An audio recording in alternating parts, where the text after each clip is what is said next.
colleague, Mr. Shonene Kurasha. Before we begin the program, allow me to state a few housekeeping issues.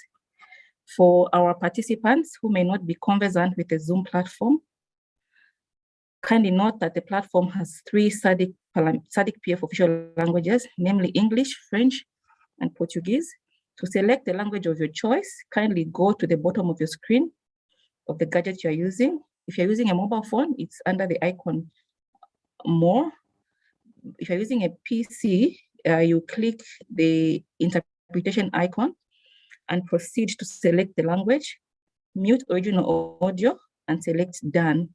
To go back to the original channel, kindly unmute original audio. Participants are advised to mute their microphone if you do not have the floor to avoid interrupting the speaker holding the floor. Participants are also advised to, as much as possible, turn on their video, especially when they are on the floor for broadcasting purposes. With your permission, photographs will be taken during the event for publication purposes.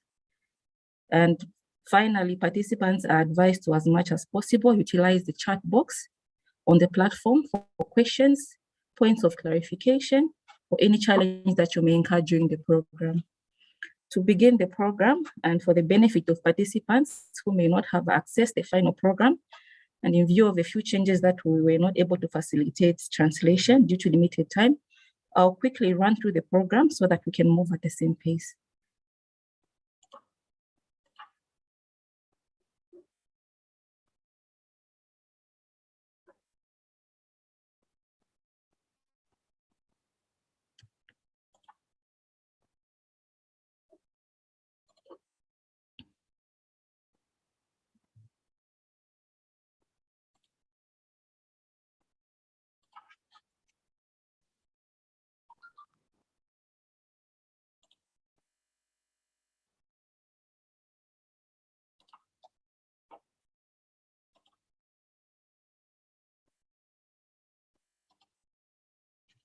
Okay, I hope my screen is visible.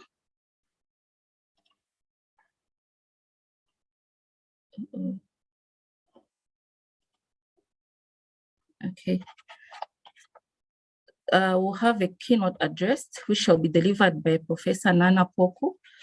The program is structured in 2 parts. We have session 1.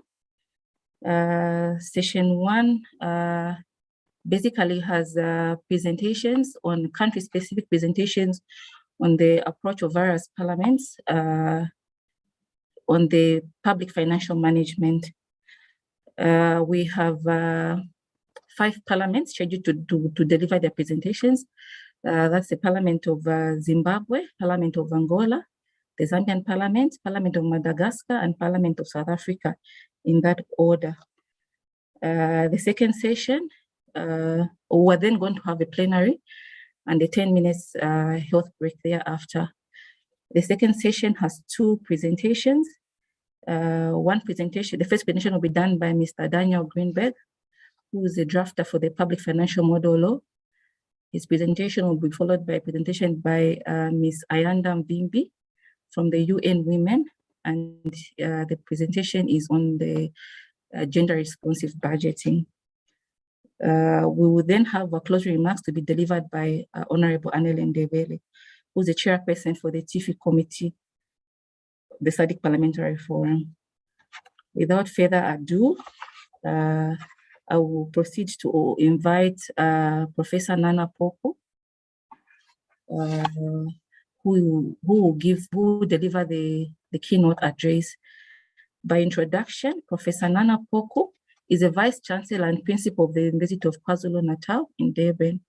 He holds a Bachelor of Arts degree in Politics and Economics from the University of Nottingham, Master of Arts in International Political Economy from Nottingham Trent University, a Master of Science in Third World Economics and Development from Coventry University, and a PhD in International Political Economy. He has served as Professor of African Politics at the University of Bradford in the United Kingdom, and subsequently appointed Dean for the School of Social and International Studies, and later Pro Vice Chancellor for Research. He also served as co-chair of the High-Level Panel on Equitable Access Initiative for the Global Fund. He was appointed chair of the Frontline AIDS Board of Trustees in June 2021, and he's currently the principal advisor to the United Nations Secretary General on African economic, health, and political issues. Distinguished participants, ladies and gentlemen, join me in welcoming Professor Nana Poku to deliver the keynote address. Professor Poku, you may kindly take the floor. Thank you.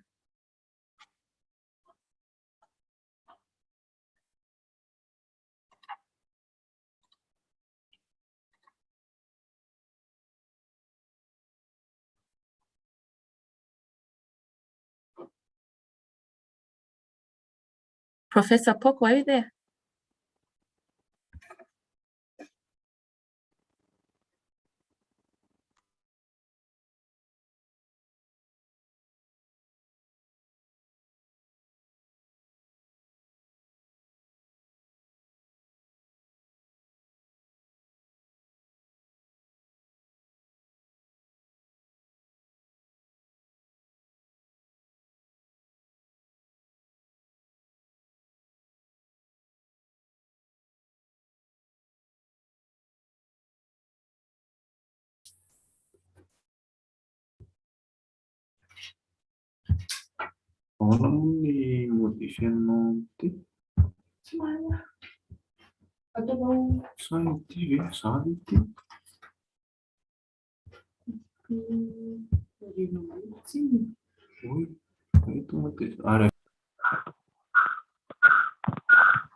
Ms. Edna, we're still trying to assist Professor Poku to log in. We don't know what's going on with his link.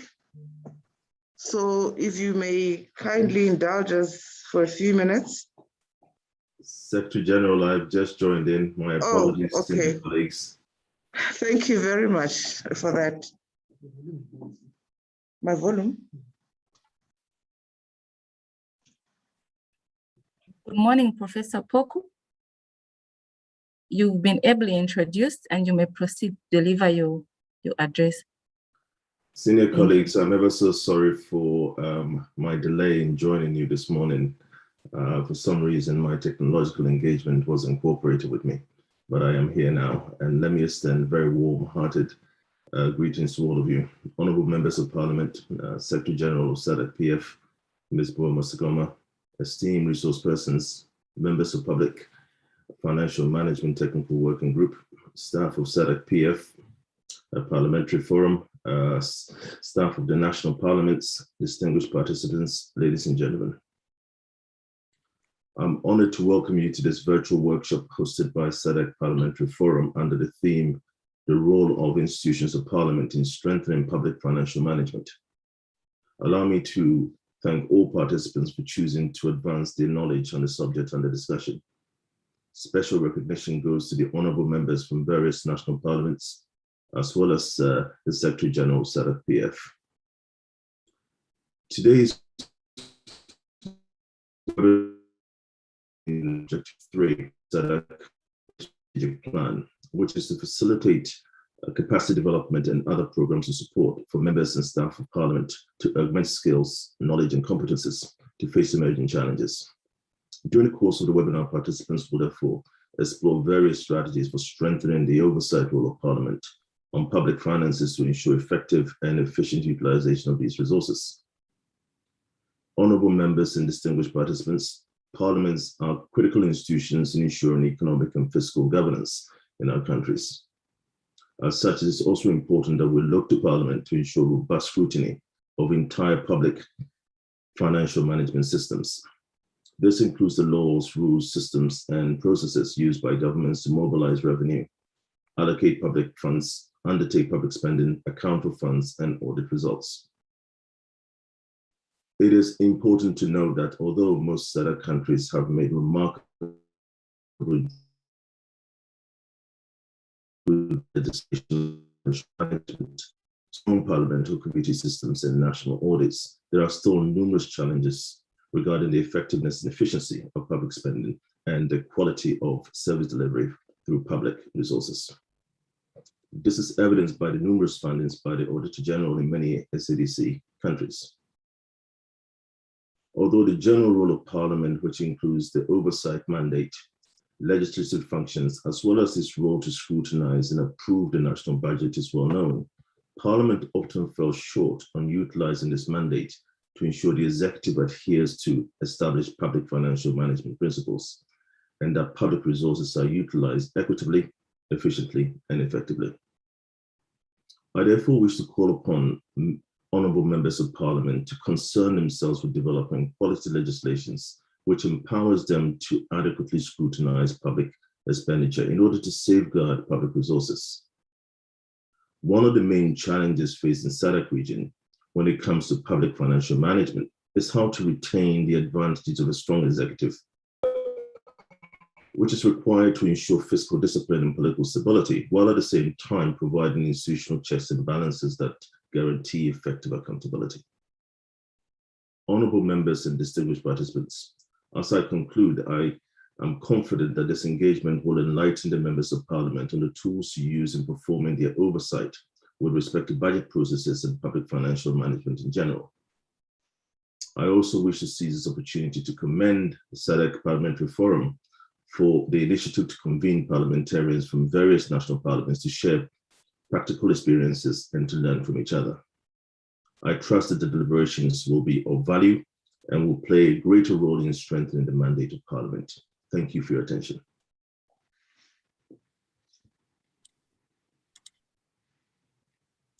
Thank you so much, Professor Poku. And on behalf of the SADC Parliamentary Forum, we express our greatest appreciation for addressing the honorable members and all the participants. We deeply extend our gratitude to you for this honor. Your address has challenged parliamentarians to remain true champions of prudent public financial management on account of their unique mandate, which is enshrined in their respective constitutions. As a forum, we extend our profound gratitude once again to you for this honor, and it was a pleasure listening to you. Thank you. Thank you. Thank you. Honorable members, ladies and gentlemen, we shall go straight into session one. A maximum of 20 minutes has been allocated to each presenter, and we encourage our resource persons to make their presentation within the allocated time. The first submission is from the Parliament of Zimbabwe, and it will be made by Mr. Pepukai Chivore. Mr. Chivore is the Deputy Director of the Parliamentary Budget Office in the Parliament of Zimbabwe. Mr. Chivore, you may take the floor. Thank you. Thank you very much. Good morning, honorable members. Good morning, SG and all participants.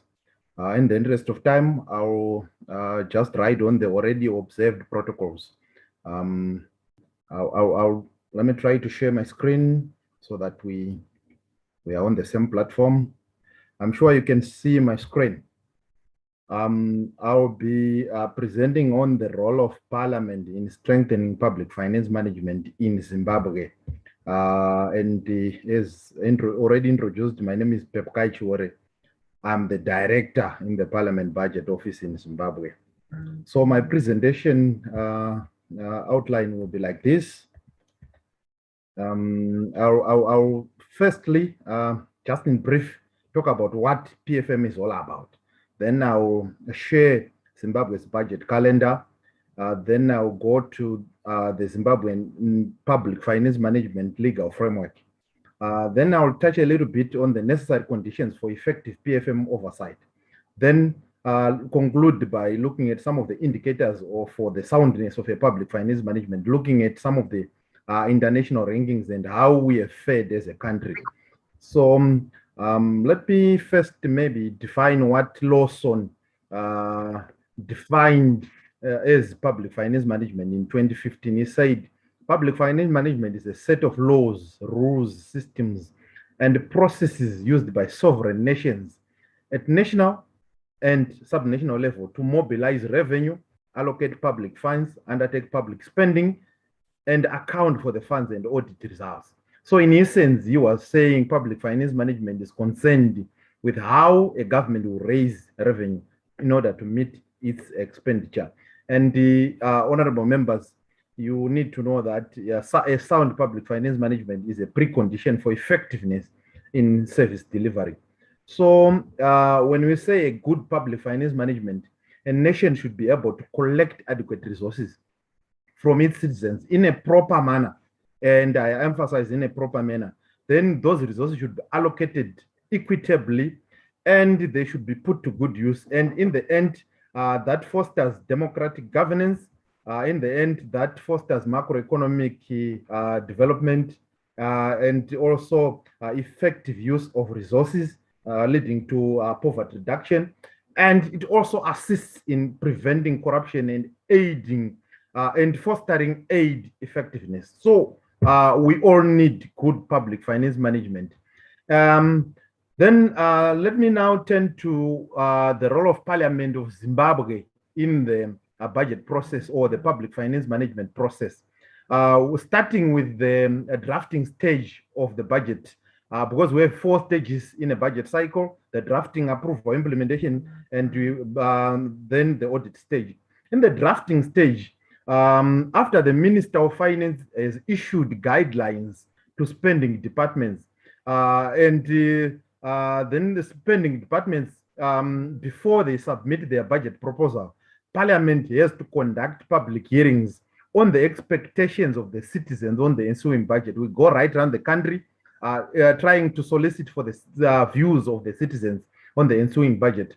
Then Parliament then convenes what we call a pre-budget seminar, which brings together all the parliamentarians and the Ministry of Finance staff, as well as other important stakeholders like our Reserve Bank in Zimbabwe, to discuss and perhaps agree on the priorities for the ensuing budget. Then after that, the Minister of Finance will craft the budget, which is then tabled in Parliament by the Minister, and the respective parliamentary committees then considers that draft budget before approving it. And once approved, then the Minister of Finance will then release the resources, and the Parliament will monitor the spending behavior and performance of the ministries through monthly, quarterly, and annual reports. Then at the end of the cycle is the Auditor General, who then audits spending behavior of ministries. That report is tabled in Parliament. So in brief, that's the role of Parliament. And in Zimbabwe, we have this budget calendar. Our budget runs from 1 January to 31 December in any year. What is highlighted in green is the approval stage. Highlighted in yellow at that slide is the formulation stage. In blue is the implementation stage, and red is the audit stage. So we start from 1 January, and normally the Minister of Finance presents the budget around October, November every year. Then it is approved before the start of the financial year on 1 January. And we expect quarterly reports to be submitted at the end of every quarter. And the Parliament scrutinizes those reports. So that's Zimbabwe's budget calendar. But one important element in the budget calendar is the presentation in Parliament of the budget strategy paper and the budget core circular that is presented. And for the 2022 financial year, it has already been presented in Parliament, and Parliament will then use that budget strategy paper to form part of the consultations process that they are going to undertake. So I have to move to what we consider as an effective Parliament in the budget process. And for us to be effective in the budget process, we look at 3 things. What Aning and Lati is highlighted in their article. They said for effectiveness is a principle of A's, or trinity of A's, where we are looking at the authority for Parliament to engage in the budget process, where we are looking at the ability of Parliament, where we are looking at the resources and expertise within Parliament. Then we also look at the attitude.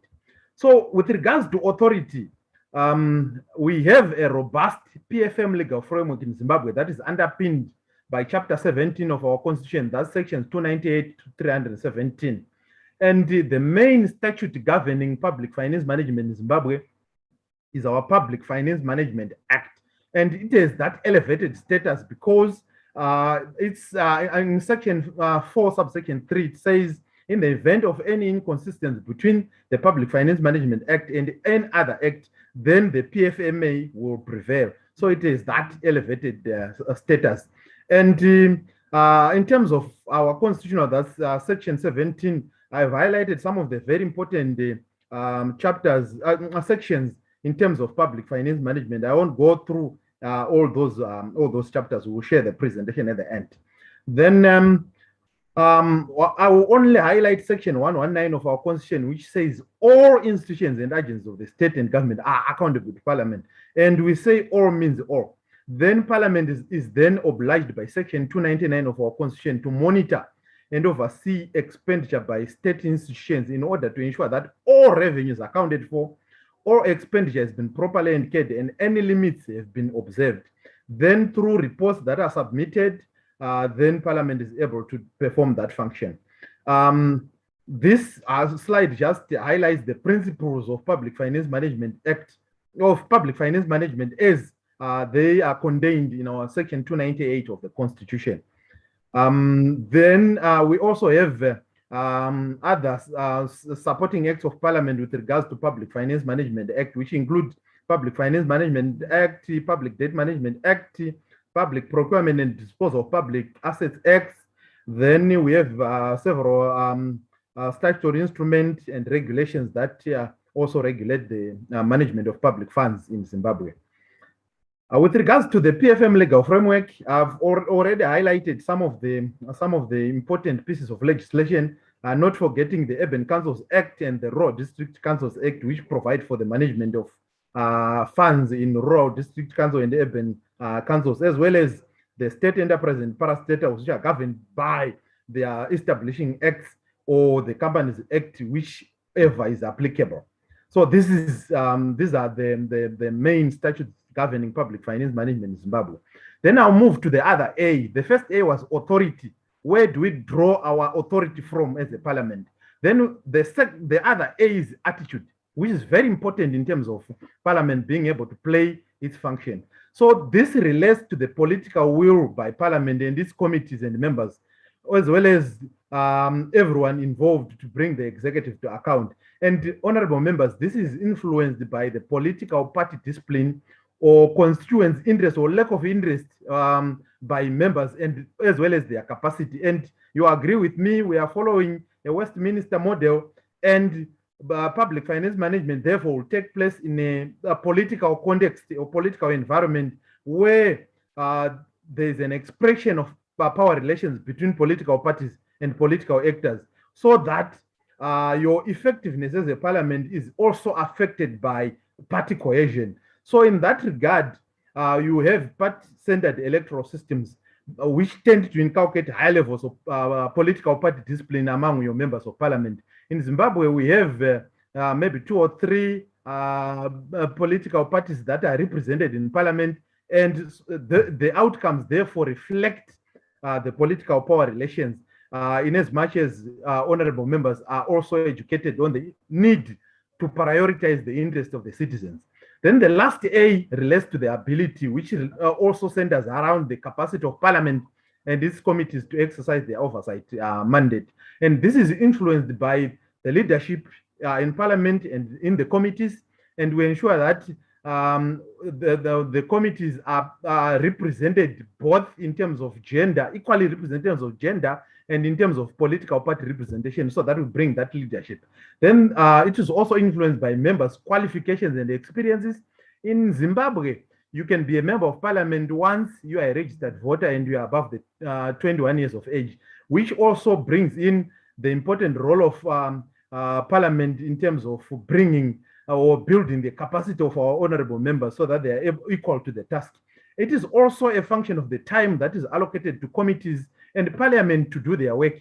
For example, the budget process, we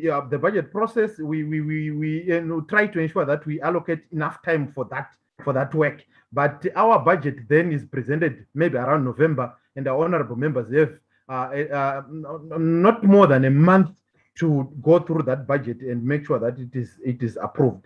Then it is also a function of the resources that are available to parliament, including financial, human, material, and technical resources that are available to parliament, as well as the support services that are available, including but not limited to library, internet, and the Parliament Budget Office. And the Parliament of Zimbabwe established its budget office in 2016 to ensure that it builds that capacity to be able to participate effectively in the budget process. And in the end, you realize the outcomes of aggregate fiscal discipline, strategic allocation of resources, as well as operational efficiency, once all the 3 A's are in place.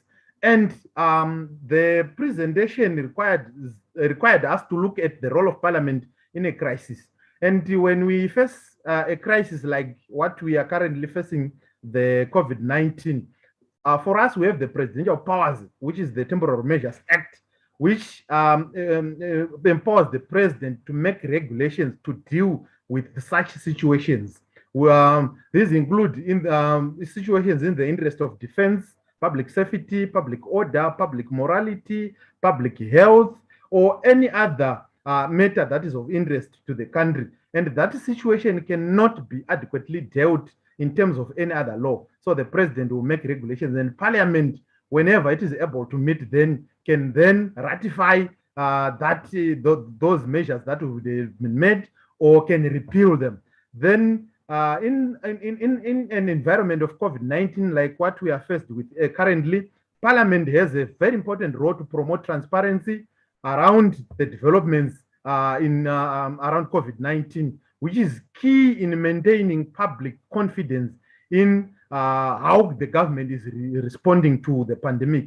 And they also, in addition to all the other roles of Parliament that we are familiar with, they also have a role to complement government communication efforts. And as a result, our parliamentarians have been allowed to go back to their constituents to educate citizens to ensure that they receive crucial COVID-19 information. And these are some of the principles of PFMA. I won't go through them. But in terms of the effectiveness of Parliament in the PFM process or in the budget process, we are looking at about 6 issues.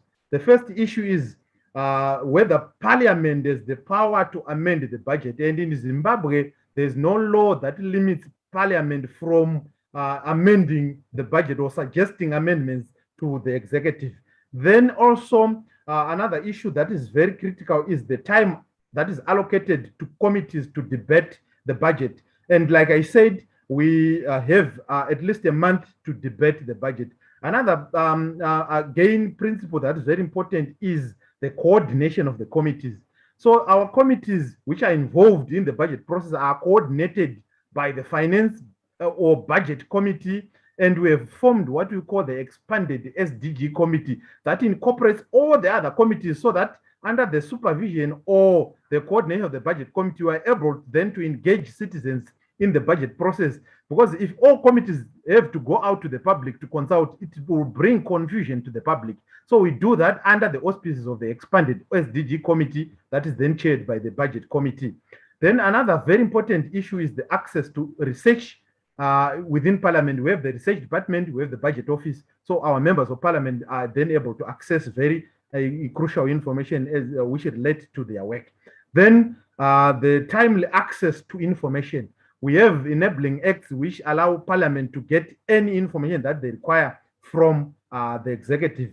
Then lastly, we also need adequate financial, human, material, and technical resources. So these are the issues as they relate to effectiveness of Parliament.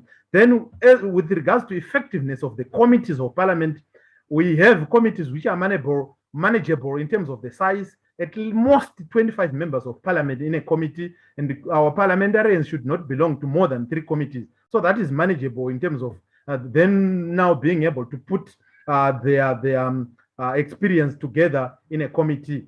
Then we also bring diversity in a committee in terms of even the opposition clout, and we have the multi-party system, and the opposition is then allowed to chair a committee like the Public Accounts Committee. We also try to incorporate best practices within our committees, because our committees go out in the region to learn best practices, bring those best practices back home.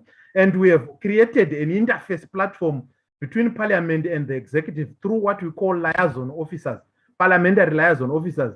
Every ministry or department has been asked to nominate a focal person for Parliament work, where that person is then required to track Parliament business in terms of the order paper, in terms of what we are doing in Parliament, and also in terms of coordinating the ministerial responses to issues that have been raised in Parliament. So that interface has also allowed our parliament to get timely information from the executive. Then I've spoken about access to information.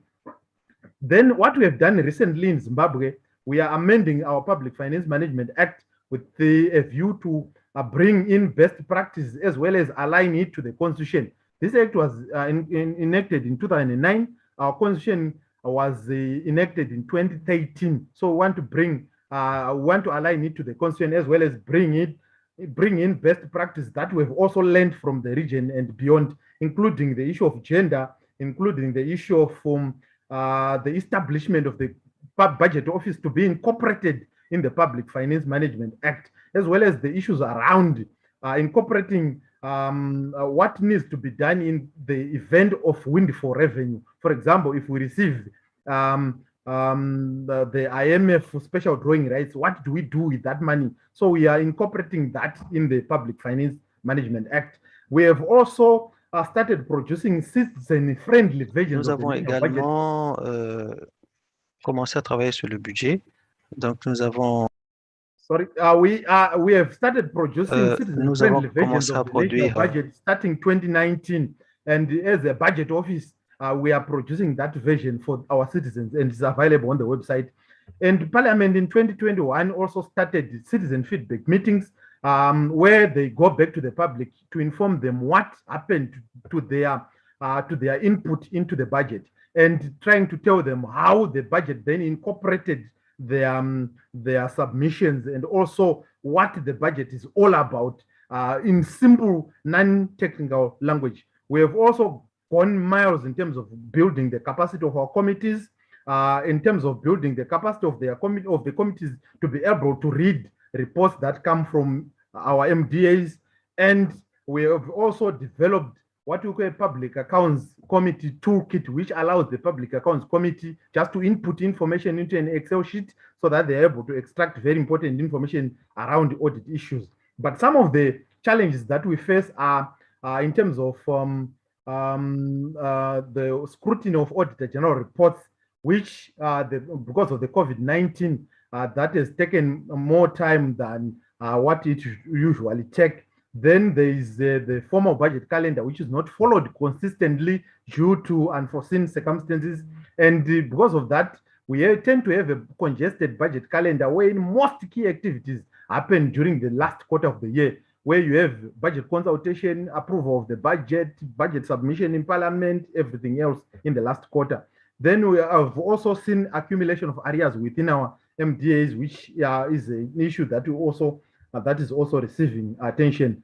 So these are some of the challenges that we have seen in our parliaments. Then the last issue that I will talk about is how we check the soundness of our public finance management system. I'm sure honorable members are aware of the PEFA framework, are also aware of the Open Budget Survey Initiative. So I won't go through the PEFA framework in terms of its pillars, but I'll just highlight what Zimbabwe's ranking was in the last Open Budget Survey, where we scored 49 out of 100 from 23 out of 100 in the last survey in 2017. 2019 we had 49 out of 100. And the major improvements were in terms of the public participation, where we scored 33 out of 100, and we are the best in Africa in terms of public participation ranking.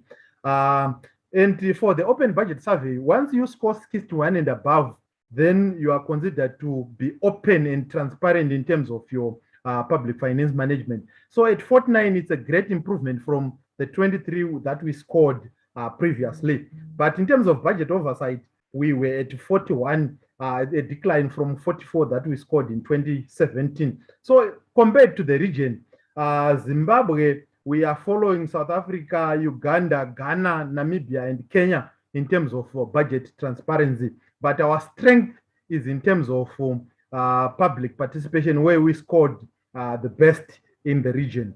And like I said, our public participation score of 33 is an improvement from 9 at the previous year, and is way above the global average of 14, and is the best in Africa. So to measure public participation, the Open Budget Survey assessed the degree to which our government through Parliament also provide opportunities for public to engage in the budget process. So we registered a very strong engagement process in terms of the budget.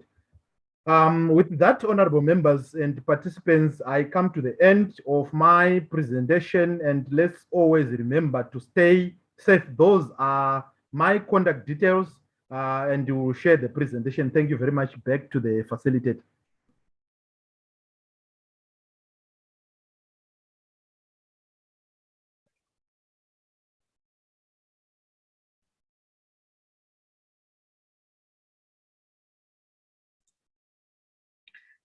Thank you very much, and let me apologize for having introduced you as Deputy Director. Mr. Chivori is a Director of the Parliamentary Budget Office in the Zimbabwean Parliament. My apologies, Mr. Chivori.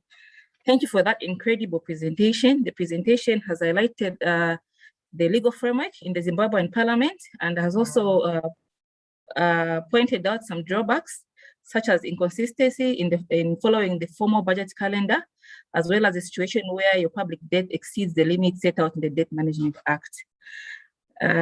In addition, you have brought out interesting statistics regarding the rankings on public participation in the budget process, Zimbabwe having the highest score of 33%, and a few other countries in the SADC region having as low as 0 public participation. Once again, thank you for the great presentation. Participants will be able to engage you during plenary. Our next presentation is coming from Angola. It will be done by Honorable George Augusto. Honorable Augusto is a member of the Economic and Finance Commission in the National Assembly of Angola. Honorable Ms. Edna, Ms. Edna, apologies, you have a hand from Honorable Richard Labros. Kindly check the chat for hands and thank you. Yes, good morning, guys. Good morning, everybody. I'm Richard from the Republic of Seychelles. A young parliament has just been elected last year. And I was listening to the presentation from Zimbabwe with very high motive expectation. I can see that with Zimbabwe has taken up with the screening of the public finance. Very, very good example in a very, very high place. But I have a question for the guy. If it's possible for me to ask him the question. If you can allow, there's a session that has been set aside for questions. Okay, no problem. After all the parliaments have made their presentations.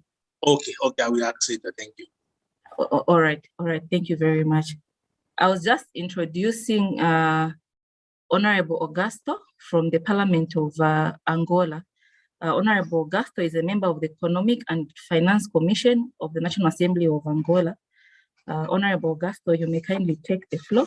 You have 20 minutes to make your presentation. Thank you.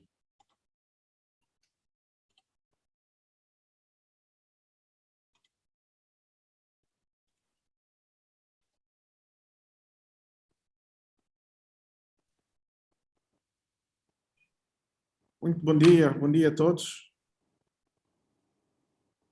Bom dia. Bom dia.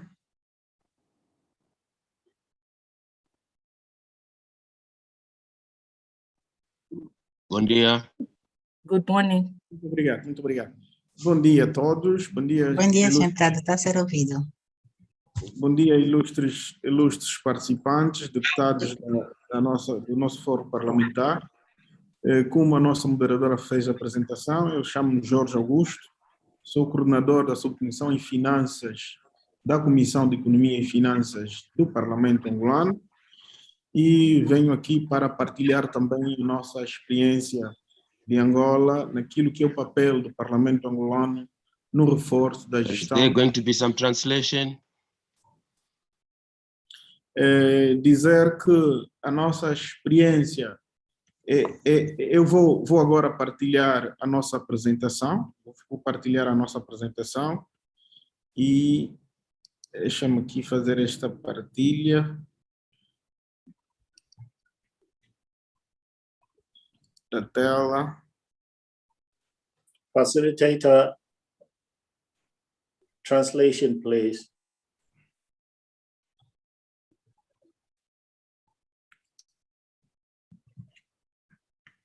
Vocês conseguem ter acesso à tela? Não. Honorable Augusto, are you able to share your screen?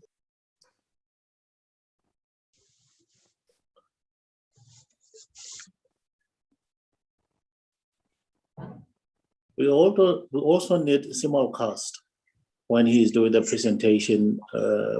Facilitator, kindly.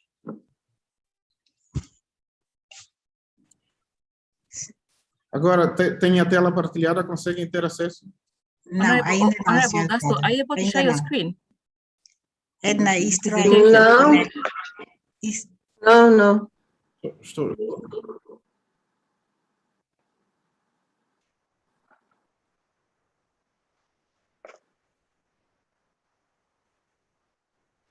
Veronica, are you able to help? Edna, just give to him 5 seconds. He's trying to share the screen. Okay, all right.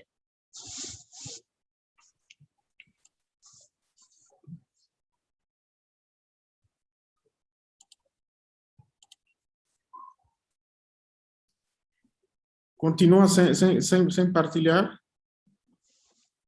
Sim, senhor deputado. Sem partilhar. Continuamos sem tela, senhor deputado.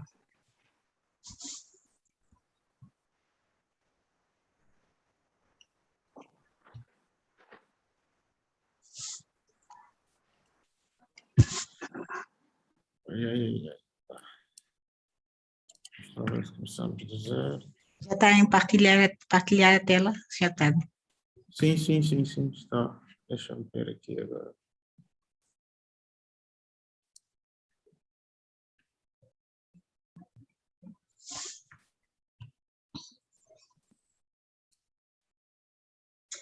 Okay.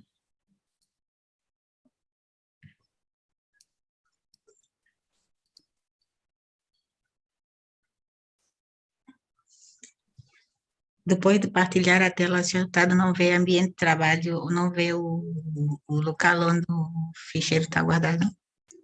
Vejo. Eu aqui vejo, está tudo visível. Só não sei porque é que não estão a ter acesso. Embaixo tem um ícone azul onde diz compartilhar.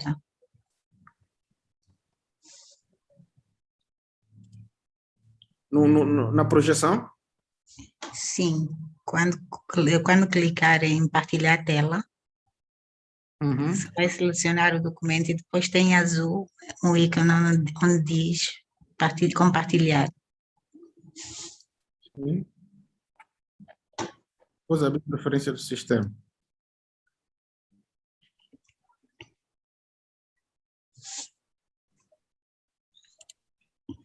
Se calhar, senhor deputado, poderia sugerir que se avançasse com o preletor seguinte e nós apresentávamos a seguir.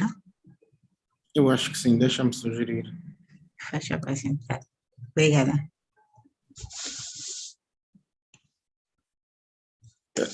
Devido a questões técnicas. Doutora Edna? Ok, já temos agora, senhor. Tem a tela? Sim, agora temos.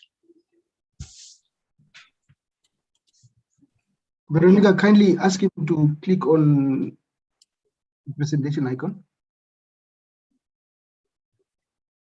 Okay, that's the one. Já está? Okay, I am going to Muito share. obrigado. Ok, temos agora. Pedir as nossas sinceras desculpas pelo esse transtorno técnico, isso faz parte do trabalho e as tecnologias de informação às vezes nos levam a essas situações. De facto, nós vamos fazer a nossa apresentação daquilo que é a nossa realidade no Parlamento angolano. Fizemos uma síntese com base naquilo que foram os pressupostos definidos pela organização e gostaríamos rapidamente de passar aqui em revista aquilo que é de facto, o sistema de gestão das finanças públicas em Angola. As nossas finanças públicas em Angola é feita com base em normas e regras estabelecidas num sistema integrado de gestão de finanças públicas, que é um sistema que funciona de forma online, em que todas as unidades orgânicas e unidades orçamentais estão conectadas e que ele estabelece uma harmonia de regras e procedimentos de programação, gestão, execução e controle das finanças públicas, de modo a permitir o seu uso eficaz, bem como produzir informação de forma integrada, atempada, no que concerne a administração financeira dos órgãos da instituição do Estado. Este sistema, o SIGS, consiste numa elaboração de uma série de contas em vista a recolher, tratar, analisar e controlar a informação econômica financeira ligada à evolução de receitas e despesas do Estado em vista de elaborar por via da conta única do Tesouro. Dizer ainda que neste mesmo sistema e para efeito de prestação de conta, a contabilização e mais células do Orçamento Geral do Estado, os intervenientes na execução orçamental financeira devem cumprir alguns pressupostos previamente definidos. Primeiro é que mensalmente devem encaminhar para a Direção Nacional da Contabilidade, até o dia 10 do mês seguinte, o mapa administrativo da execução financeira orçamental realizada no período anterior. Seguidamente, devem também encaminhar quinzenalmente à Direção Nacional de Contabilidade, no caso dos órgãos centrais e as delegações provinciais de finanças, e as devidas notas de cabimentação e anulação das cabimentações. Significa dizer a reportagem daquilo que são as despesas realizadas, as notas de cabimentação e até as anulações das notas de cabimentação devem ser feitas num período até o dia 20 do mês seguinte.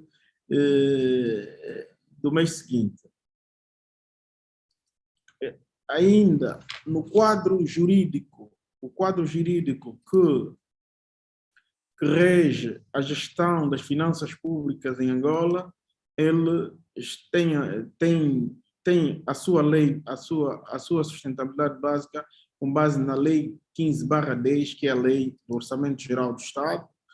Esta é a lei quadro, e também que é suportado pela Lei 37/20, que a Lei 37/20, deixa-me voltar, que é a Lei da Sustentabilidade das Finanças Públicas.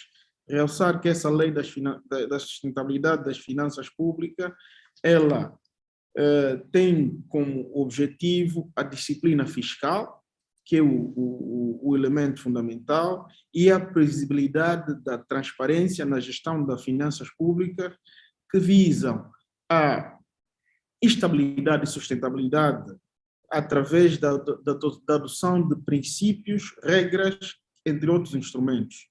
Esta lei, no seu artigo número 3, o artigo número 3, que define os princípios, entre eles os princípios da estabilidade fiscal, da sustentabilidade fiscal, da transparência e o princípio da responsabilidade. Ainda no seu nível, no seu artigo 5º, que traz um elemento fundamental, que fala sobre o nível de endividamento.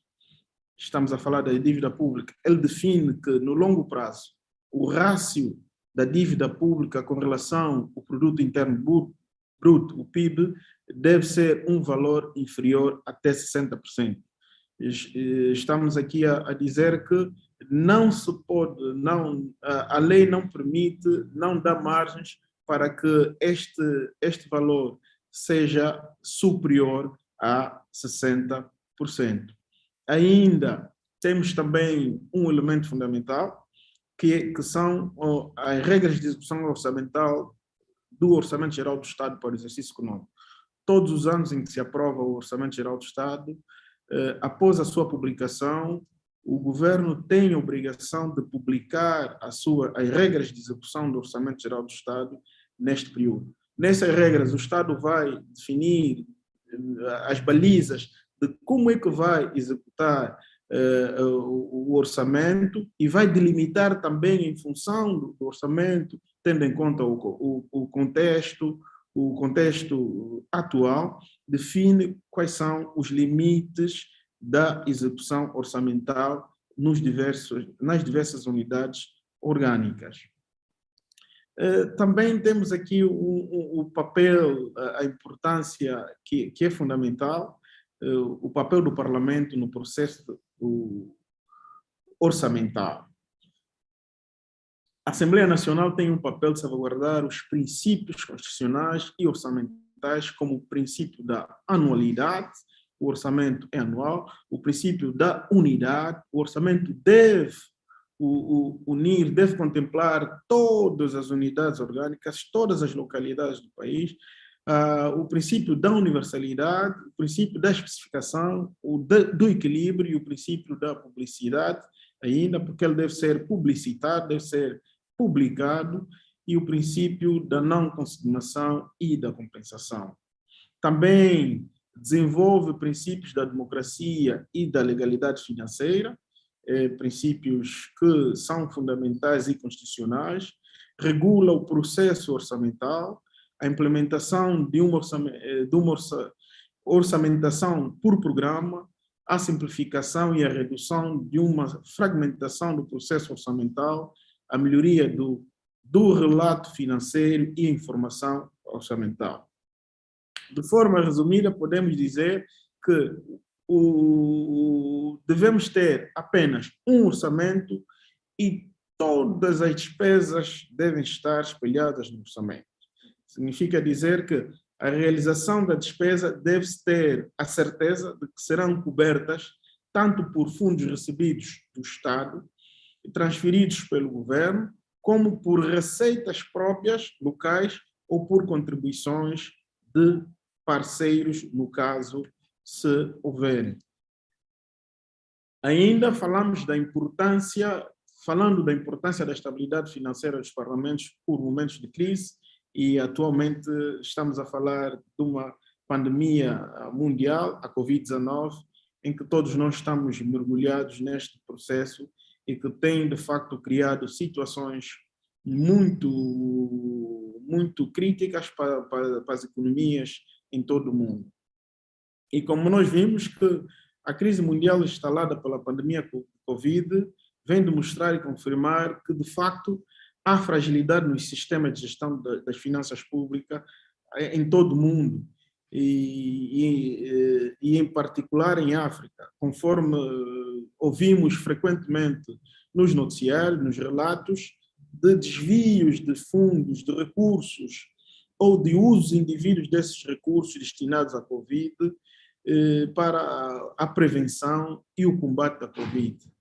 Em Angola, apesar do governo ter aprovado um plano de contingência do Ministério das Finanças, que é o Ministério de Tutela das Finanças Públicas, para fazer face à pandemia da Covid-19, um plano aplicável aos serviços centrais, às direções provinciais e aos órgãos superintendidos pelo Ministério das Finanças, por via de um decreto 128/20 de 1 de abril, o nível de eficiência e de eficácia da aplicação dos recursos está muito além das expectativas, tendo em atenção o nível elevado de reclamação, quer por nível dos centros hospitalares do país. Estamos, de facto, aqui neste elemento a dizermos que temos que melhorar, de facto, os nossos sistemas os sistemas de gestão das finanças públicas.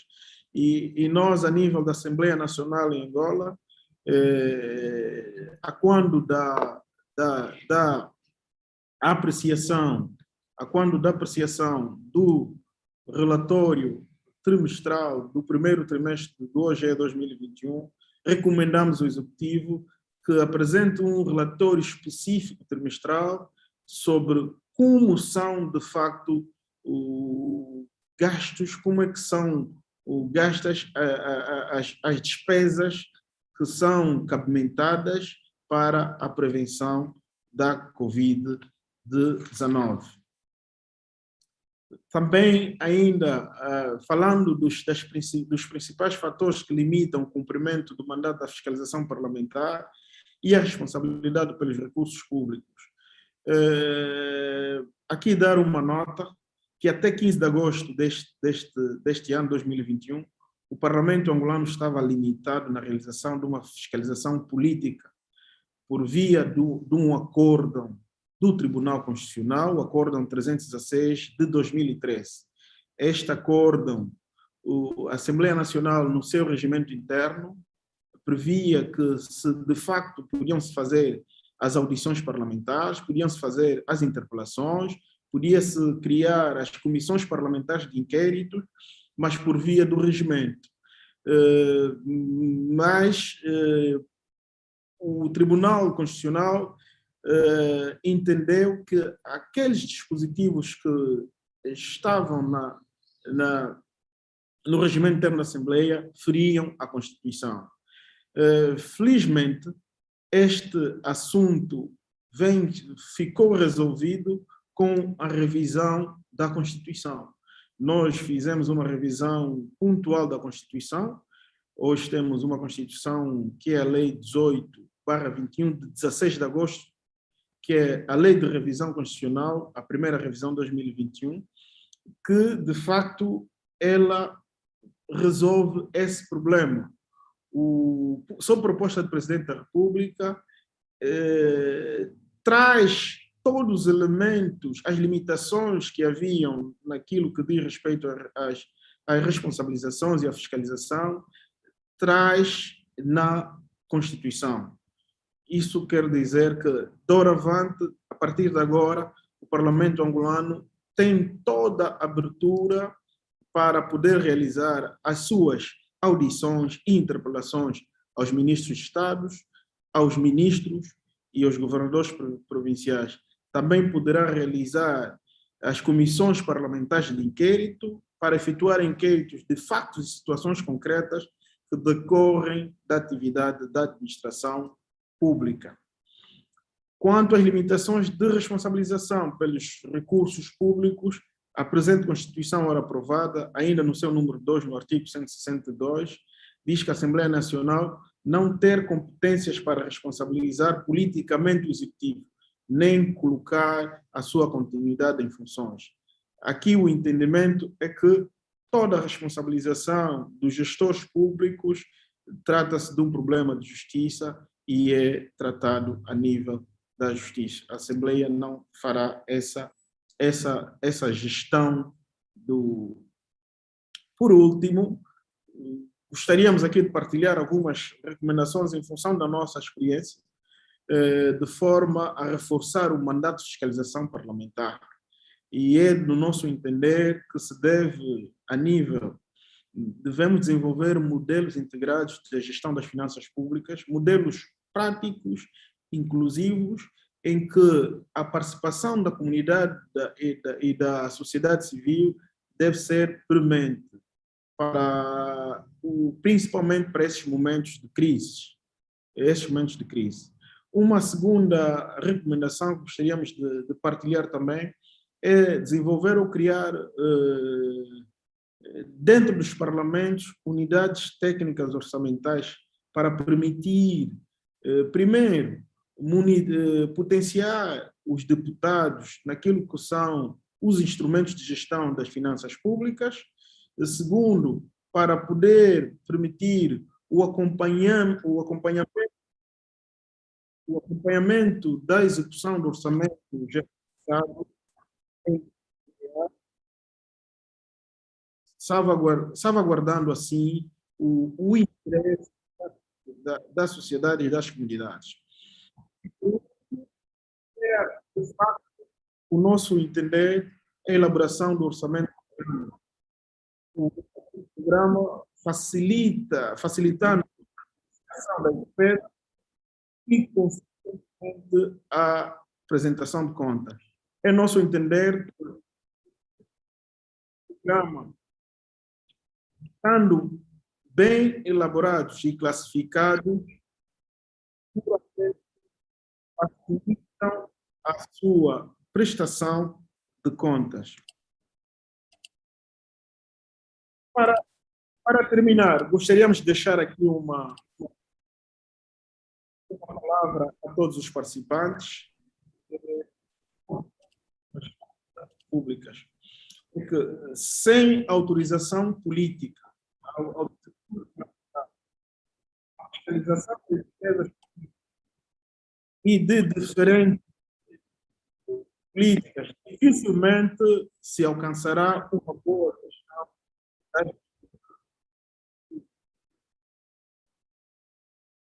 Desde já, muito obrigado a todos. Thank you.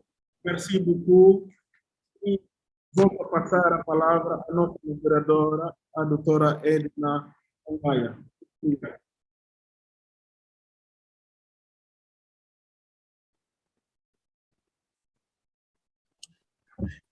Thank you very much, Honorable George. I hope I'm audible.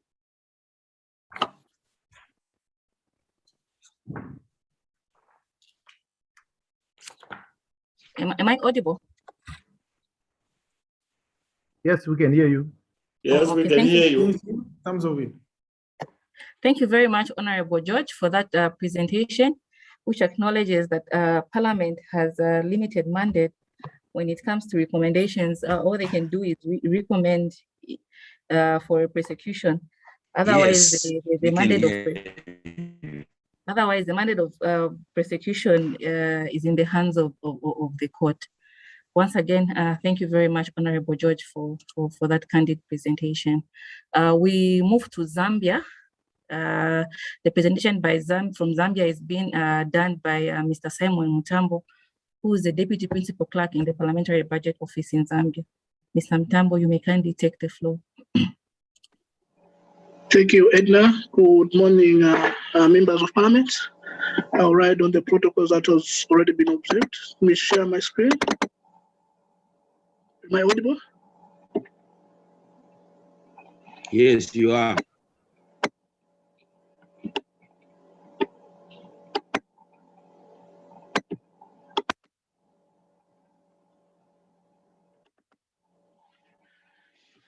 Here you are. Now you answer. I'm not? Hello? You are now. Okay, thank you. So my name is Mutambo Simon, as has been introduced, and I'm going to present on the role of PFM in strengthening public financial management with specific focus on Zambia. So in terms of the outline of my presentation, honored members, I've taken the introduction as the first part. I'll also talk about the objectives, talk about the legal framework. I'll go down up to the recommendations for strengthening parliamentary oversight. I've borrowed the definition that my colleague Chibure had taken from Lawson about public financial management in terms of our introduction. Would we say PFM is defined as a set of laws, rules, systems, and processes used by government to mobilize resources or revenue, allocate funds, undertake public spending, and account for those funds and audit the results. And like our colleague or my colleagues have already said, it's a whole process of mobilizing, collecting revenues, and how these monies are spent, and the actual auditing of those resources. So in terms of PFM in Zambia, it is anchored on the legal framework. It's anchored on the law and the institutional framework. And you discover that if you're talking about law reform or PFM reform in Zambia, you by and large be talking about legal reform. So what are the objectives of PFM? Now, the first objective is really to ensure aggregate fiscal discipline. And what we are saying is, at the beginning of the year, when government set up the targets of how much they are going to borrow, how much they are going to spend, and how much they are going to collect, those targets should be stuck to. Now, we don't want a situation where, as you proceed in the implementation of the budget, you have a target that's way off what you had planned, because that has repercussions. Most of the countries that are having huge problems of unsustainable debts has come from that background. Zambia is one of countries that has grappling with a huge debt. And the consequences of such debts are not crude. Some governments have actually lost power because of such things. The other thing is allocation of efficiency. And here we're talking about when you have planned that you're going to put resources in a certain program or certain sector, are you sticking to those plans? And we want to achieve that. We don't want a situation where at the end of the year, you have resources into areas where you didn't put the resources on. We're also talking about ensuring accountability, that people or institutions that are not accounted or that are not taking care of the resources are put to account. So in terms of the legal framework in Zambia, the Constitution is the main piece of legislation. In fact, Part 16 of the Constitution is dedicated to finance and the budget. Hello? Hello, are you able to hear me? Yes, we can hear you. Okay, thank you. May I request that participants switch off their microphones to avoid interruption? Thank you. Thank you. So in terms of the Constitution, that's the main law that governs PFM in Zambia. And all the principles guiding PFM are provided for in the Constitution. Issues of sustainability of borrowing, issues of transparency and accountability, issues of prudence, utilization of resources, they're all provided for in the Constitution. The Constitution even goes further to provide for the budget process. Who is responsible for preparing the budget? Who is responsible for providing oversight on the budget? Who audits the budget? So that is in broad terms provided for by the Constitution. However, the Public Finance Management Act, which I'm talking about, the second one there, is a bit more detailed. It's a piece of legislation that prescribes the management of public finances, the strengthening of accountability, oversight, and control of public, as well as external audit. So it's a bit more detailed. And if you look at the number, the year it was formulated well after the Constitution amendment. And the idea was to take care of the aspirations of the Constitution and bring them into the Public Finance Management Act. So it is actually as a result of the law reform or PFM reform that this law was formulated. We also have the National Planning and Budgeting Act, and this law provides for the integrated national planning and budgeting process. Now, I want to say this, that before this law, most of the processes of budgeting were not provided for in the law. But now, the budget process is embedded in the law. The whole consultative process, when certain documents are supposed to be presented to Parliament, when Parliament is supposed to be consulted, are all provided for in the law. And this has been a very progressive move, because we don't have a situation where the government comes and says, oh, we didn't provide because we didn't have resources, because the law compels them to undertake certain activities, including consulting civil society. So in terms of the law, I think that the National Assembly of Parliament, the government of Zambia has made quite a lot of progress, and we seem to be moving in the right direction. We've also had the Public Procurement Acts, which prescribes functions and composition of the Zambia Public Procurement Authority, and also gives the principles of procurement, methods of procurement, the processes, etc. We also have the Public Audit Act, and maybe I talk a bit about the Loans and Guarantees Act as well. So this is a law that manages the public debt management. Now, if you look at the title of the law, you will see that it hasn't been amended in line with the Constitution. Whilst most of these laws have been amended, this particular one has lagged behind. And obviously, this has raised a bit of consternation because the aspirations of the Constitution is that Parliament should be involved in the collection, in the procurement of debt. But this law hasn't been amended to aspire or to speak to the Constitution, and we hope that in the new government this will be taken care of. We've got the Local Government Act, the last one there, and this covers aspects of fiscal decentralization, how resources will move from the center to the local authorities. So, having talked about a legal framework in Zambia, I think that in terms of talking about the role of Parliament in the budget process, I decided that I combine that with the PFM system. Well, simply because you can't talk about the budget process, we're talking about the PFM system. These two are intertwined, and by and large, they take on average, the 4 stages that are presented on the screen: the budget formulation, the budget approval, the budget execution, and budget evaluation. Now, at budget formulation, we're talking about the Ministry of Finance, whose mandate is to prepare the budget, sitting at strategic level, coming up with projections of how much they are going to collect and how much they intend to spend. That's at policy level, intertwining that with ministries and provinces, spending agencies, in terms of seeing how they can link up and harmonize the expenditures and collections. Now, like I've said, the budget formulation process in Zambia is now embedded in the law. It's now embedded in the National Planning and Budgeting Act. Now, moving that to that now, just now. Now, this is a departure from what was happening in the past. Much of this was coming as a surprise. In fact, the legislature was just ambushed, on the day of presentation of the budgets. This is what we've come up with.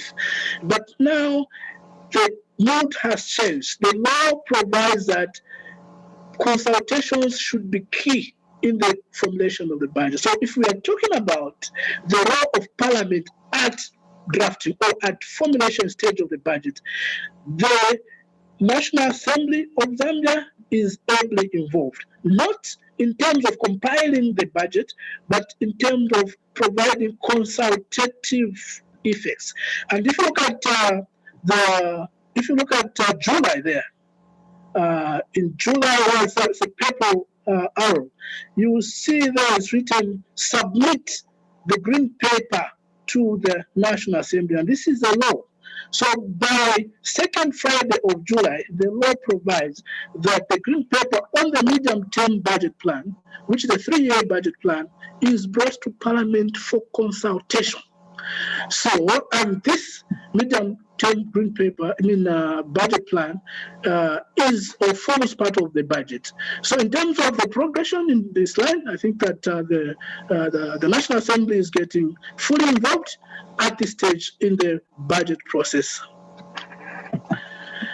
So, just to talk a bit about the budget formulation stage, I've already talked about the fact that the aspect of preparing the budget is a constitutional mandate of the executive, but also the second bullet is giving the legal mandate that the Ministry of Finance, in as much as they're given the responsibility to prepare the budget and lay it before the National Assembly, they should consult the National Assembly, and this has been linking in the past. The other 3 bullets are really talking about how the national plans, the budgets, and the medium-term budget plans are linked. Because what we had in the past was a situation where the plans are speaking to something else. When the budget is presented to Parliament, you find the budget is speaking to something else, and there are serious disjoints, and you couldn't hold the executive to account.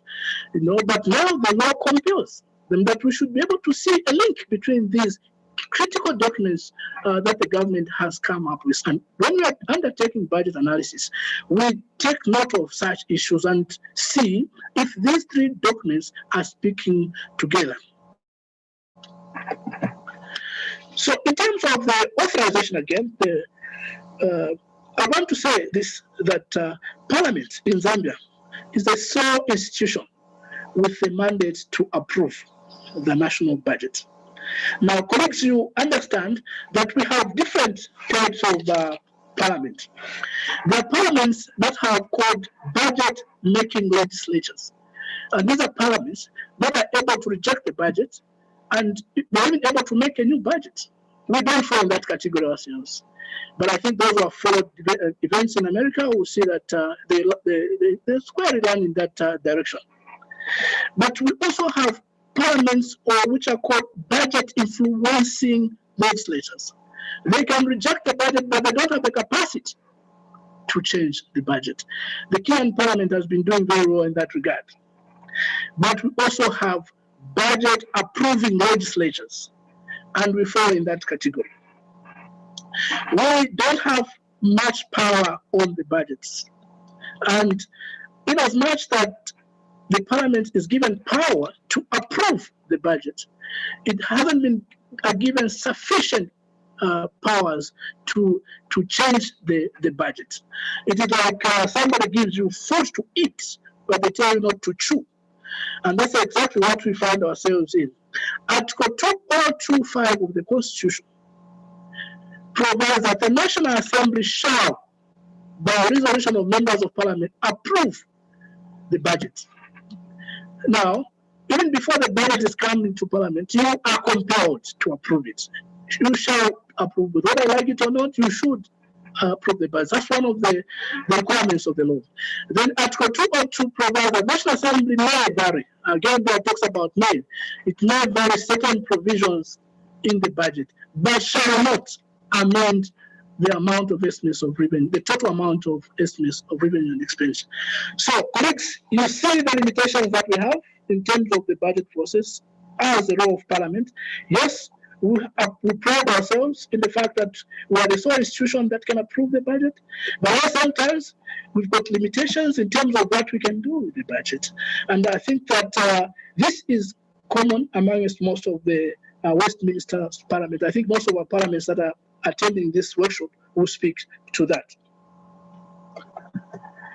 The budget execution is one key component of the budget process, and this is where most of the abuse, if not taken care of, take place. And there's need for a lot of monitoring of this stage of the budget. And Parliament in Zambia has done quite a lot. They've established what they call the Accountant General's Office, which is the head of the accounting and responsible for accounting and reporting processes. Ensure that these processes are in place, because if they aren't, then anyone will be free to do what they feel like doing, and that may lead to anarchy. There are certain institutions that are responsible for this resource management. We have the Zambia Revenue Authority, which is responsible for collecting tax or tax administration. We also have other non-tax collecting institutions, Ministry of Lands, for instance, the immigration departments, but we also have the Ministry of Finance, which ensures that the resources are available to implementing ministries. So the PFM Act number 1 of 20 provides for internal audit function, and again, this is meant to ensure that there's accountability. You minimize on the waste of resources, because this is a management tool, so that at the end of the day, you don't come up with huge audit queries. And the internal audit is headed by the Controller of Internal Audits, who has the same powers and who's at the same position as the Accountant General, and at the same level as a permanent secretary. In Zambia, obviously, committees of parliament undertake what they call quarter review of the budget. I think this is meant to ensure that every year, in between when government is implementing the budget, you review the performance of the budget. And our committees have been involved heavily in that aspect. The Minister of Finance is also compelled through Section 49 of the National Planning and Budget Act to lay before the National Assembly the mid-year performance report. This is a critical document because it gives an idea of where we are at, and the committees of parliament can take advantage of that and follow up on certain activities. The audit stage, and again, this is the last stage of the budget process. The key institution is the Office of the Auditor General there. And we see that the law gives the Auditor General powers to audit public resources. So the Public Audit Act gives roles, responsibilities, and reporting obligations and channels. In terms of the role of Parliament in this stage, we find that mostly our National Assembly has been involved with the Public Accounts Committee, and that's why in our operations, the relationship between our National Assembly and also the Auditor General is very smooth, because the idea is to ensure that the report that comes from the Auditor General's office is brought to Parliament, and Parliament makes necessary recommendations on the same for onward action by the executive. So when the report comes to Parliament, the Speaker causes that report to be tabled before Parliament and refers it to the Public Account Committee. Now, in addition to the financial reports, audits, the Auditor General's office also conducts what we call performance audits. And these performance audits are referred to appropriate committees. So if, for instance, an audit is conducted in the health sector, the committee that is likely to consider that report is the Health Committee. So in terms of talking about the PFM in a crisis, I think that Zambia, like most of the countries, have had their own share of the crisis. One of it was the droughts, which heavily impacted adversely on the agricultural production, power generation, and we had serious challenges in the economy. Agriculture was not performing well, and we also have been grappling with huge public debts, and this also has consequences, because, colleagues, as you know, when resources begin to move from very critical areas, such as health, education, and begin to take them to debt servicing, it begins to be a challenge. And a country like ours, for instance, who service their debts in foreign currency, usually dollars. So you find you begin to transfer a huge chunk of foreign currency to service the debt, and it has serious implications on the local currency and may lead to macroeconomic instability. So these have been some of the challenges, but more recently, we've had problems with COVID-19. And obviously, I think, like my colleagues have said in the previous presenters, this has had impacts on industrial production and even just increased cost of living. So to counter such crisis, the law gives the president power through a warrant to spend certain expenditure that have not been provided. As you know, crises come without planning.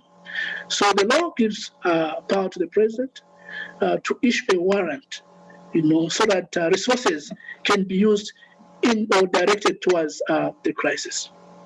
Now, sometimes, and like you saw during the COVID-19, huge resources are mobilized, some external and internal.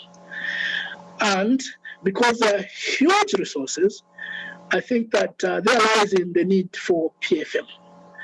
There's need to ensure that these resources are properly accounted for, but also because they're huge and they have to be used within a short period of time. There's need for PFM to be stringent at that particular time. Like I said, the emergence of large-scale spending triggers rent-seeking behavior. And we've seen this in most of the countries. Whenever the ministries of health have been going through a lot of challenges, and if there have been a number of ministers who have been fired in most of the countries, has been ministers, officials in the Ministry of Health. Why? Because of these aspects. But also, the uncoordinated involvement of main actors creates opportunities for inefficiency and leakages. And here, we are saying this is a crisis, and you find that everyone is involved and the process is not well coordinated. And this leads to a lot of leakages and inefficiency.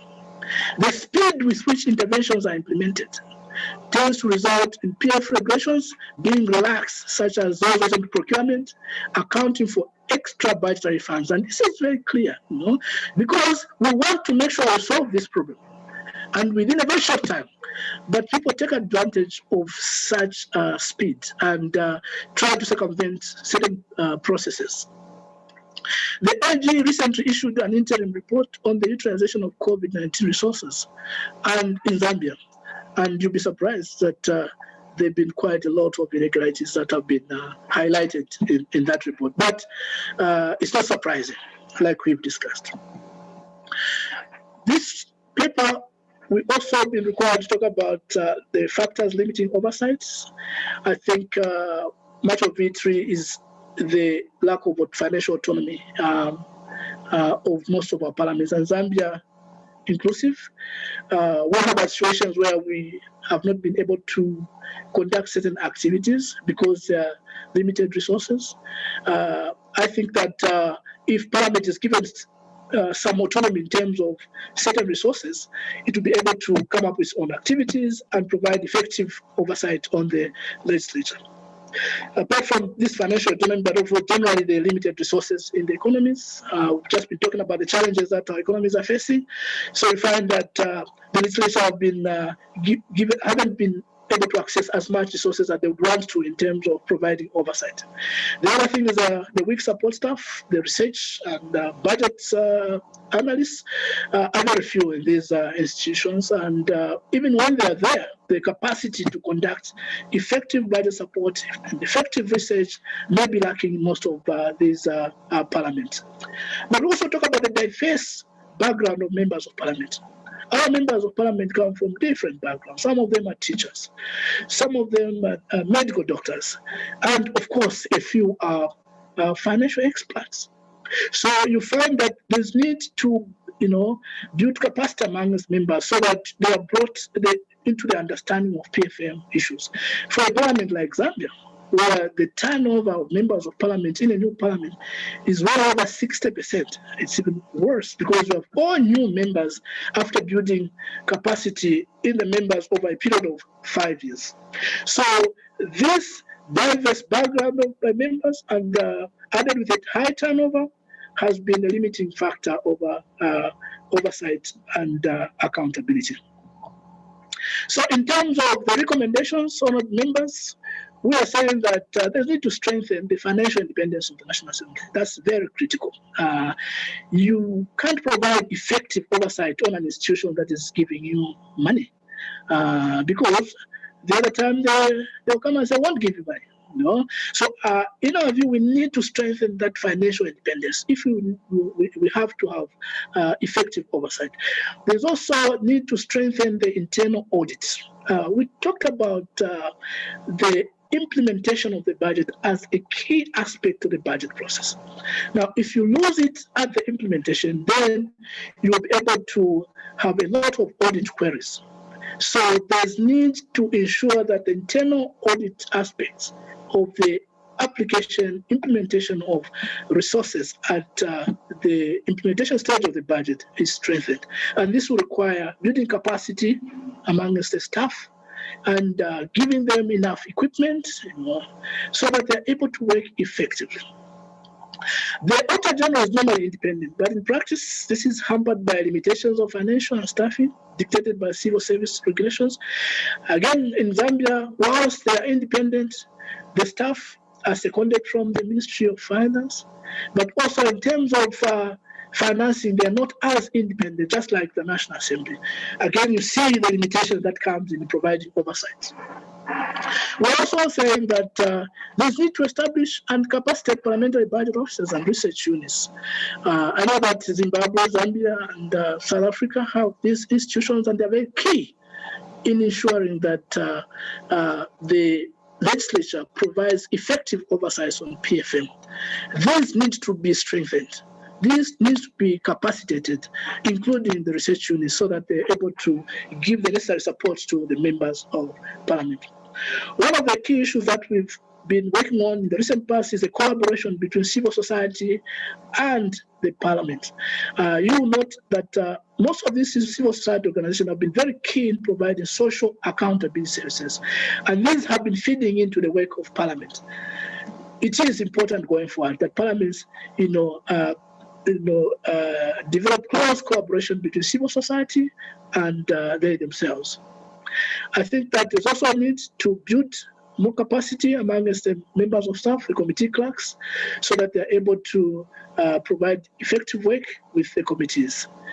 And lastly, Supreme Audit institutions should conduct special audits on programs to deal with any crisis. I think that this is very key. In addition to financial audits, there's need that Supreme Audit institutions begin to focus on these performance audits so that there's value for money that has been applied. Madam Moderator, thank you very much for listening.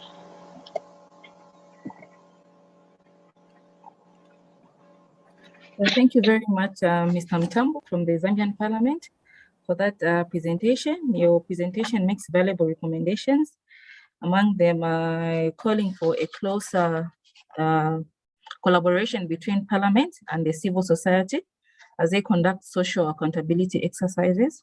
You also highlight the need for parliamentary committees to be more active during a crisis in order to effectively provide the checks and balances. You go on also to, Mr. Mtambo, if you may please remove the presentation from your screen.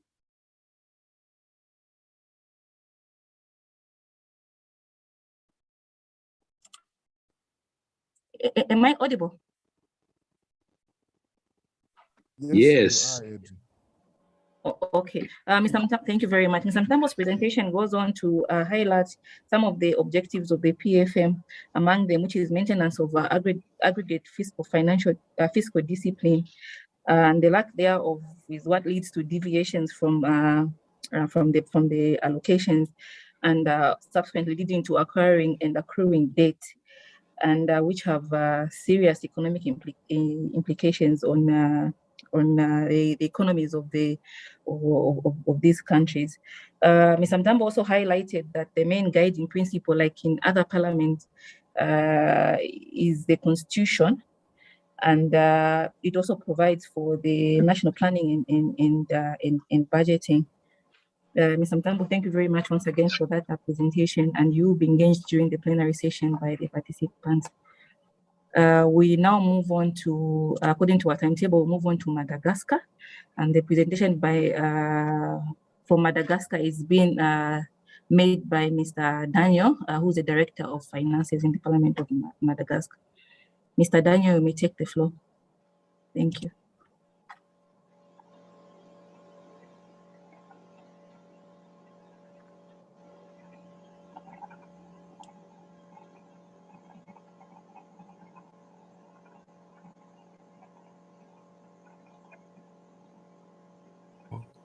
Voilà, vous m'entendez bien tous?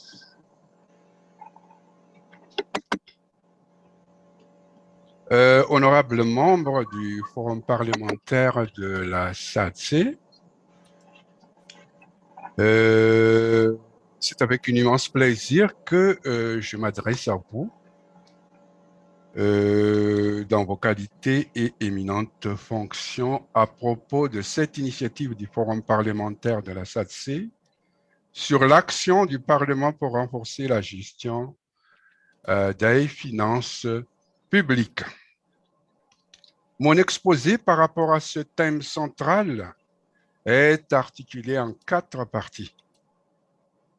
Présentation du système de gestion financière public à Madagascar, le cadre juridique de mise en œuvre de ce système, forme de contrôle spécifique pour l'Assemblée nationale, là où les honorables députés et notamment les membres de la Commission des finances peuvent intervenir ou interpeller sur la gestion financière des deniers de l'État.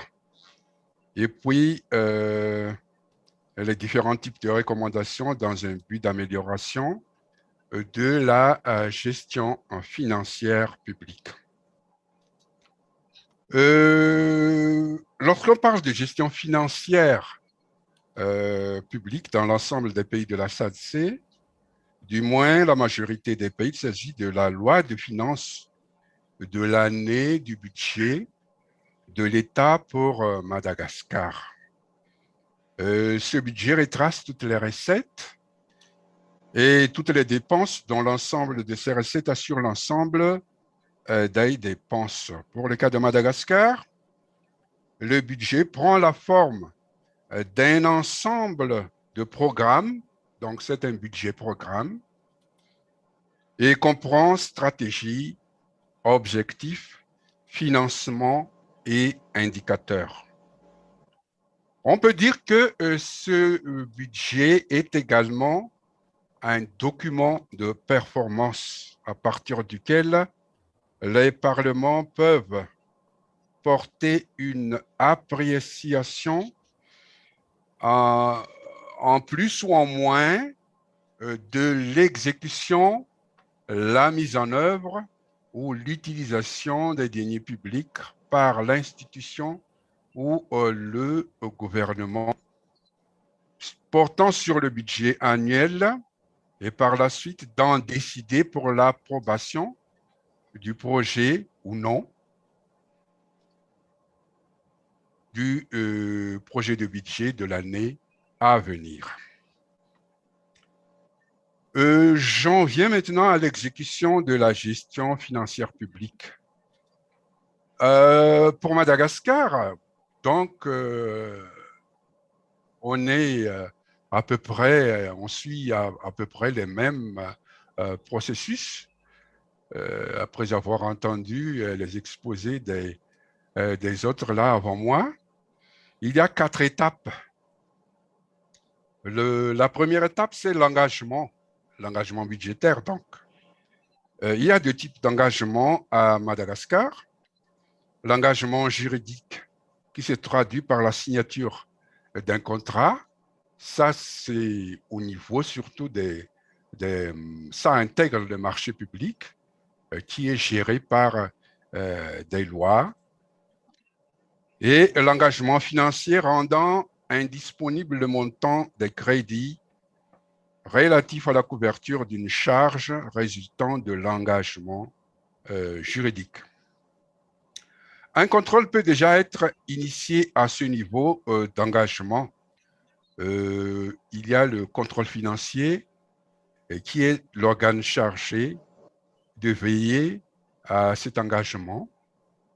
Le contrôle financier qui est rattaché directement au ministère des Finances.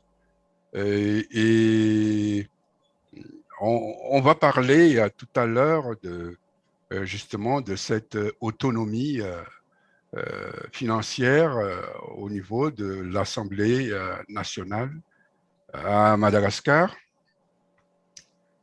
Entre autres, donc, pour ce contrôle, la comptabilisation des engagements des dépenses proposées par les ordonnateurs et l'application des dispositions législatives et réglementaires régissant l'exécution des dépenses publiques. Donc, c'est à la fois une contrôle comptable déjà au niveau de l'engagement et le contrôle juridique, législatif, réglementaire sur l'exécution des dépenses au niveau de cette première étape déjà.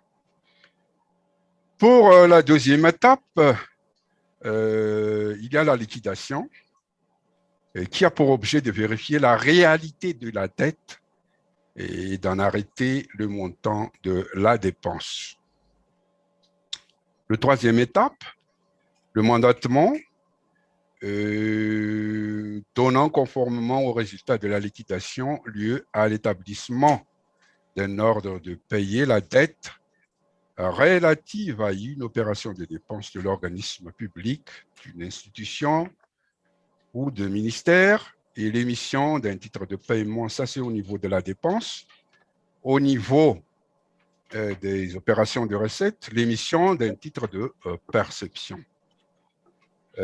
Ces 3 étapes constituent déjà la phase administrative. Sorry for the interruption. We seem to have lost sound from the English interpreter. De My l'exécution apologies. Sorry for the interruption. budgétaire. We seem to have lost sound from the English interpreter. Ces 3 étapes constituent la phase administrative de l'exécution budgétaire, qui est du ressort des ordonnateurs. Il y a la 4e étape, la phase comptable. La phase comptable qui est du ressort exclusif d'un comptable public. Ça signifie déjà que il y a le comptable public ne peut faire l'ordonnancement du budget. Il y a les ordonnateurs, il y a les comptables. Donc, ce sont des personnes à qualité différente. La phase comptable qui consiste au paiement, acte par lequel le comptable éteint la dette de l'organisme public par un ordre de paiement conformément à la liquidation. Et puis, il y a le contrôle a priori. À chaque niveau des processus, on peut procéder à un contrôle suivant l'appréciation du Parlement, députés, sénateurs, sur la situation du moment. Pour le cadre juridique, le budget, sa mise en œuvre ou sa conception, sa formulation est régie d'abord par la loi fondamentale, la Constitution.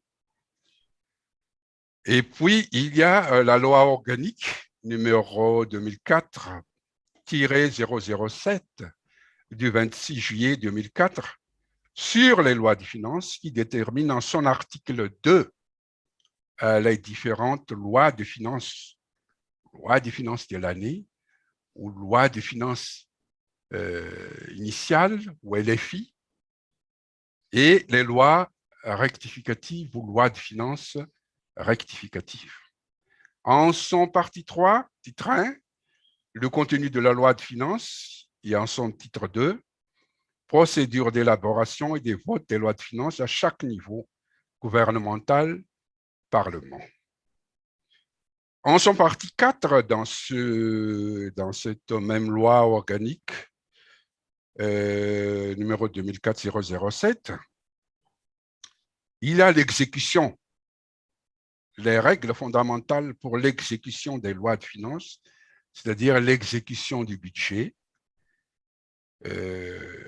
qui commence par le décret de répartition, à la définition des responsabilités des ordonnateurs et des comptables publics, et finalement, en son partie 5, le contrôle, et notamment les titres 1, le contrôle politique qui concerne les documents et les communications que le gouvernement doit produire et transmettre au Parlement 2 fois par an au cours des sessions ordinaires. Donc, les sessions du mois de mai et la session, surtout la session budgétaire du mois d'octobre. Bien sûr, il y a plusieurs autres décrets à observer, à tenir compte lors de l'exécution de ce budget durant l'année budgétaire en cours. J'en viens maintenant au type de contrôle spécifique à l'Assemblée nationale. Pour le cas de Madagascar, c'est clairement indiqué dans la loi organique 2004-007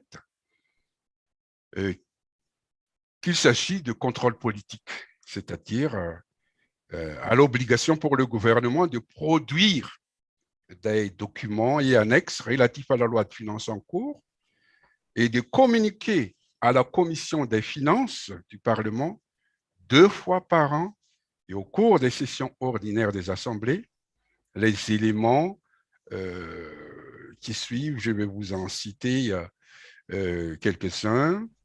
La situation des dépenses ordonnancées et engagées, les textes pris dans les domaines couvrant le régime de la rémunération du personnel ou les changements intervenus au niveau de la gestion des emplois, la situation des trésoreries et de la dette publique, la situation des recettes fiscales et douanières, la balance générale des comptes, la situation de la circulation de la masse monétaire, la situation, la variation des effectifs.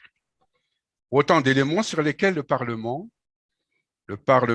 peut apprécier et contribuer à une nouvelle orientation sur la gestion financière publique pour la prochaine session, en attendant plus de précisions venant du loi de règlement qui constate le montant définitif des recettes encaissées et des dépenses ordonnancées au cours de la gestion de l'année considérée. Ça, c'est au niveau de la Cour des comptes. Quels sont donc les différents types de recommandations pour améliorer la gestion financière publique? Eh bien, le Parlement dispose de plus de moyens d'information, ainsi que peut mettre en œuvre des responsabilités au niveau du gouvernement en général. Comme moyen d'information, il y a les questions orales, il y a les questions écrites, il y a l'interpellation, voire même on peut mettre en place une commission d'enquête parlementaire pour, par suite d'un constat d'abus ou de malversation dans la gestion des fonds publics durant l'exercice budgétaire. Il y a aussi la mise en œuvre de la responsabilité ministérielle, c'est-à-dire, dans un premier temps, mise en jeu de la responsabilité ministérielle. C'est la question de confiance, c'est-à-dire que le gouvernement pose au Parlement si ce Parlement a encore confiance en lui par rapport à sa gestion budgétaire, sa gestion financière. Ça, c'est vraiment considéré comme un risque à courir par le gouvernement, parce que on sait très bien que à Madagascar, le Parlement ne lésine pas sur les malversations ou toute autre gestion malsaine pour l'exercice budgétaire. Ensuite, il y a la mise en cause de la responsabilité, c'est-à-dire c'est le Parlement qui constate qu'il y a quelque chose qui ne va pas du tout dans la gestion. C'est valable dans le comportement en général du gouvernement, mais c'est surtout dans la gestion budgétaire, la gestion du budget. Et donc, le Parlement met en cause la responsabilité du gouvernement et lance le processus de la motion de censure qui risque d'aller jusqu'à la dissolution du gouvernement, c'est-à-dire un changement du gouvernement. Ainsi donc, l'application de telles procédures de contrôle facilitera d'abord l'échange entre le Parlement et les membres du gouvernement, qui ceci renforce donc le cadre de la gestion de la finance publique, peut apporter de part et d'autre des choses, des idées, des orientations possibles pour pouvoir vraiment faire face à cette à ce système très complexe et voire même compliqué dans les pays sous-développés en général, et à Madagascar en particulier, de gestion des finances publiques. Je vous remercie de votre aimable attention pour cette intervention. Merci.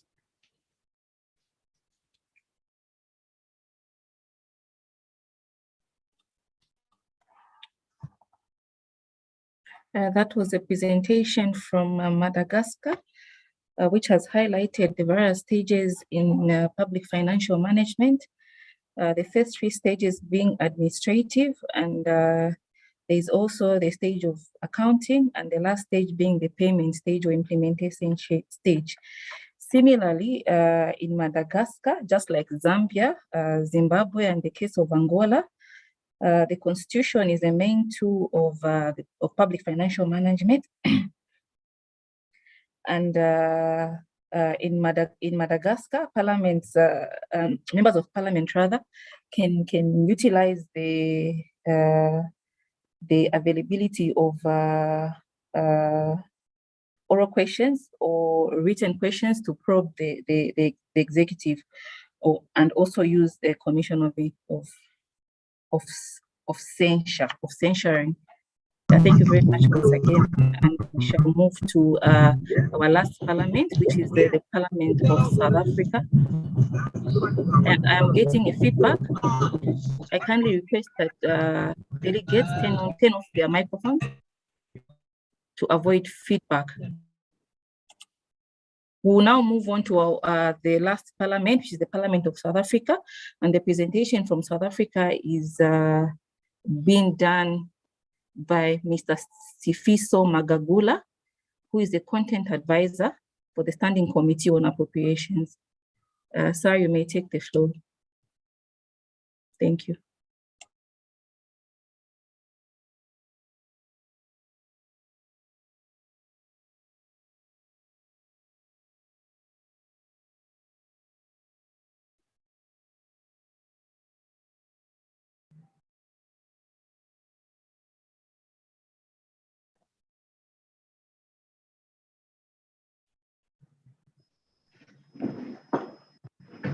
Oh, yes. Good morning, honorable members and colleagues.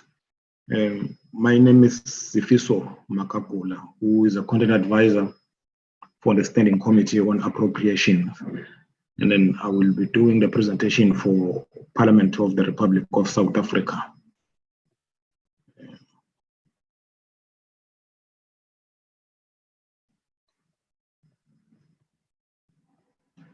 Chairperson, can I upload the presentation from my side, or is that possible?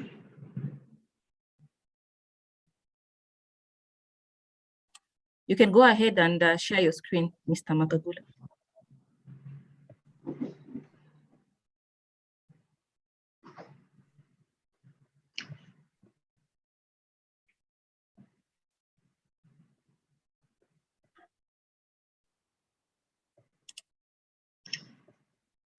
We're behind time.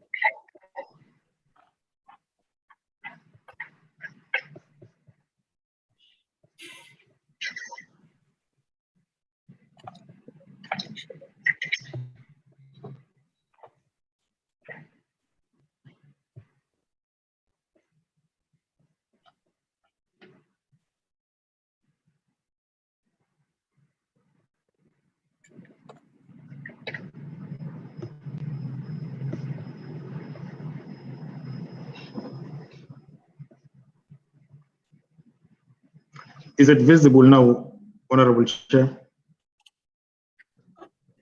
No, we're not able to see your presentation.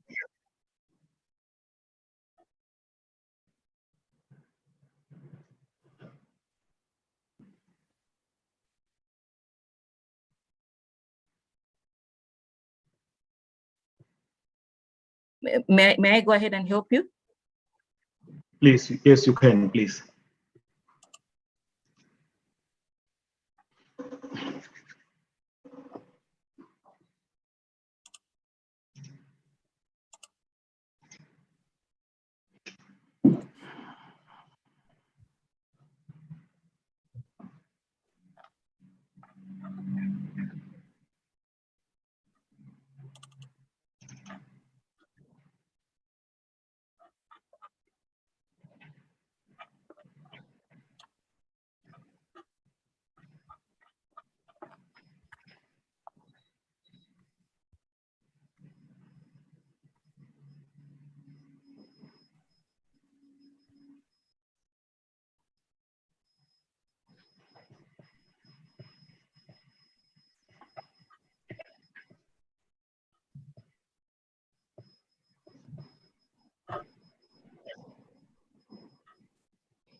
Is it visible now? You may proceed if it is.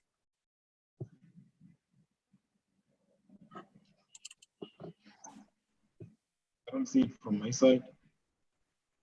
You don't see it from there? Is it visible now?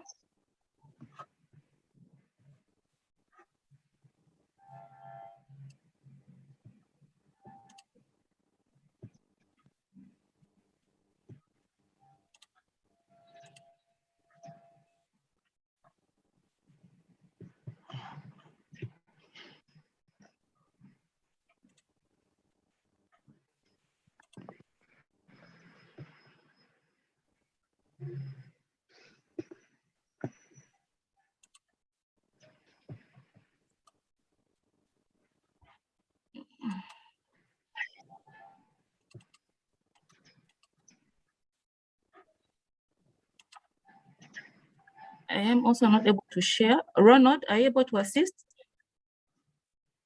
My screen is paused.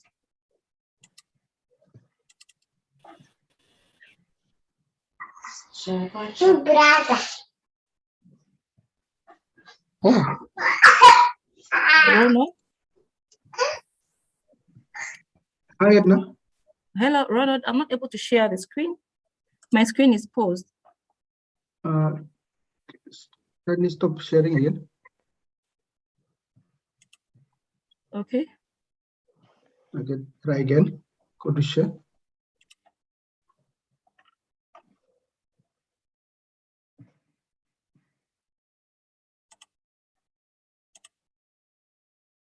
It's still the same thing. Okay, which presentation is this? South Africa, yes. South Africa. Okay, just a quickly. Grab from this side.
Is it visible? Yes, it is. Thank you.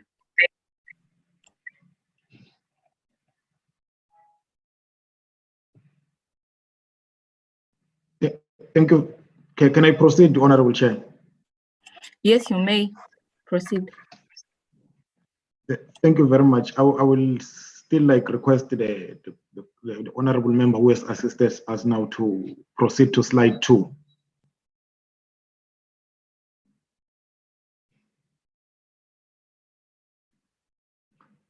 Honorable members and colleagues, in response to the role of Parliament in strengthening the public financial management, in South Africa, our presentation will continue as follows. We'll have the introduction and then the legal framework that governs the public financial management, the oversight and accountability cycle, the budget cycle and its phases, and then we will come to the role of the parliamentary committees which are involved in public financial management, particularly the finance committees, the appropriations committees, the standing committee on public accounts,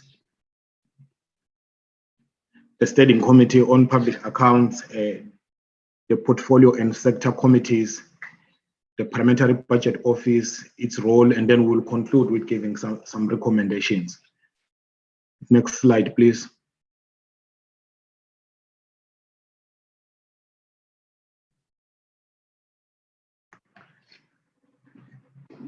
Honorable members and colleagues, in the South African context, oversight and accountability are a constitutionally mandated functions. So, which means there are no two ways about it. You don't choose whether you do it or not. It's mandated in the Constitution that this thing, they must be done. Section 55 requires that Parliament and provincial legislatures establishes mechanisms for oversight and accountability to scrutinize the executive, the actions of the executives. As you might be aware, honorable members, in South Africa, the Constitution divides the state into three arms. There are three arms of the state, which is the executive, the legislature, and the judiciary. So, which means that section gives Parliament the powers to ensure that they play the oversight role over the executive. And then Section 56 of the Constitution of the Republic of South Africa, this Parliament compels any individual or institution within the country they can be summoned by Parliament to provide information or evidence to Parliament. Parliament and provincial legislatures have the responsibility to ensure that government departments comply with the legal prescript in pursuant of ensuring that the expenditure is always on track for public money. Next slide, please. The legal framework that governs public finance management in South Africa. We have got the Constitution of the Republic of South Africa, which was adopted and signed into law in 1996. We've got the Money Bills and Related Matters Act, which is the Money Bills Amendment Procedure and Related Matters Act, which was passed in 1999 in response to the Constitution, because the Constitution of South Africa says that money can only be withdrawn from the National Revenue Fund through an Act of Parliament. And then the Act of Parliament then gave the rise, in 2009, Parliament passed this Money Bills Act in order to allow Parliament either to amend the budget if there is a need. And then you will realize that, honorable members, the committees that I will touch here, particularly the finance committees and the finance committees and the appropriations committees, they are established in terms of this Money Bills Amendment and the Related Matters Act. We've got the Public Finance Management Act of 1999, which provides an overall, it's a prescript that guides how public monies must be spent in a nutshell. We've got Treasury Regulation. The Treasury Regulation responds to this Public Finance Management Act. As and when there is a need, there is no need to just revise or repeal the legislation, but National Treasury, from time to time, they provide regulations based on the current situations, how money must be spent and all that. So basically, the Treasury regulations are responding directly to the Public Finance Management Act. And then we also have the Public Audit Act of 2004. Honorable members, you will realize when we do the presentation, where does this different pieces of legislation fit into to make income. Next slide, please.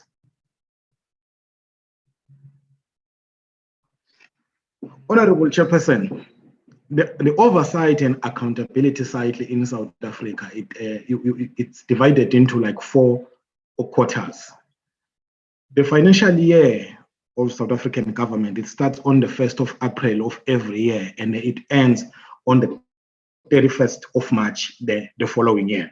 So in this diagram, you will realize that I will start from to make it simple, but is that most activities around the budget, they start at the third to the 4th quarter.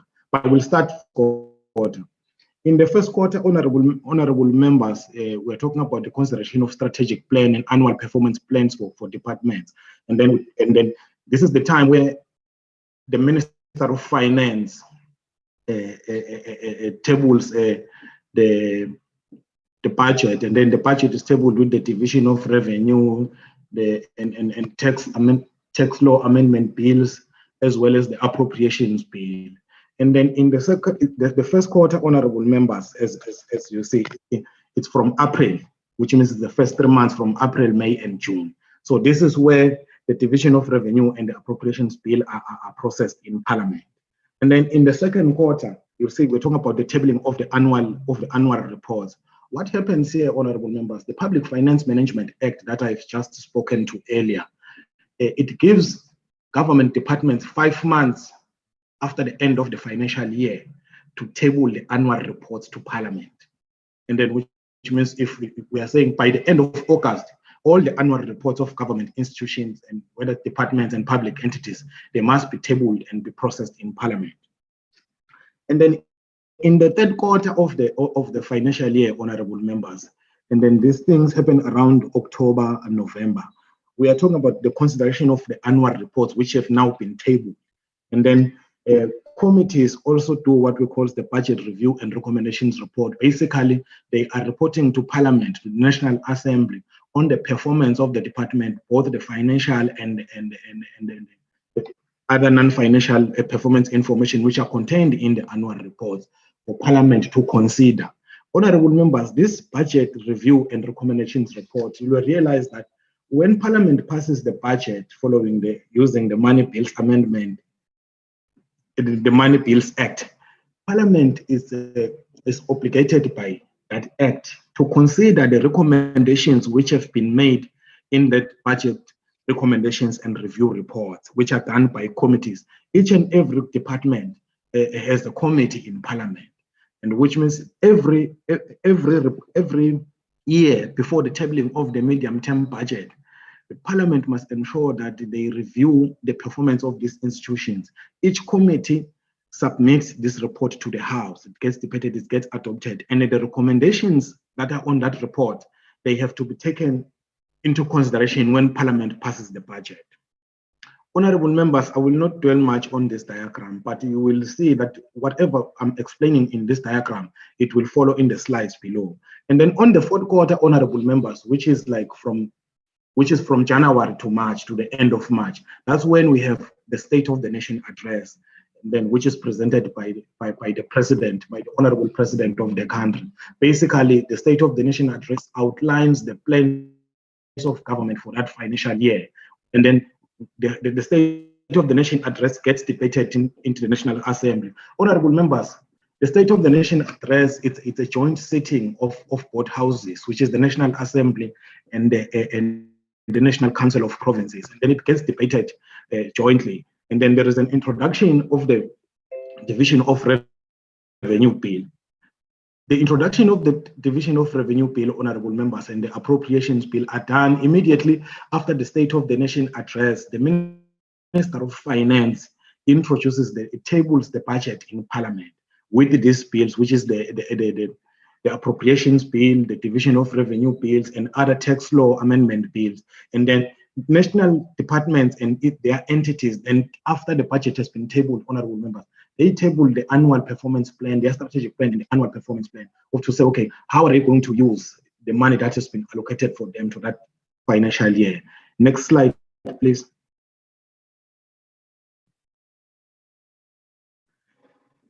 In the South African context, honorable members, the budget has got 4 phases, which is phase 1 is the drafting phase.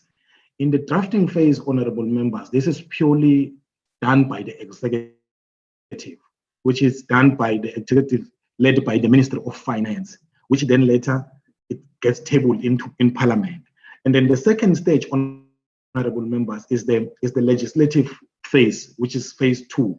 In the legislative phase, honorable members, that's when we pass the budget into law. As I've indicated earlier, honorable members, withdrawing funds from the Constitution requires that only funds can be withdrawn from the National Revenue Fund through an Act of Parliament.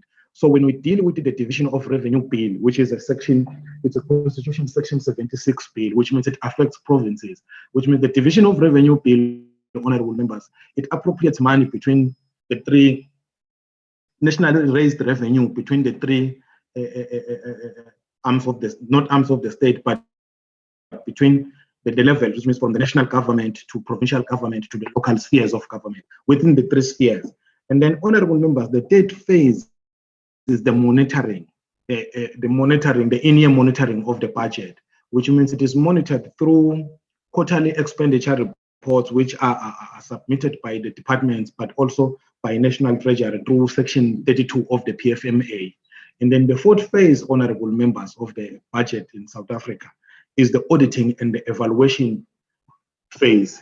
And then in this phase, honorable members, once the financial statements have been audited by the Auditor General of South Africa, the financial statements are tabled in Parliament. As I've indicated, that the PFMA makes a provision that this report should be tabled in Parliament within 5 months after the end of the financial year, which means around the end of August, all the reports must be tabled in Parliament. And then the Standing Committee on Public Accounts, Parliament established the Standing Committee on Public Accounts, which was called SCOPA. And then all these annual reports, they get referred to SCOPA once they are tabled in Parliament via the Office of the Speaker. And then they are referred to SCOPA for consideration and report. Next slide, please. As I've indicated in the diagram, in the earlier diagram, honorable members, the formulation stage of the budget is that we start with the State of the Nation address, which is presented by the Honorable President of the country around February in a joint sitting of both houses. And then the State of the Nation address gets debated. And then basically what, as I've indicated earlier, the State of the Nation address outlines government priorities for the financial year, what government plans to do. And then they will begin then the formulation stage of the budget cycle, the tabling of the budget instruments by the Minister of Finance. When the Minister of Finance immediately after SONA tables the national budget, it is in instruments such as the fiscal framework and revenue proposals, the division of revenue bill, the appropriation bills, and then the tax law amendments bill are tabled at the same time when the Minister of Finance tables the budget. And then we consider after the budget has been tabled with all these instruments, honorable members, and then the fiscal framework, then it gets sent to the Standing Committee on Appropriations for consideration and report. And then departments follows then, honorable members, by tabling the strategic plan, annual reports, and then how they are going to use all the budget that has been allocated to them. It follows after the budget has been passed. Next slide, please.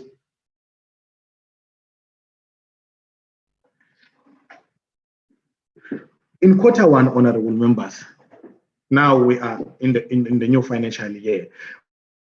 We are talking about the consideration and the analysis of strategic plan and annual performance plan for budget votes. Basically, the budget votes, we just use the word budget votes because the budget gets voted by the House, but in simpler terms are the departments which submit their strategic plan and annual performance plans.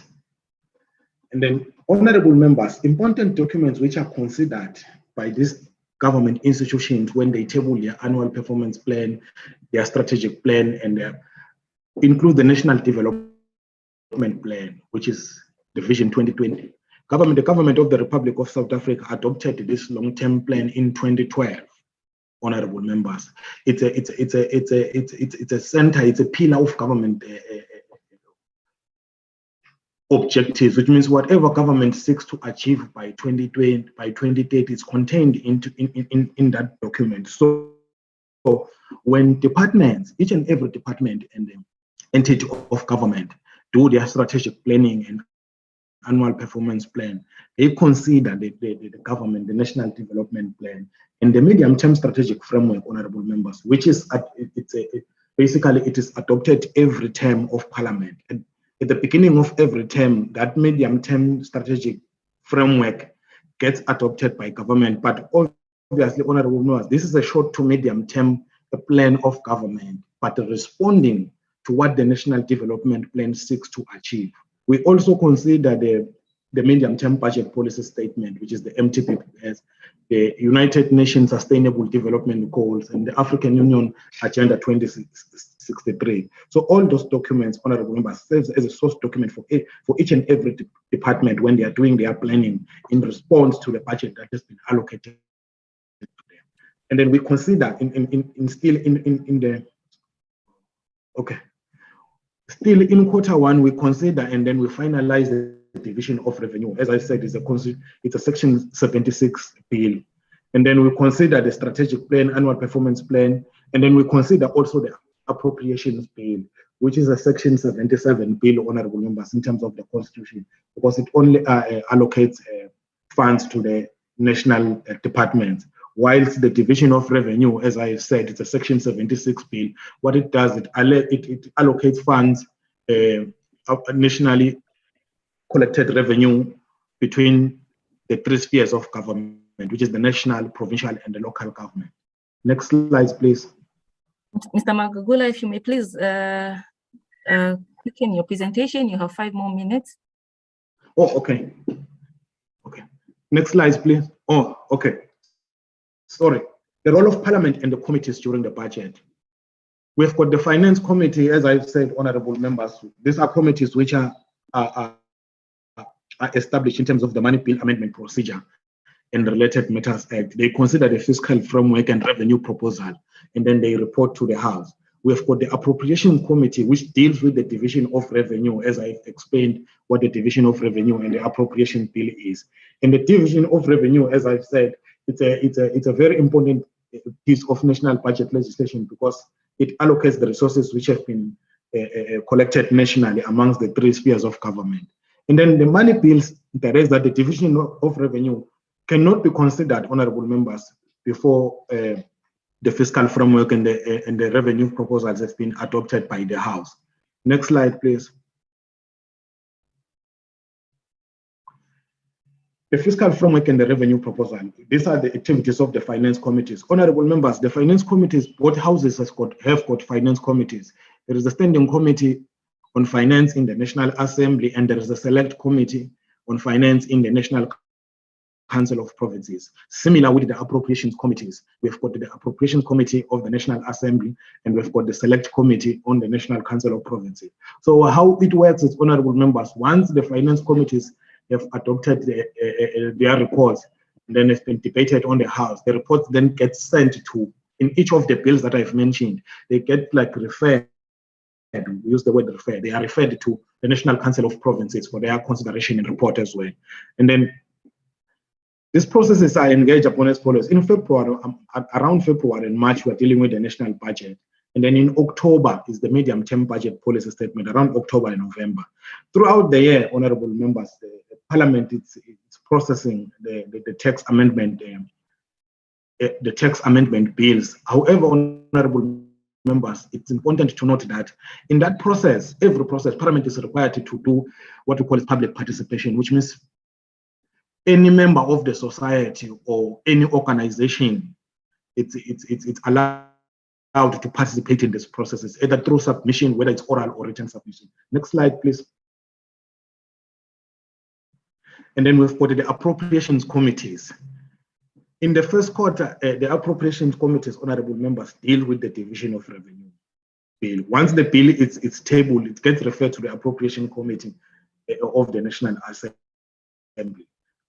Honorable members, as you will remember, I've indicated that the tabling happens when the Minister of Finance presents the budget to the Assembly. And then, honorable members, the appropriation committees,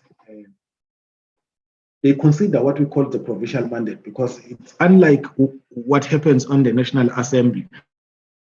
The National Council of Provinces has to take the budget to the provinces and get provincial mandates before the budget can be passed, honorable member. Next slide, please. I'm trying to rush, Chairperson, so that I can do within your time. Honorable members, before the end of the quarter, the appropriations bill must be adopted by the House, honorable members. The bill gets passed by the National Assembly, and then, as I've said, it gets referred to the NCOP, which is the National Council of Provinces, for concurrency.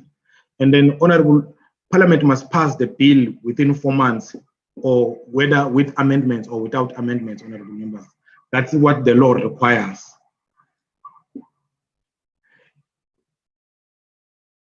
The appropriations bill, honorable members, only gets passed after the debates and the adoption of the different budget votes by the House, which means, honorable members, each and every portfolio committee that is responsible for every department, this budget gets debated in the House before the appropriations bill can be passed. Next slide, please.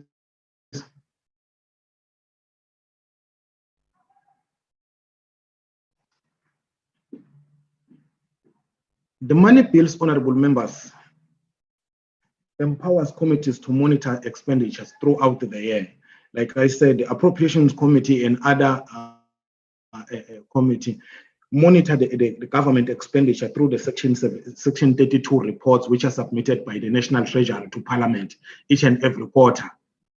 And then these reports, honorable members, are used as like an oversight instrument by Parliament, because they state how public money, the budget that has been passed by Parliament, gets spent, or how is it spent by this department. And then Parliament uses these Section 32 reports, which is their public finance management. They are required by law that National Treasury tables these reports to Parliament. And then Parliament use these reports as an oversight instrument, because it gets to tell Parliament how the executive is using the resources that has been allocated by Parliament. Next slide, please. We've got the Standing Committee on Public Accounts, honorable members, which is SCOPA. As I've said earlier, the Constitution of the Republic of South Africa requires that the National Assembly provide for mechanism to ensure that all executive organs of the state are accountable to it, and then to maintain oversight over the executive or any other organ of the state. And then in fulfilling that Section 55, subsection 2 of the Constitution, the National Assembly, through the National Assembly rules, they established the Standing Committee on Public Accounts. Next slide, please. The role of the Standing Committee on Public Accounts, honorable members, is it's obliged to ensure that, or to consider and report on all the financial statements of all government institutions.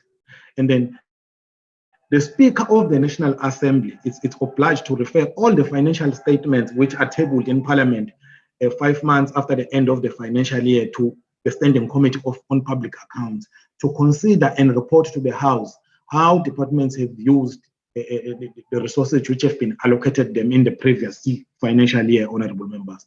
And then this is also a very critical tool which is used by Parliament in order to exercise oversight over the financial resources that has been allocated to these government institutions. Next slide, please.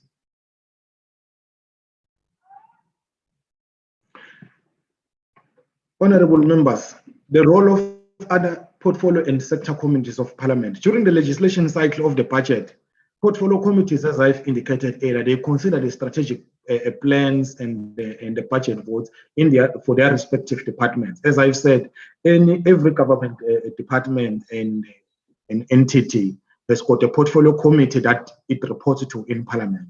Basically, this is to ensure that there is a broader alignment of government policy in the annual performance plan and strategic plan. Obviously, honorable members, once government, as I've said, government adopted the National Development Plan. So every government department's planning on entity, it must respond to that plan. And then during the implementation stage of the budget, committees continue with the quarterly monitoring of the budget votes. Like I said, it can either be through committees, the departments are mandated to submit these quarterly reports every quarter to this portfolio committees where they report to, and then portfolio committees consider these reports and then they use it as an oversight tool. And then during the evaluation stage, the committees consolidate their in-year monitoring reports, like I said, and then as well as and then consider the annual reports, and then they prepare what I've indicated earlier, that they produce the budget review and recommendation reports. These are the reports which I've said, honorable members, according to the money bills, they have to be considered when Parliament passes the next year's budget, because they report on past performance, and then the recommendations that are made in that report must be considered by the appropriations committees. Next slide, please. The role of parliamentary budget. Honorable members, we have got a parliamentary budget office in which was established by Section 15 of the Money Bills and Related Matters Act. The main purpose of the parliamentary budget office is to provide independent and objective and professional advice to Parliament on matters related to budget and other money bills.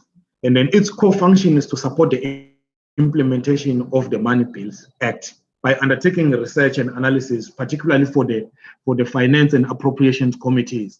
But honorable members, the Parliamentary Budget Office can report on request to any other committee of Parliament on issues that the committee wants or is dealing with. So it's not specifically, it's exclusive for the Finance and Appropriations Committee, but it was designed to provide advice to these two committees of Parliament, but it's allowed to advise any other committee of Parliament on finance-related matters. Next slide, please.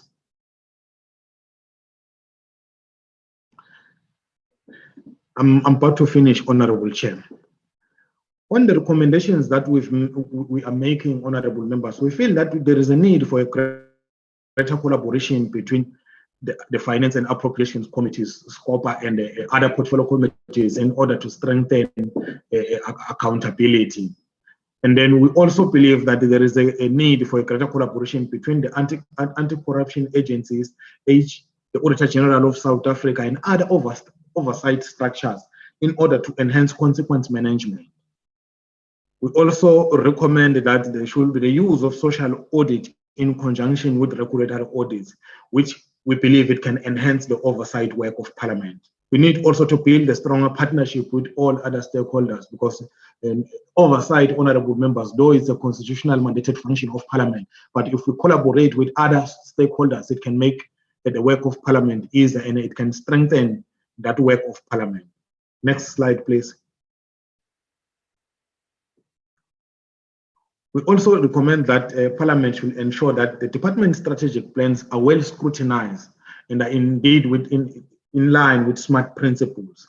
And then we are also recommending that Parliament should ensure that the executives align the resources allocation with projected performance targets in order to ensure a balance between the resources spent and performance targets achieved. Because we feel that, honorable members, when you look at the way in which oversight is done at the moment, there is a gap in terms of that kind of planning. So we believe that Parliament can work better if they ensure that resource allocation is allowed, it's in conjunction with performances. The executive should align its strategic plan with the monitoring and evaluation units. I think my time is up, and this was the next slide, please.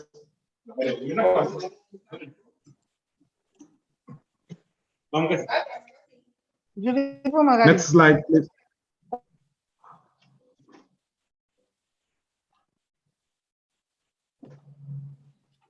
Thank you, Honorable Chairperson.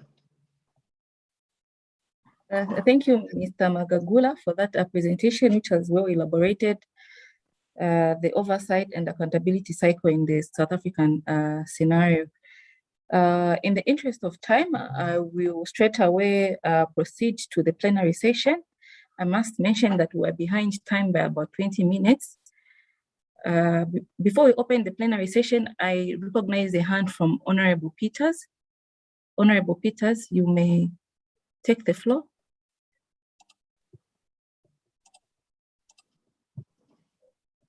Thank you very much, Chairperson of the session. I just want to find out if I'm at liberty to raise my questions right now.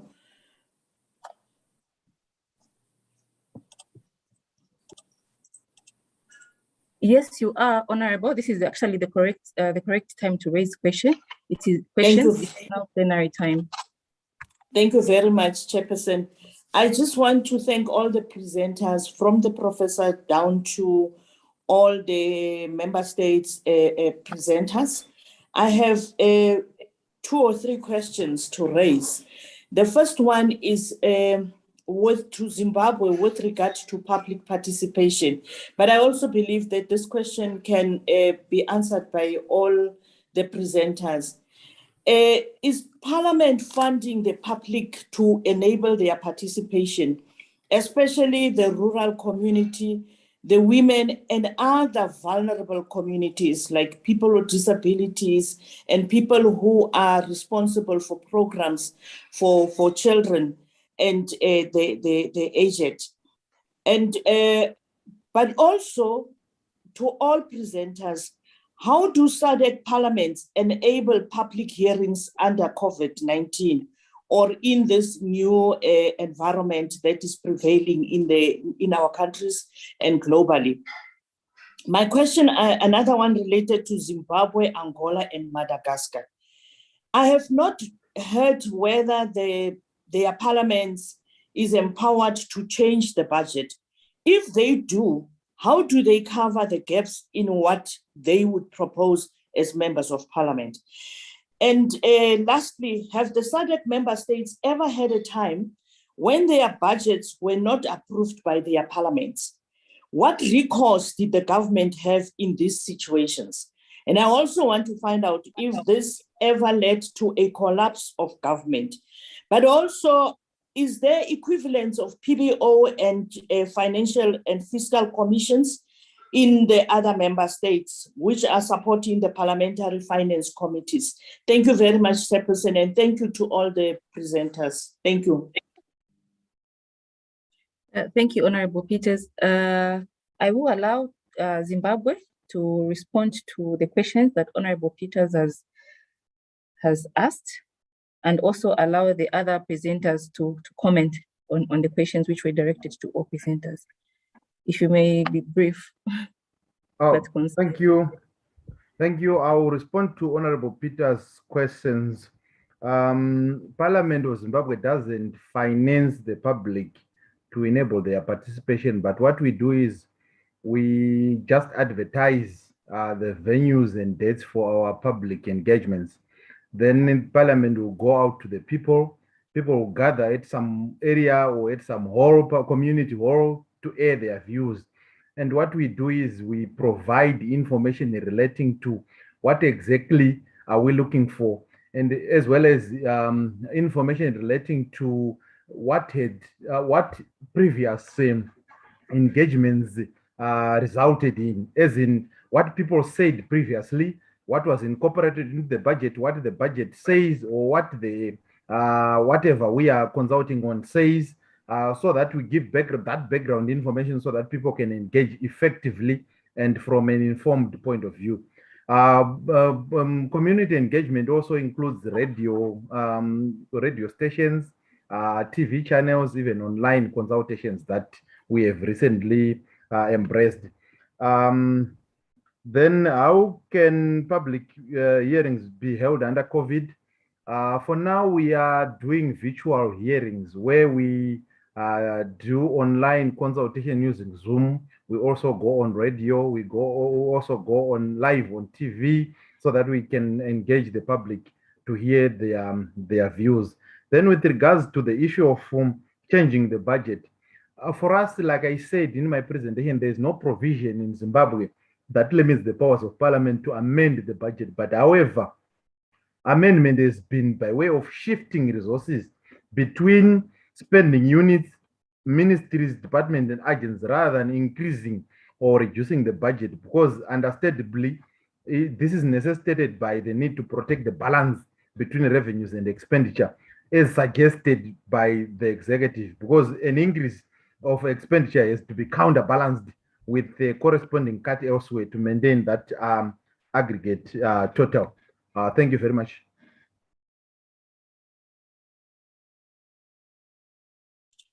Mr. Mtambo, would you like to comment? Yes, moderator. I think that in terms of how we responded to the COVID-19, Parliament has invested quite extensively in terms of infrastructure. Parliament is able to sit, for instance, virtually.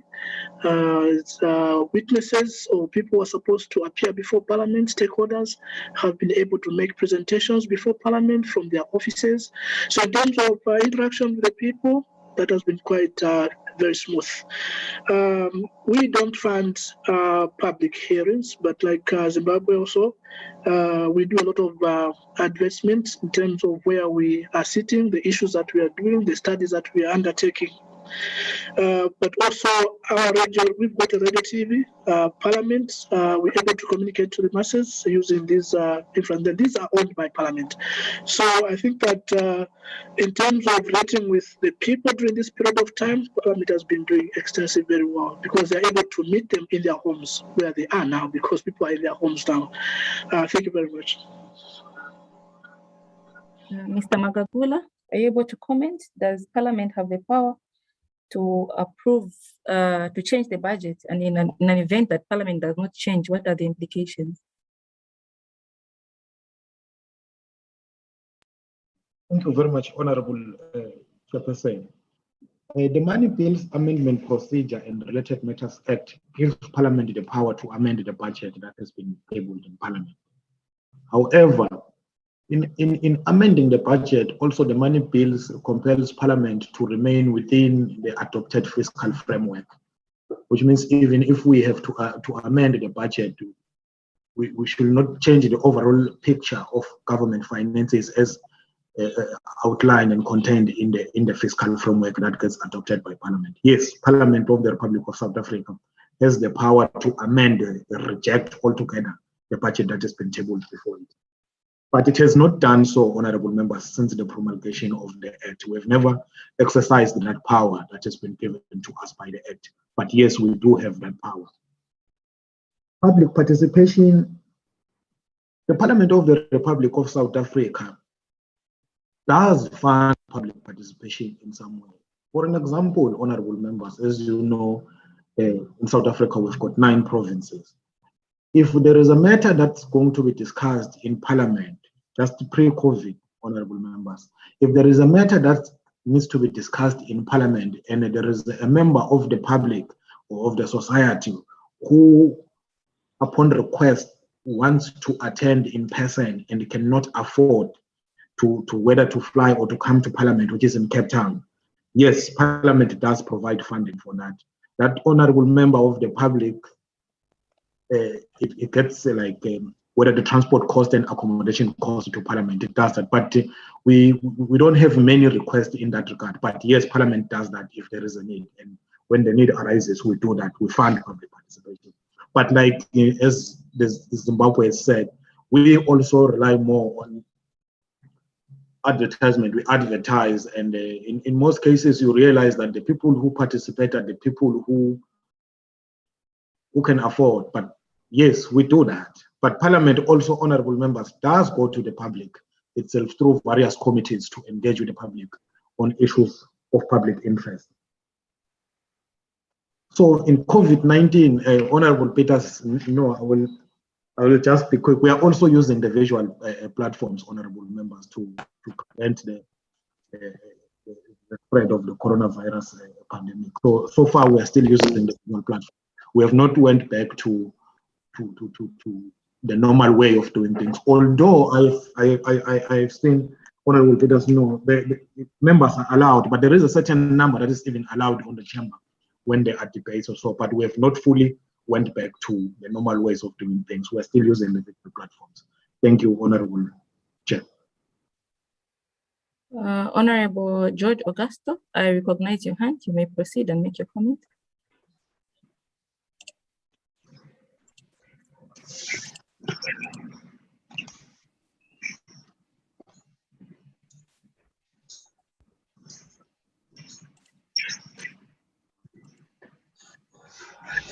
Honorable Augusto, are you there? I do. Sim.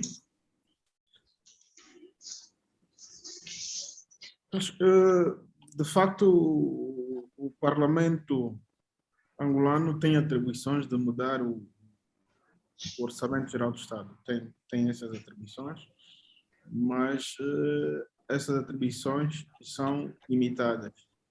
O que acontece no Parlamento angolano é que o orçamento entra para a Assembleia Nacional após a aprovação pelo Conselho de Ministros, que é enviado pelo Presidente da República, e o Parlamento tem a hipótese, pode fazer o remanejamento das dotações, das verbas, pode introduzir projetos e programas no orçamento, mas tendo em conta o limite que é fixado quer da despesa e quer da receita. O que não se altera é o limite.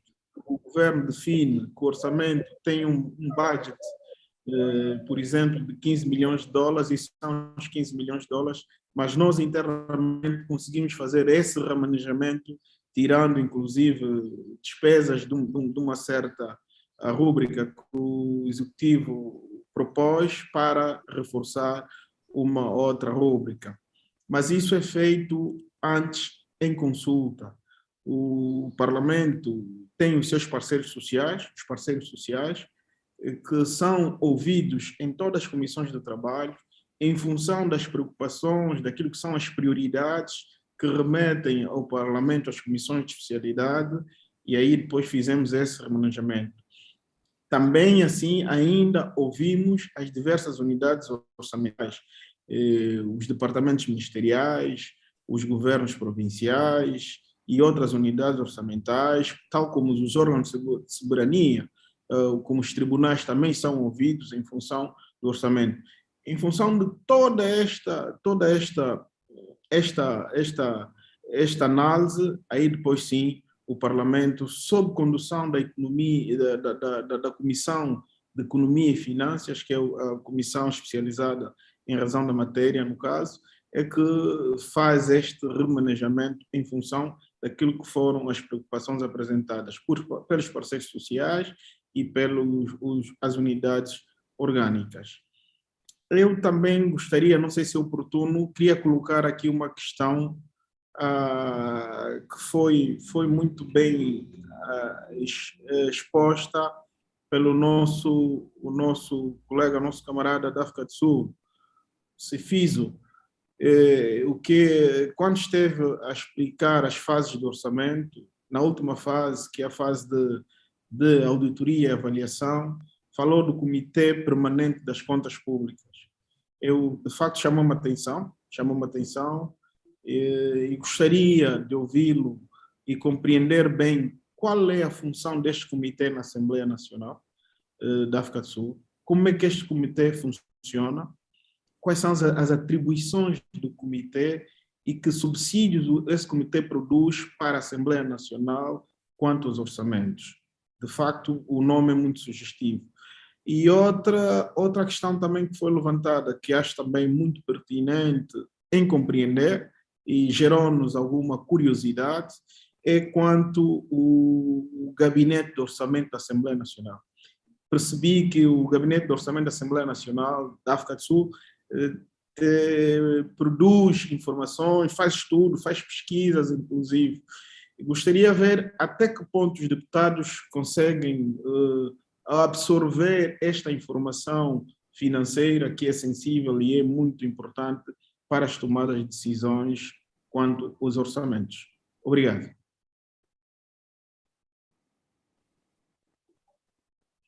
Mr. Magagula, you may take the floor and make your response.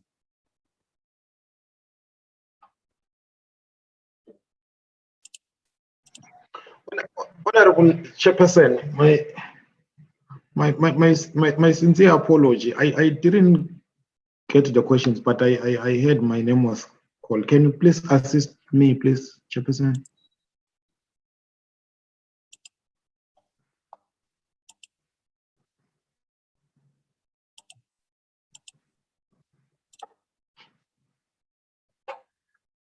Honorable George, are you able to repeat your question?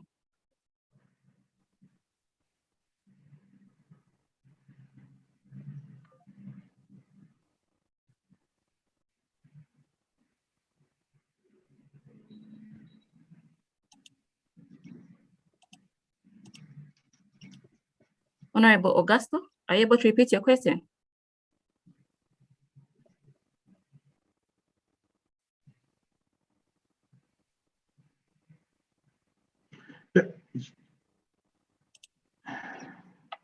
Am I audible? Sim. Eu posso. Posso de facto repetir. Eu não sei se o Magalusa está a ouvir. Já consegue ouvir? Gostaria de ter a confirmação se está a ouvir.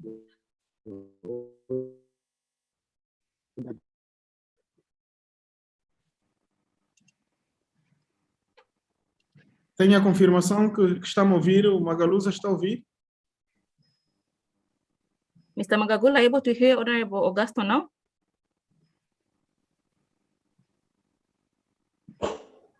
Yes, Chairperson, I can hear Honorable Augusto, but I'm unable to hear the interpretation to English. Okay, kindly go on the interpretation icon, select English, and then mute original audio. Oh, okay. Oh, okay. Oh, okay. Yes, now I can now. Senhor deputado, pode continuar, por favor. Yes. Obrigado. Não, estávamos a levantar aqui uma questão sobre as fases orçamentais. Na quarta fase, no processo orçamental na África do Sul, que é a fase de auditoria e avaliação, falamos do Comitê Permanente das Contas Públicas. O que gostaríamos, de facto, é de compreender qual é, e falamos de SCOPA, qual é, de facto, o objeto da SCOPA, qual é a finalidade da SCOPA e como é que os deputados, os parlamentares sul-africanos conseguem dar utilidade das informações produzidas por este comitê, que na nossa ótica é um instrumento muito positivo. Por outro lado, também falou de um gabinete orçamental, o gabinete do orçamento.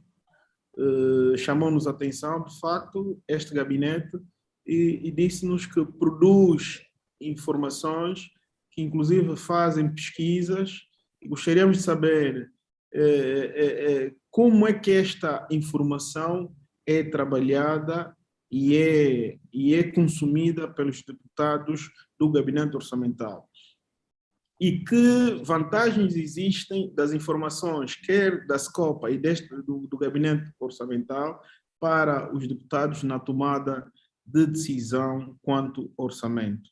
Esta era a nossa questão que gostaríamos de colocar. Obrigado.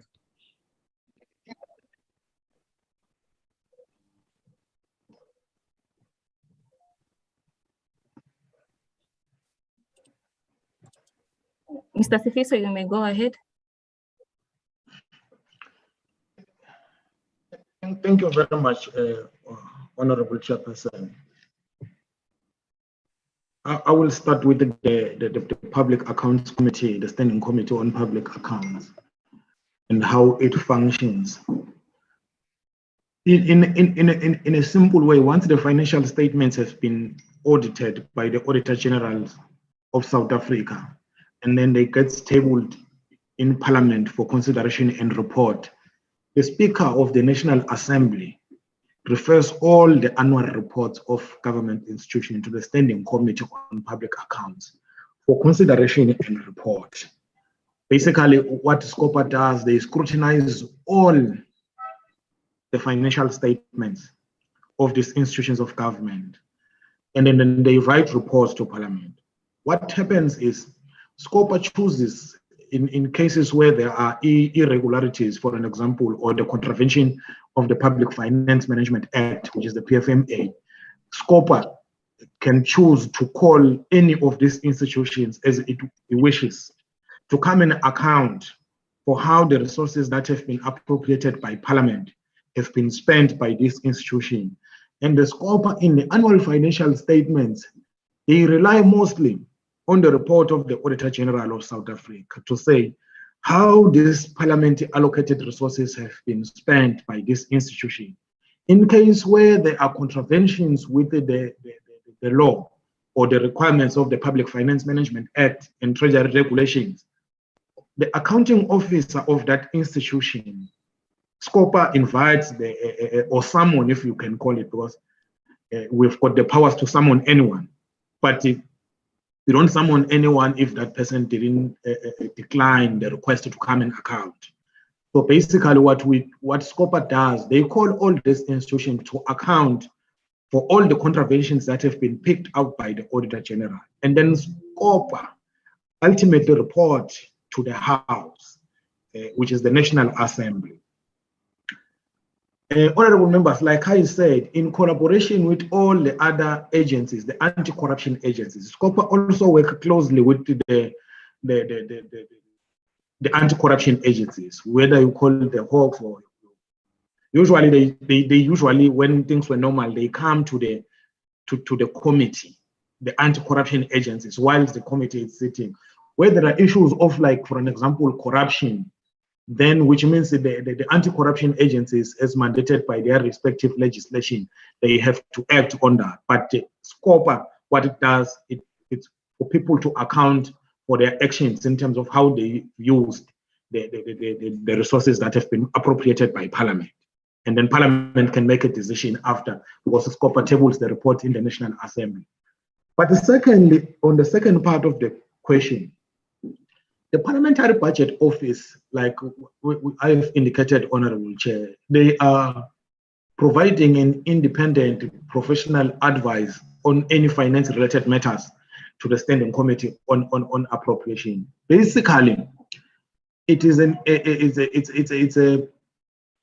it's a unit that was established to assist the appropriations or the committees that are directly involved with the budget in, like, making key decisions about the budget.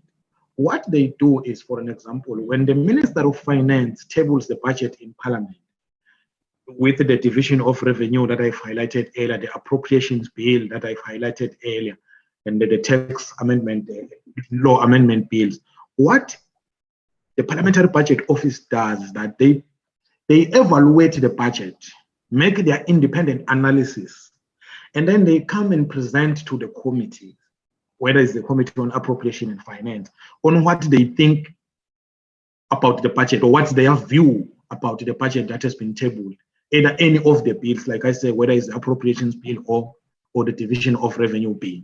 Then how honorable members consume that information, Honorable Chair, is that based on the independent analysis of the Budget Office, the Parliamentary Budget Office, honorable members individually and collectively, ultimately they have to make a decision at the end of the day whether they want to pass the budget or not. But then that's a political kind of decision that they have to make. But the Parliamentary Budget Office, they will have advised the committee, they will have made their opinions known to the committee to say, for an example, we feel that maybe the budget for social expenditure is too low, considering maybe the levels of inequality and poverty in the country. They make those kind of analysis and present to the committee. But it's up to the committee at the end of the day to make a decision around the budget. Thank you, Honorable Chair. I think I hope I've answered all the questions. Thank you, Mr. Magagula. I'm afraid we are running out of time, and according to the schedule, we're already in the second session of the program. I will allow the last three hands. Our next presenter has another engagement, and we don't want to risk losing our next presenter. I will allow the last three hands from Honorable Dutiro and our presenter from Madagascar to make his comment, and the last one from Honorable Natangwe, in that order. Thank you very much. Thank you, Chair. Am I audible? Yes, you are. Hello, you may proceed. Audible? Oh, thank you. I would want to thank all the presenters for the very good presentation that they've actually done today. My question is on the rising of global powers, with a great interest on what is happening in SADC. In light of our financial security, yes, it is our role as members of Parliament to make sure government is accountable and there is transparency. I would want to understand what is the role of Parliament in ensuring financial security in terms of people who may have negative interests in our country, as we quest for transparency to be done by the executive. Thank you.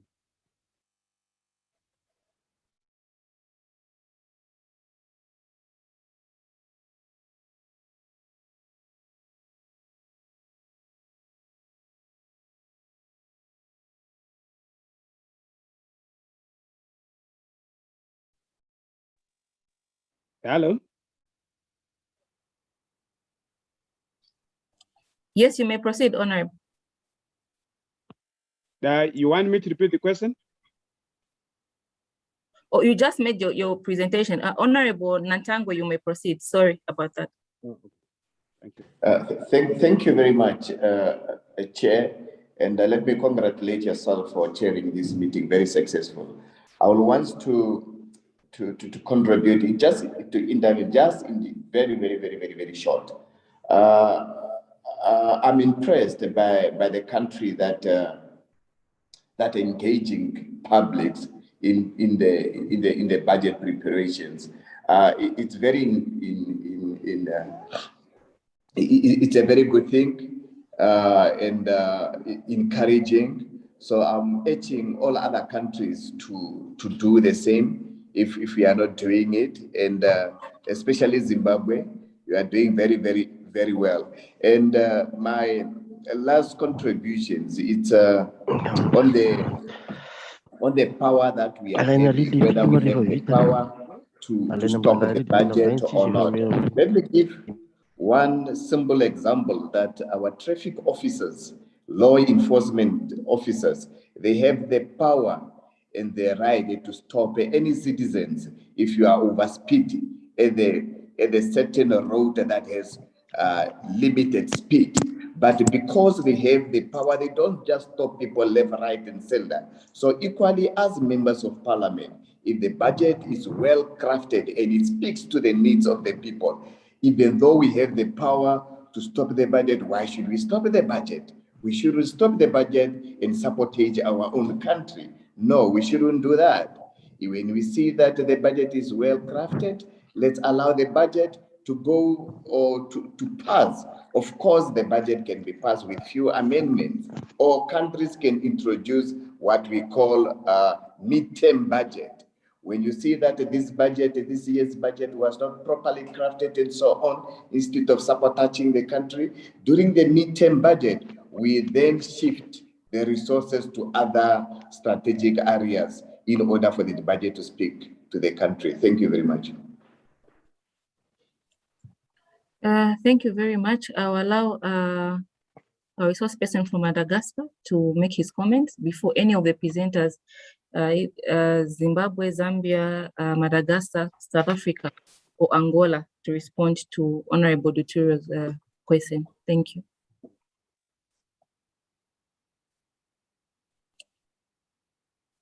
Madagascar, you may take the floor. Merci, Madame la Présidente. Je suis bien entendu. Bien, voilà. J'aimerais surtout intervenir. Vous m'écoutez? Vous m'entendez là?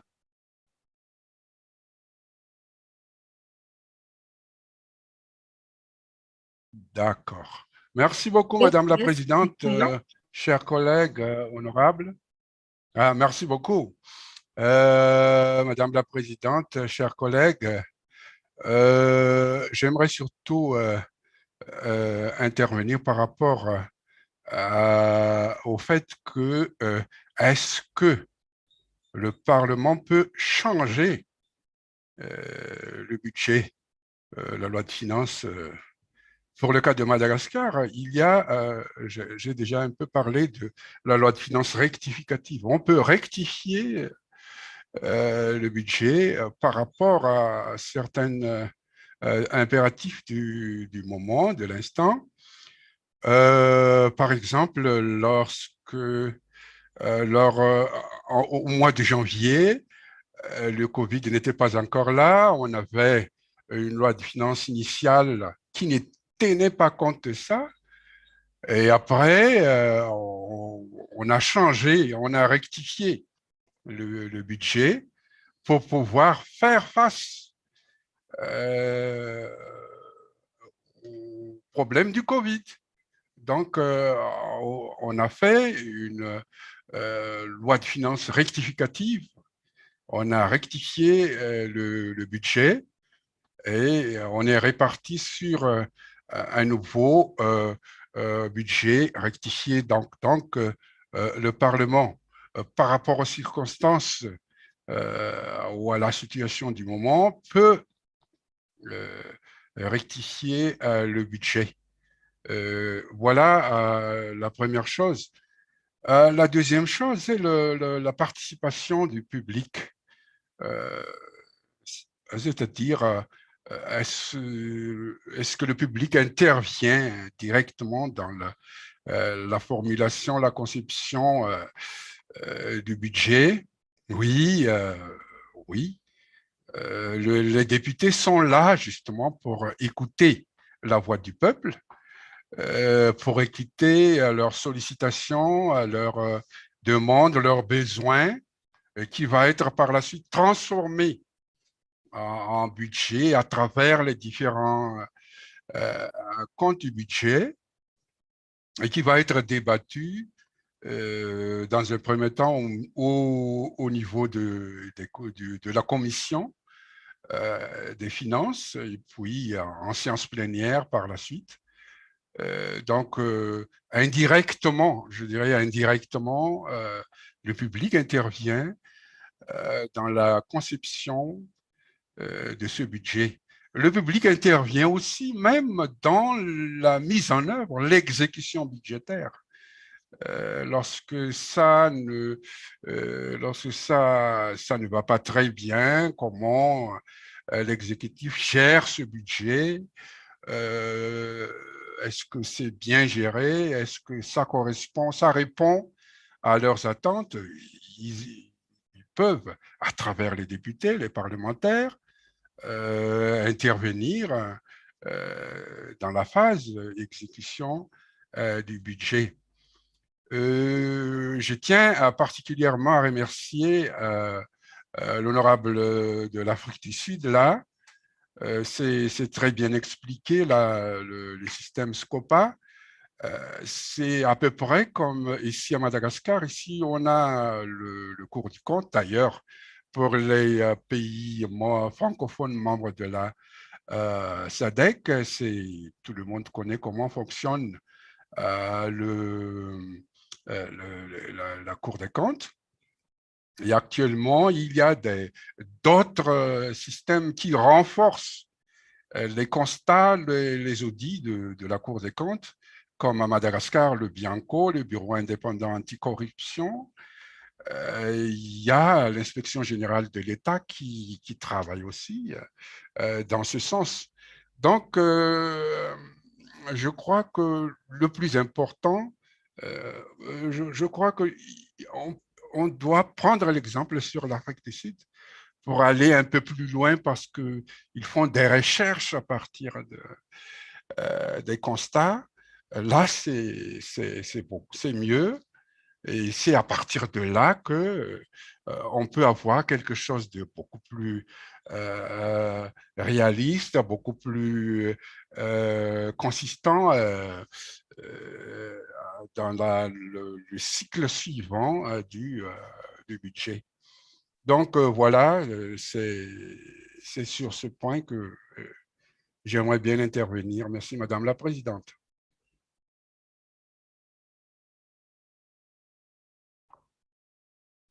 Thank you very much, Director of Finance. Before I invite Mr. Daniel Greenberg, I will quickly ask Zimbabwe to respond to Honorable Duturo's question. Please try to be brief. We have kept our next presenter longer than expected, and he has another engagement after this presentation. Mr. Chiwore, if you may just respond briefly to Honorable Duturo's question. In case there are any burning questions, you will be free to ask the resource persons in the last session of our plenary. Thank you very much. Mr. Chibore? Madam, I didn't quite get the question from Honorable Dutiro. I'm not sure if my colleagues got that question. Honorable Dutiro, his question was, what is the role of Parliament to hold governments to account? What is the role of Parliament ensuring security in a negative crisis situation? Was that the question, Honorable Dutiro? What I said, my question was concerning the interests of global powers on SADC. The question is, as members of Parliament, in our quest for transparency, as and when the executive does implement the budget, what is the role of Parliament in making sure that the country and the government's financial security is guaranteed as and when we seek for transparency from the executive? What is the role of Parliament?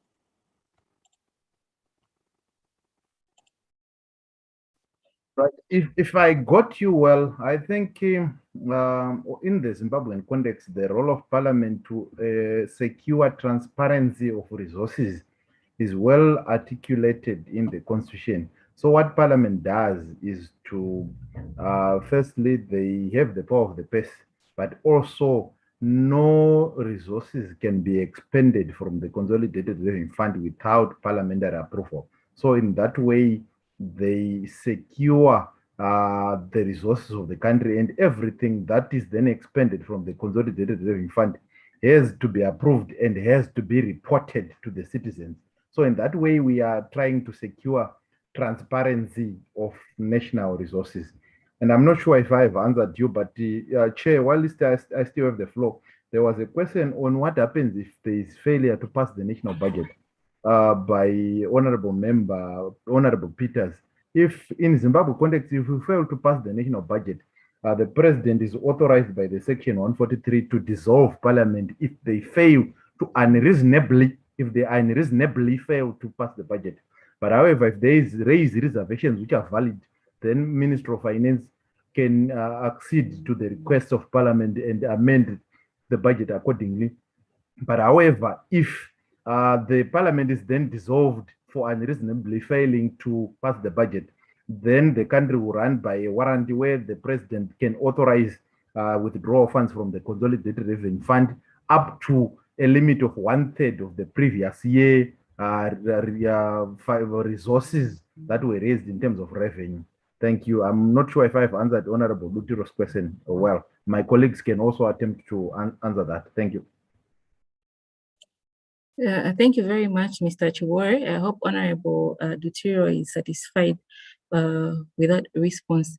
In the interest of time, permit me to invite Mr. Daniel Greenberg to make his presentation.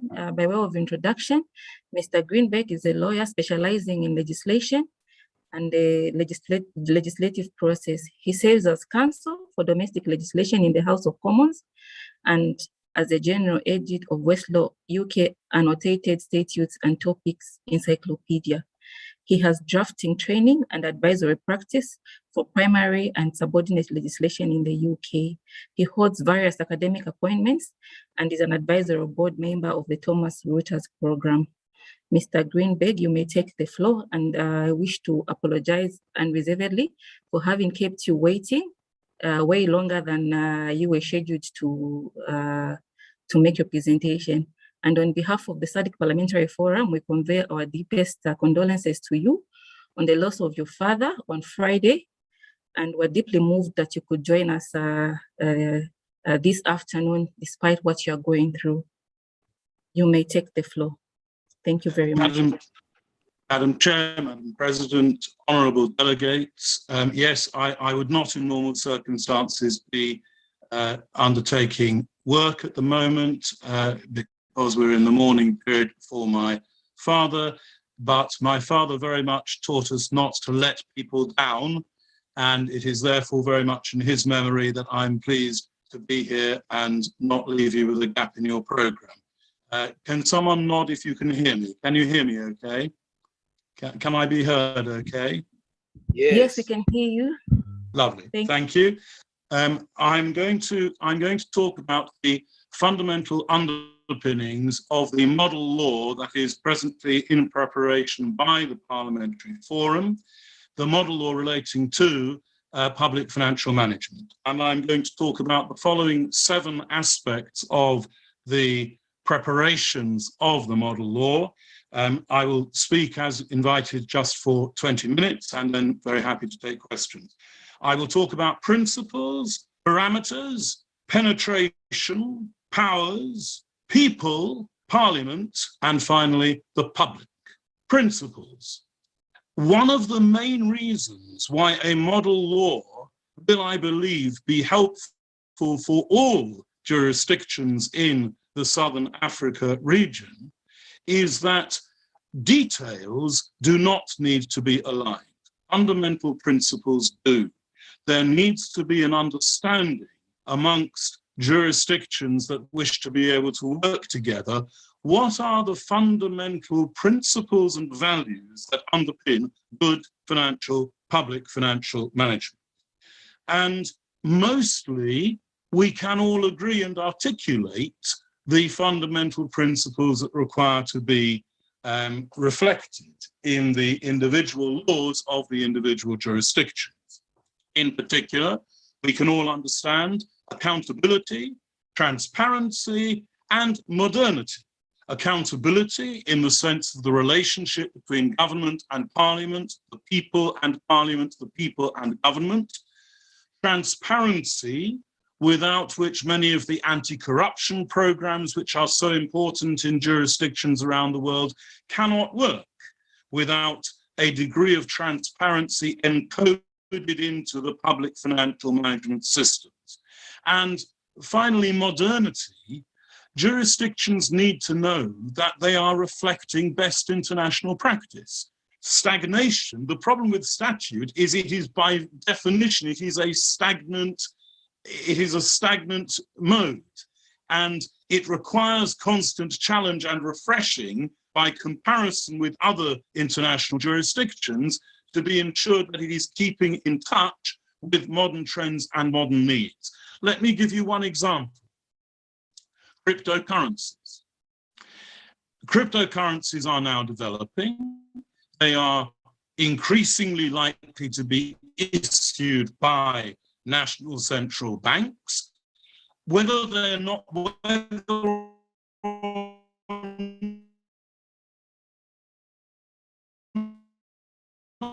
they are going to be issued by national central banks, they are so public financial resources. Consolidated fund assets will have to take account of debts and liabilities that may have been incurred. So a modern financial management law needs to consult with other jurisdictions. What are you doing about cryptocurrency? How are you reflecting accountancy policy, accounting policy, and audit policy in relation to assets and liabilities that are expressed in cryptocurrency? Clearly, the variations in cryptocurrency valuation are so extreme, it is so volatile a mechanism that audit mechanisms and valuation mechanisms that may have worked very well for decades for solid currencies may not work for cryptocurrencies. And in developing public financial management systems, modernity requires us to consider how we are dealing with this new challenge. So we have principles which we need to set out on the face of the model law. We have measurable outcomes, and they must be measurable outcomes that are set out in relation to those principles: optimization of public revenue, sustainability for future generations, effective oversight. And those principles must be reflected in management principles that the statute mandates through to governance. Transparency principle, accountability and participation principle, and an oversight principle. And finally, before we leave the principles area, there is values. Values are required to be reflected separately because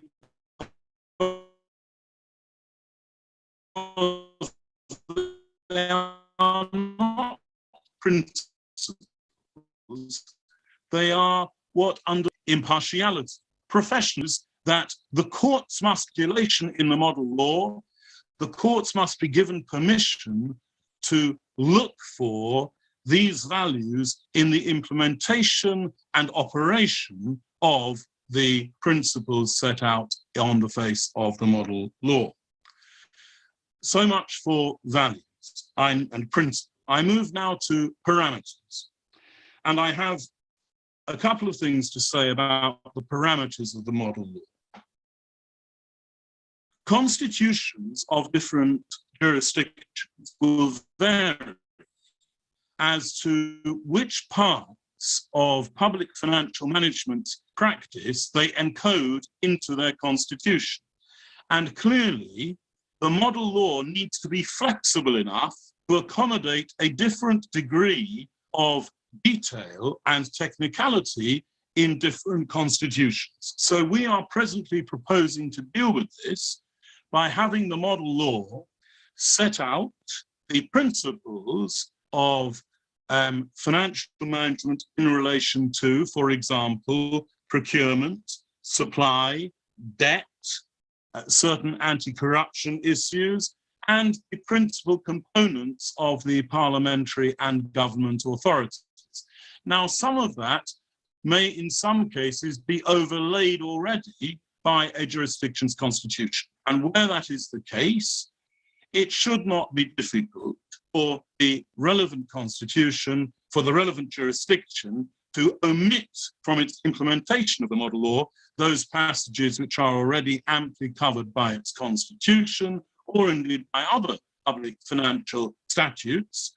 And to implement the model law, therefore, requires a modular approach. The model law needs to be capable of flexibly applying, irrespective of how much detail is already dealt with in a jurisdiction's other laws, from the Constitution downwards. The second thing to say is that the public financial management parameters require to be capable of being seamlessly incorporated of each and individual jurisdiction and state. And the best example I can give you here is tax. It is not the place of a model law on public financial management to set out the code, the principal code of taxation for a jurisdiction. And yet the model law must ensure that it is capable of working with the fiscal mechanisms and the fiscal laws of each jurisdiction in a flexible and adaptable way. I come now to penetration. And there are two issues I wish to raise here. In terms of penetration, every public financial management statute would, of course, apply to central government. That's easy. The question is, how far do we extend it and apply it to non-central government?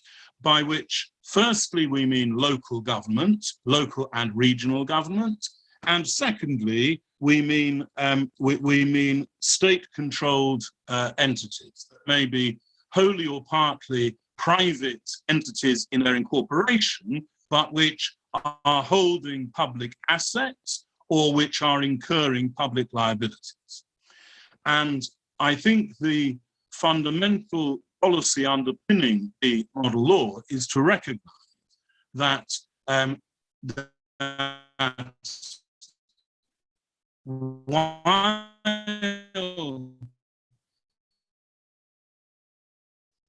it may be very important to have arm's length corporate bodies that are capable of carrying out public operations, at the same time are spending public money or if they are dealing with public assets, that the principles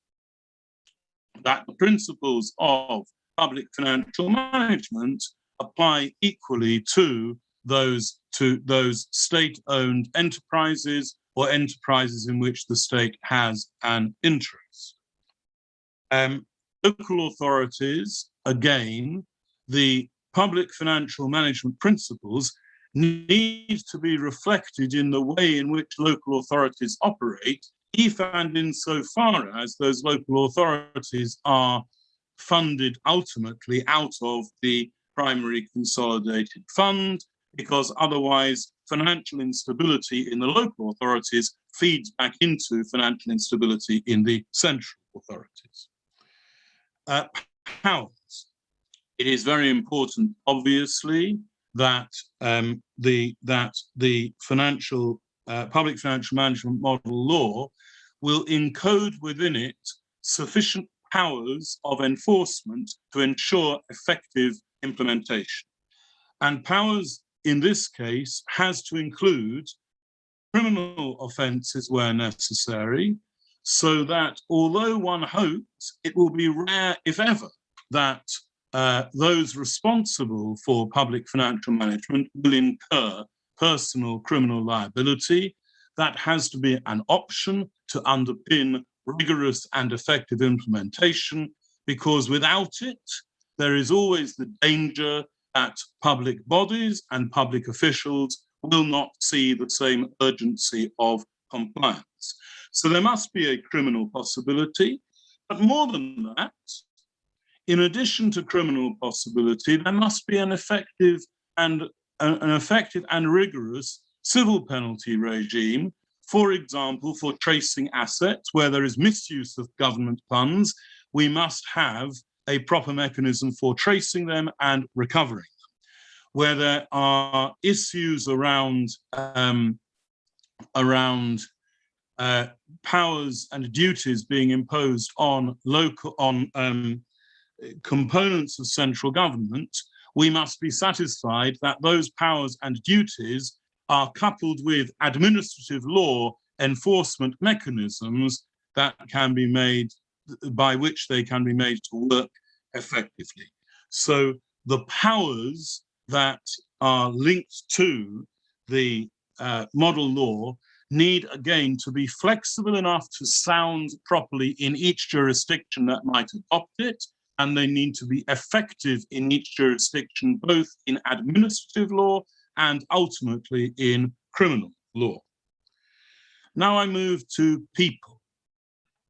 In terms of people, again, the biggest problem here is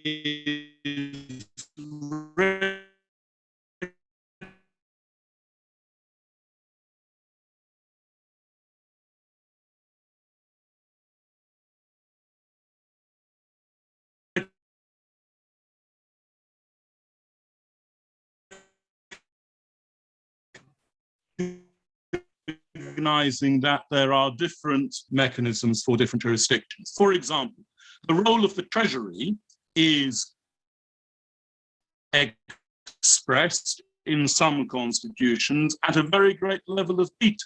In other constitutions, it is not. So the model secretary of the Minister of Finance, the Finance Secretary, the auditors, the public auditor and the relationship of the public auditor with the Public Accounts Committee. It has provided all those details, but in organs that already have those details, in them flexibly so as not to lead to overlap with their founding constitutional legislation. Modularity, a modular approach, is required in order to ensure effective implementation in all jurisdictions in a way that respects the constitutional arrangements of each jurisdiction. I now come to Parliament, and this is very difficult because, of course, within Parliament, within each jurisdiction, Parliament, the Assembly or Parliament's arrangements are unique.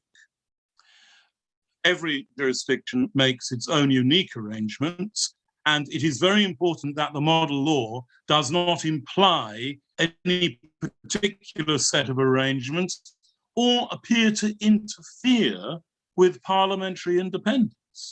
So while, again, it is important that parliamentary accountability is of the essence of what one finds in the model law and that it is encoded into every aspect of the model law, at the same time, it is important that each jurisdiction is left to make its own arrangements of a parliamentary nature or an assembly nature without interference from the model law.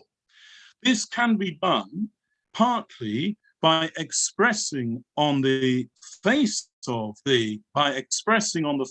the model law that it is required to be implemented in a way that is in accordance with the standing orders of each Parliament and Assembly, and that each Parliament and Assembly is required to give effect to the rules of the modern law in a way that is consistent and congruent with the local rules, customs, and standing orders of each Parliament and Assembly. Finally, Madam President, I mentioned the public. Public engagement, ownership by the public of the model law on public financial management will be the key to its proper implementation. Without public acceptance and engagement, the model law will not work. And that feeds through into a number of requirements in the model law itself. First, it must be plain language. It must be set out in terms that citizens and businesses can understand.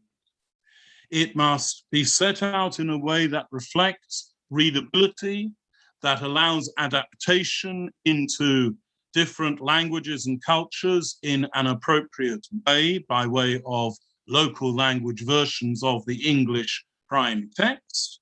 And it must use plain language techniques, including diagrams, tables, whatever it is that will most clearly make accessible the material of the model law to all those who are required to implement it and adopt it.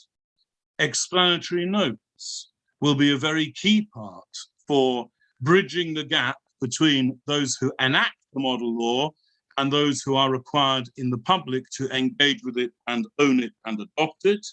And finally, of course, consultation. There will have to be extensive consultation, and the forum is already has already begun that process. Extensive consultation with citizens and businesses who are required to give effect to the model law, with a view to enhancing their understanding of it and their acceptance of it, and with a view to making the final text of the model law, so far as possible, reflect the aspirations, needs, and understandings of the citizens of each jurisdiction that implements. I hope I have given you, using these 7 ideas, principles, parameters, penetration, powers, people, Parliament, and the public, I hope I have given honourable delegates a brief overview of the underpinning principles of the model law, and I'll be grateful for and very happy to respond to any questions, although I hope delegates will understand that I do need to go and rejoin my family in the morning, and I'm grateful to you for having accommodated my timing, and I repeat that it's been a great pleasure in the memory of my late father, Morris Greenberg, who would not have wanted to let the conference down, and it's been a great pleasure to be able to carry that principle through in his memory. Thank you very much, Mr. Daniel Greenberg, for that excellent presentation on the public financial management model law, the key implementations and the expected the key challenges and the expected implementation challenges.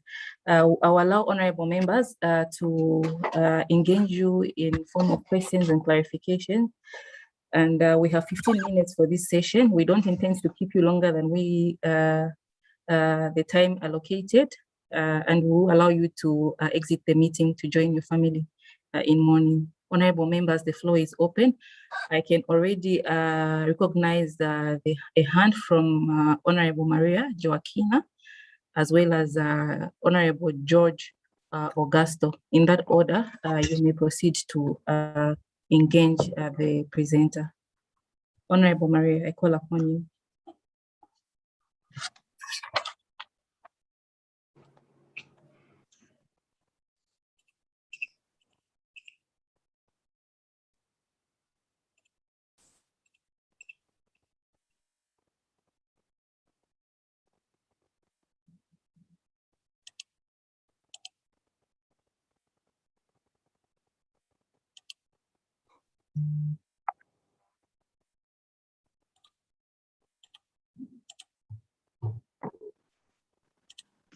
Bom dia.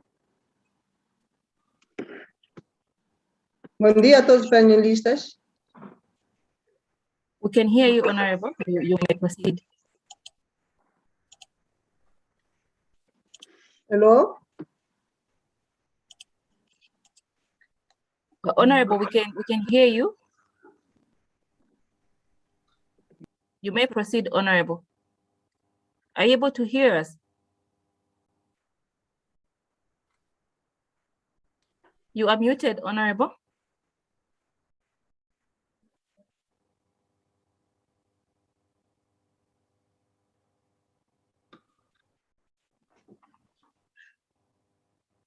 While we're waiting for Honorable Maria to take the floor, may I request Honorable George Augusto? We'll get back to Honorable Maria. Honorable Augusto, you may take the floor.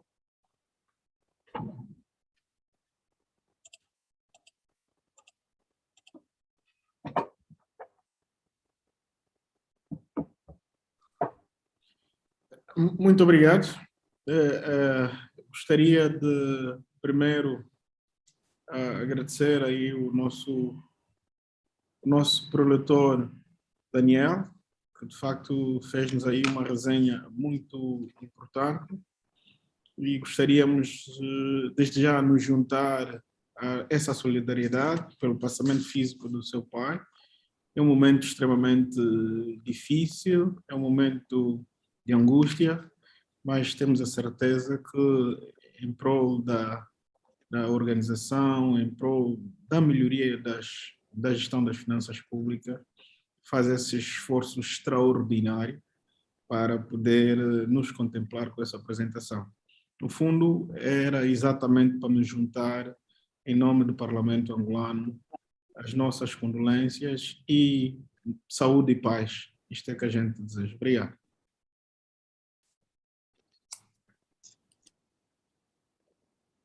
Thank you.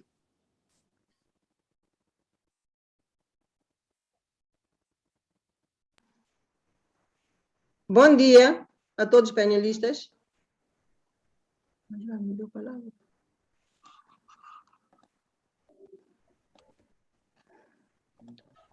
You may proceed, Honorable.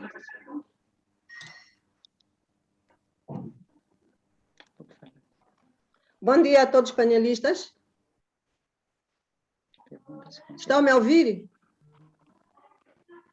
Conseguem me ouvir? Conseguem me ouvir? We can hear you, Honorable Maria.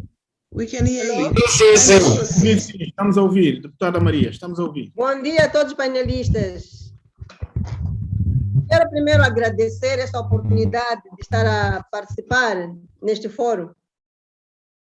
Sou Maria Joaquina Júlio Inácio, sou deputada da Assembleia da República, concretamente faço parte da 5ª Comissão, que é a Comissão de Agricultura, Economia e Ambiente. Eu vou partilhar convosco a minha tela.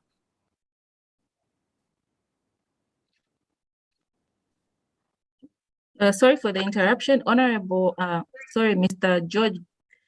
Daniel Greenbeck has a problem with the translation channel, interpretation channel rather. No, it's fine. No, it's fine. I'm getting the interpretation. It's fine.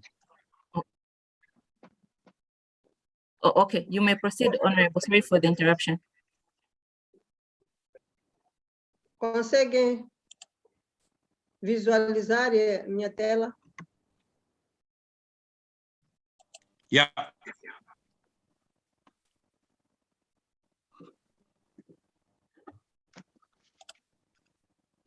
Conseguem? Posso prosseguir?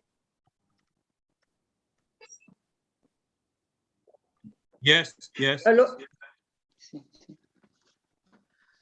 Bem, eu encontro-me neste momento aqui para partilhar convosco sobre o papel do Parlamento da gestão das finanças públicas.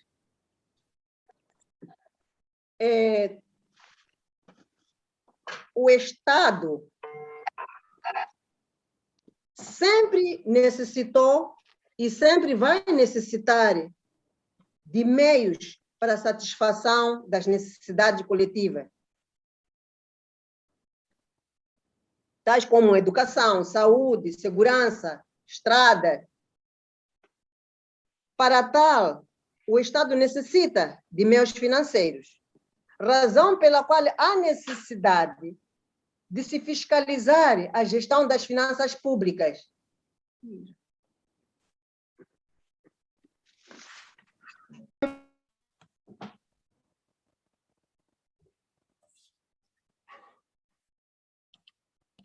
Moçambique, que tem sido palco de gestão catastrófica de recursos públicos, materializado pelos recursos públicos, materializados pelos escândalos financeiros. A gestão transparente das finanças públicas contribui para um fator fundamental na necessidade democrática, razão pela qual a sociedade tem o direito de saber onde e como os seus recursos estão a ser investidos.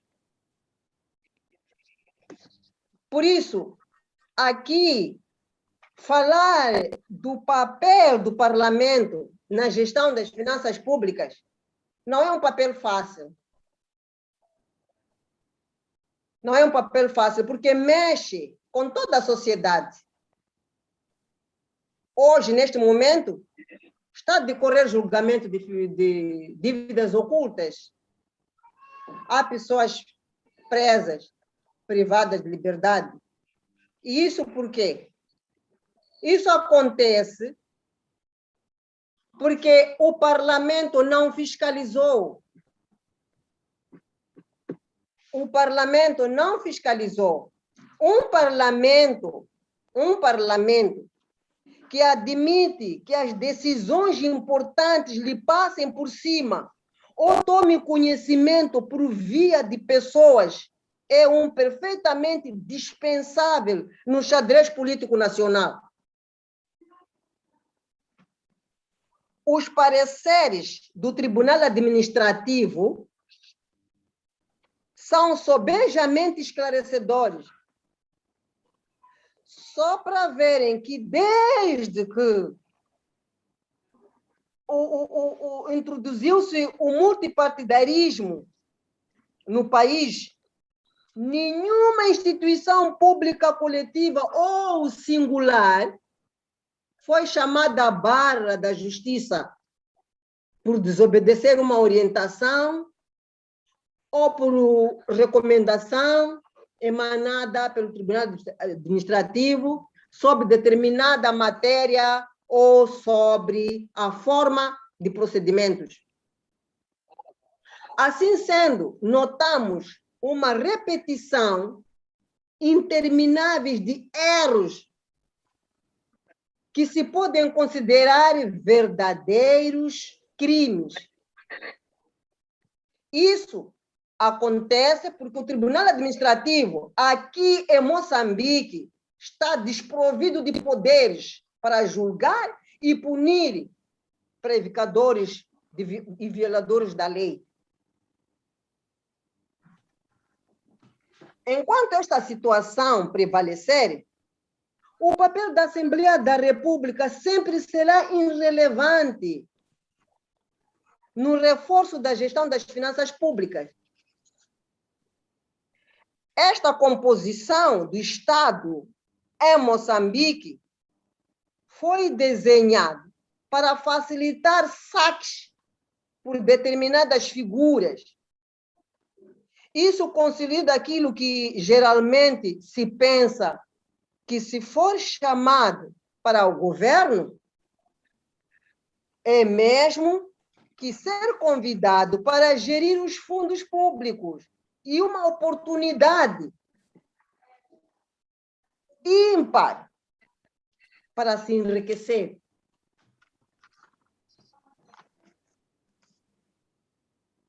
Um dos mais graves males e problemas que enfrentamos no nosso país é a má gestão do erário público e a dilapidação dos poucos recursos que nosso país dispõe. O parlamento necessita de mais meios de fiscalização das finanças públicas, de modo a promover a responsabilização de infratores e a recuperação de bens públicos subtraídos. A fiscalização constitui um dos grandes desafios do parlamento moçambicano, devido à falta de transparência na gestão de fundos públicos. Por isso, há necessidade de se efetuar uma fiscalização profunda ao longo de cada ano fiscal. Daí que se levanta a necessidade de uma fiscalização contínua e em tempo real aos fundos públicos, sob pena de se tornarem alvo de dilapidação por parte de indivíduos mal intencionados. Bem, eu termino por aqui, devolvendo a palavra à doutora Edna. E, mais uma vez, agradecer essa oportunidade. Muito obrigada. Thank you very much, Honorable Maria. Given a case of Mozambique with regard to public financial management, let me just check if Mr. Daniel Greenberg may have a comment on what Honorable Maria has submitted. Thank you. I have no difficulty with the principles of anything that the Honourable Delegate has outlined. Indeed, I agree with everything that she was kind enough to say, and I believe that we can properly reflect all the principles that and address the difficulties that she referred to in the outline of the model law, and we will give a great deal of thought to the specific questions that she raised. And now, the quarter of an hour having expired, I hope honourable delegates will be kind enough to forgive me if I withdraw from the rest of the conference. I will look forward to catching up on the proceedings, which I gather is being recorded, and any questions that honourable delegates have on anything that's written in my presentation that they wish to send me by email or otherwise, I will be very, very happy to respond to, and I am very grateful, Madam President, for your forbearance. Thank you very much, Mr. Greenberg, and we greatly appreciate your presence and for taking time to come and join us this afternoon. Please convey our heartfelt condolences once again to your family. Thank you.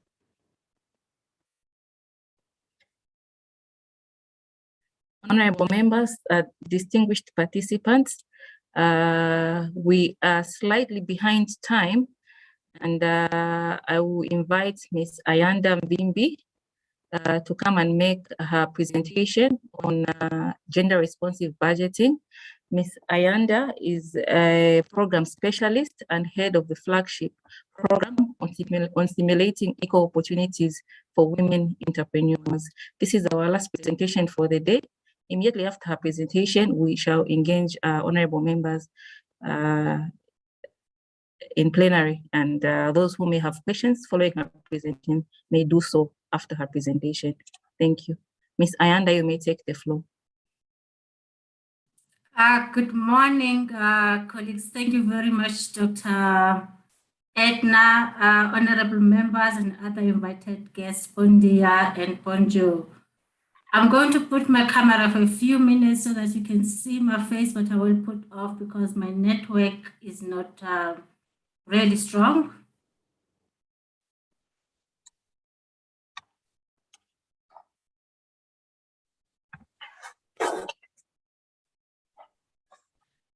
My name is Ayanda Mvimbi, and I am representing UN Women South Africa Multi-Country Office. We are based in Pretoria in South Africa. We are living in unprecedented times, giving us a huge opportunity to rethink what we do and how we can improve impact for lasting change.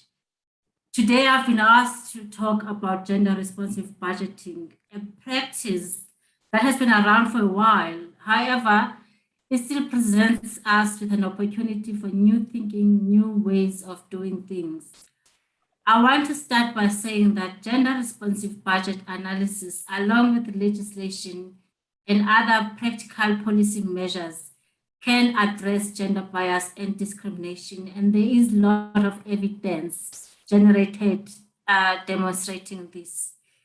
It is a step not only towards accountability to women's rights, but also towards greater public transparency. It can shift economic policies leading to gains across societies. UN Women has worked with a number of ministries in over 70 countries. Please leave it at slide 1. I'll let you know when to move.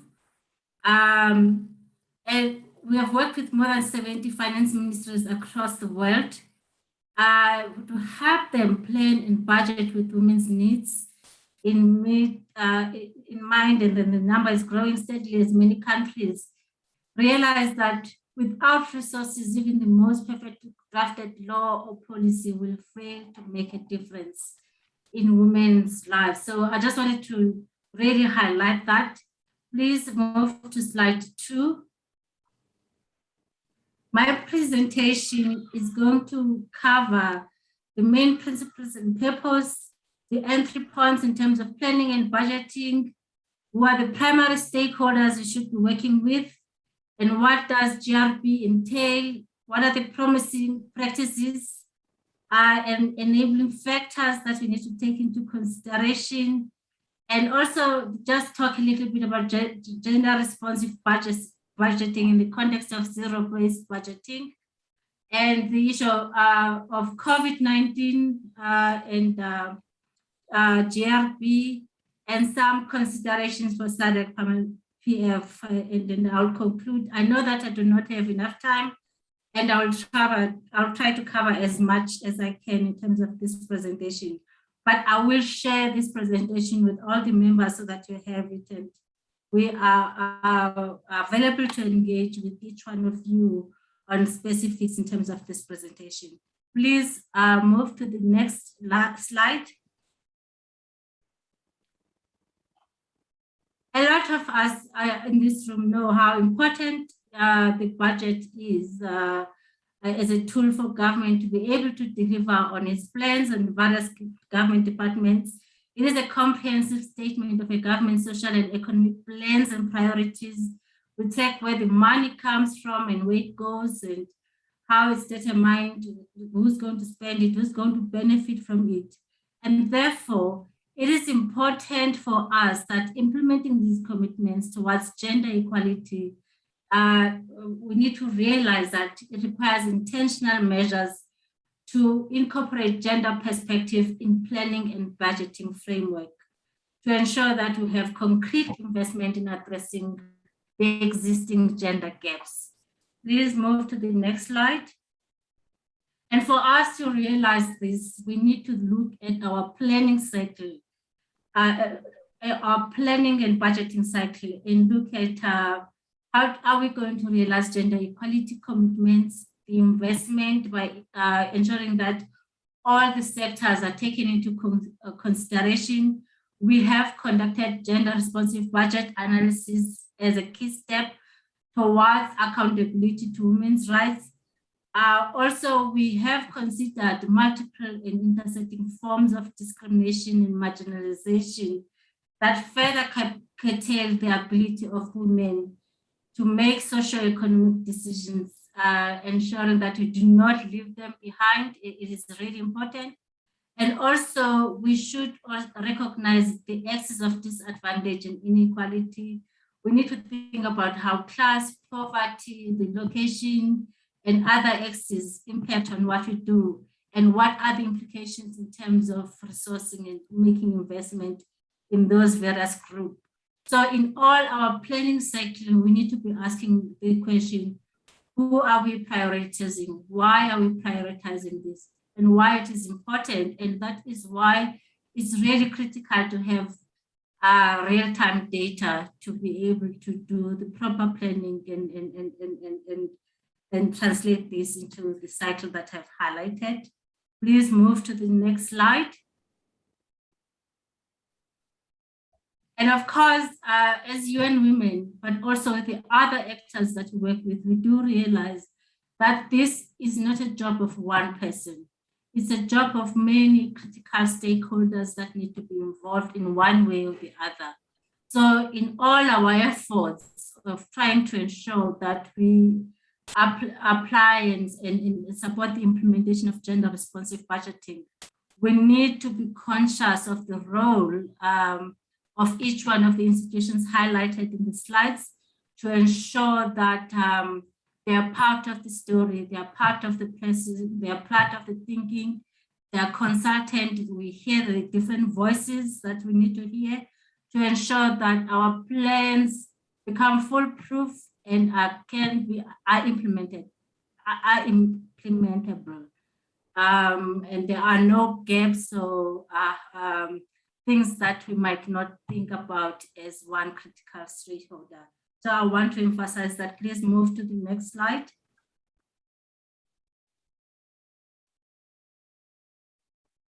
There are a number of things that needs to be in place to ensure that gender responsive budgeting is properly implemented. One, the issue of enabling laws and policies and mandates is really important, because without that, sometimes it becomes really difficult to enforce accountability. The issue of data and evidence is critical in all policy planning, as you know from your other roles. This is important. We need to have real data and evidence to ensure that we're able to plan properly to implement gender responsive budgeting, coordinated efforts with a number of stakeholders. Some of them I've highlighted in the above slide, but it's really important to coordinate efforts, and also ensure that we have the right capacity in institutions to do gender analysis, because gender analysis is the beginning of implementing of gender responsive budgeting. And if there's no capacity to do that, it becomes a problem, a challenge in the implementation, because there will be gaps. So it is important to equip all ourselves in the different roles to ensure that we have this capacity. And lastly, I just want to highlight the issue of participation of women's associations and organizations and as part of the process. So I had a lot of honorable members in their presentation talking about the issue of consultation. And I just want to emphasize the importance of this, because it is this integrated gender approach that really help us to maximize the impact of gender responsive budgeting. I'm now just going to please move to the next slide, because I'm going to take you through some of the promising practices that we have highlighted in the number of countries that we are operating in. One is changes in legislation and policy frameworks, changes in the PFMM systems, in revenue and spend for gender equality and women's empowerment. And we have seen more evidence, especially at local level, where this has really changed the lives of women and girls and impacted on their ability to progress forward in terms of achieving gender equality. So I'm going to highlight few country experiences. There are a number of countries that have now joined this movement and implemented gender responsive budgeting, and there are very good emerging good practices that we need to be thinking about in as this forum. So I'm going to start with Rwanda. Please go to the next slide. So the example of Rwanda has shown us that it is possible to embed gender budgeting in the normal budgetary process of a national government, subnational government, to address identified gender gaps for women and girls' needs. The government and the Ministry of Finance, they try to find a constructive approach to address gender-oriented goals through the process of government budget. And it will be interesting to see how Parliament has really supported this process by tracking progress and monitoring for accountability to ensure that this is continuous and consistent in terms of its application. Please, second slide. Rwanda in 2015 required all ministries to integrate gender considerations in planning, budgeting, and monitoring. And this has received some success. There has been increased gender parity in primary education, increased female representation and participation in government. And I'm sure if you can go back to Uganda, there are more lessons and emerging good practices that have been put in place as a result of that initiative. And I think that it is important to just track what has happened there. I'm going to skip Ecuador, but let's go to Morocco, because I think it's also a very interesting country experience. Please move to slide 11. In Morocco, what happened was that they decided for gender responsive budget to be effective. It was important for local and national officials to have skills and capacity to incorporate gender equality in managing public finance, and designing and implementing plans and budgets, as well as carrying out oversight and accountability functions. Under the leadership of the Ministry of Finance, they made significant investment in boosting the skills of planning and budgeting. This included the staff training workshops, publications that they'd made to publicize what was really working in relation to this. And what happened in Morocco is that in 2014, they passed Organic Law of Finance, which legally institutionalized gender equality through a budget process. The legislation explicitly states that gender equality must be accounted for the definition of objectives, results, and indicators of performance of the line budgets. The law also institutionalizes the gender report, where all ministers report on performance as an official document that is annexed to the annual budget. And I've shared some examples from Southeastern Europe and Western Balkans. I just want to now highlight some of the enabling factors for success Chair, can you still hear me? I'm not seeing the slide.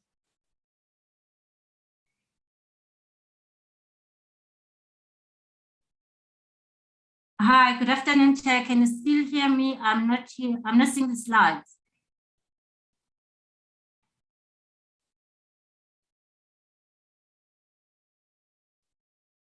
What happened? Hi, Ayanda. The chair has lost connection briefly, but I can hear you. Sure. So you can hear me. Okay. Sure. Thank you so much for that. So I just want to highlight some of the enabling factors for the success. I've shared some country. I've shared some country examples and. Apologies, Mr. Shaunene. The slides are also off. Sure. Ayanda, your slides are off. They were on, but they're off at the moment. They were actually They were being shared controlled by by Edna. They were shared by the chair. Ah, I see. So Ronald, do you have copies of those slides? I'm contacting Edna. Yes, I do it. I'm sure you do. Please kindly share them. Thank you.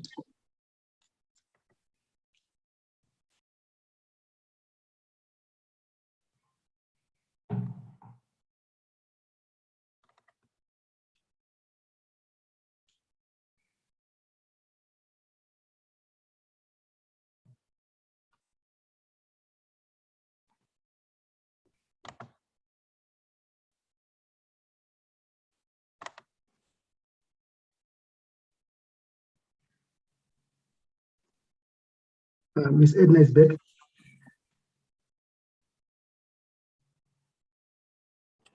Apologies, I had lost connectivity. Let me just share my screen again. So, Chair, we are on slide 13. Oh, okay.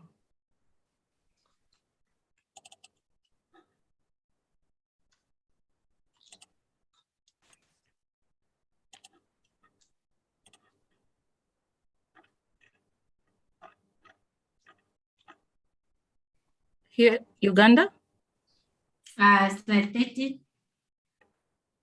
Enabling factors for success. Oh, here.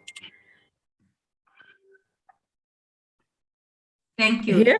Okay. Yeah, here, there.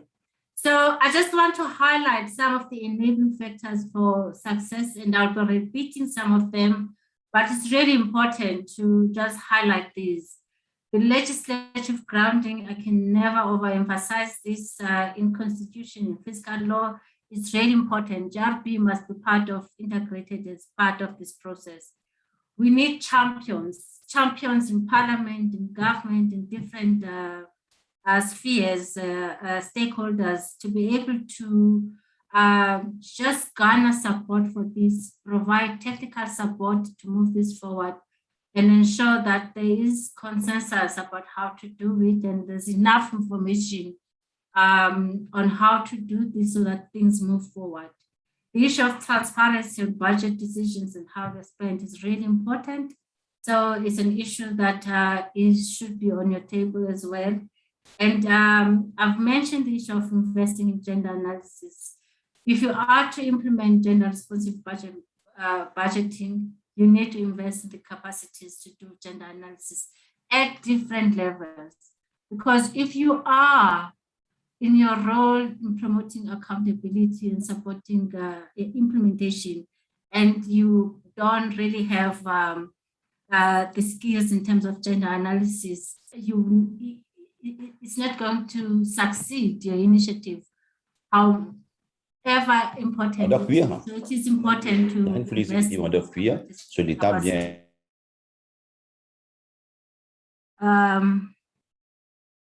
I don't know if someone was saying something. Okay. And also the other issue that I want to highlight, that it's really important to be participatory and inclusive with the number of key players as you're formulating strategies on this. and also make available and use sex disaggregated data and statistics, because that's what is going to inform you where you need to put more emphasis, where you're making progress, and where you need to really do something different because that one is not working. And the development and implementation of monitoring systems to track performance and oversight bodies for accountability is another enable factors, and it's proven to be a success because you have the data, you have the information, you're continuously tracking what is happening, what is working and what is not working, and you are able to channel that through to decision making. Next slide, Chair.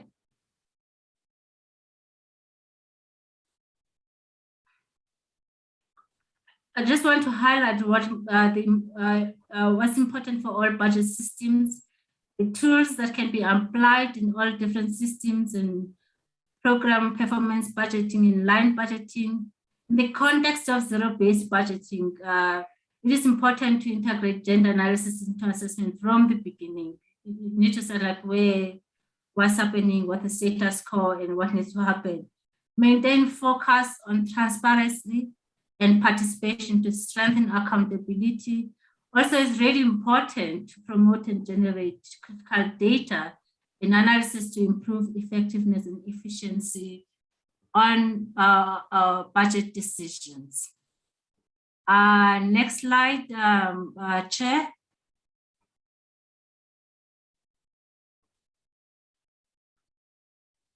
I also just want to highlight the issue of COVID and gender responsive budget.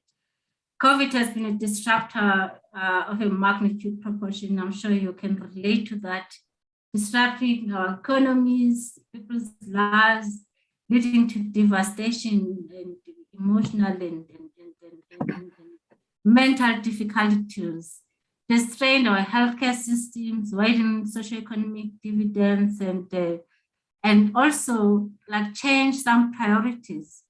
And it is also about what it has done. It has brought into sharp focus the gendered aspects of pandemics, the subsequent effect of the outbreak and the responses on socioeconomic stability. So what is really important that what we need to think about is that we know that that's the evidence. Women and girls has been disproportionately affected with increased care work and women-owned businesses losing more in terms of accessing business opportunities, and although most businesses have been affected. So COVID has had far-reaching gender implications and exacerbated the existing inequalities, and it is therefore important for us when we think about planning and interventions, we focus on gender analysis to inform the actions for response and building back and recovery plan, and to also apply more than ever now we need to apply the gender responsive tools to generate information and data that we need, and analysis of COVID and how it's impacted on the planning and monitoring of our impacts. We need to be thinking like what we do now and how we move forward. Do we need to reallocate budgets? And some countries have started to do that. Do we need to focus on specific sectors, and what is our rationale in relation to that? And lastly, just let's think about austerity in regards to public service for now and the impact that they will have in exacerbating gender inequality. Let's think about that. Next slide, Chair. So in concluding, I mean, one of the questions I asked myself, and I'm sure you're asking yourself, so what do we do as the PF, as the SADC PF? First of all, I think it's the next slide. Okay, you've shared the old presentation, but that's okay. The next slide is focusing on what do we do as the SADC PF. And first of all, I want to congratulate you for having this session, and specifically including the session on gender responsive budgeting, because it is important. I think that in operationalizing your role in the promotion of human rights, gender equality, good governance, democracy, and transparency, the possibilities are endless. And I think there is an urgent and a need for an intentional action that is required. We should include clear sets of priorities and actions, timelines, actors, critical resources for the implementation of this to close the gender gap. It is important that we craft clear strategies on how we're going to learn from what we're already all doing. I was listening to different countries and their presentations and some of the good work in the region that they're doing, and how we scale up from what is working, but also look for solutions where there are no solutions to ensure that we maximize our impact. I also just want to encourage members of parliament that you play a critical role in making gender responsive budgeting a priority. And if you are not doing that, you should be doing that. And I think in collaboration with the head of budget office, we need to be looking at how we operationalize and measure gender responsive budgeting performance. We need to start thinking about how we incorporate gender equality as a key principle in public financial management principles, ensure that the gender responsive principles are part of the medium term and annual budget programming process, and also that the annual budget giving detailed financial and performance information for the budget year is a regular thing, so that we know what is going on and what is not working, what needs to change. And lastly, I want to just emphasize the role of exchanging information, greater cooperation between countries on GRB and various actors, so that we can learn from what is working and improve on what is not working.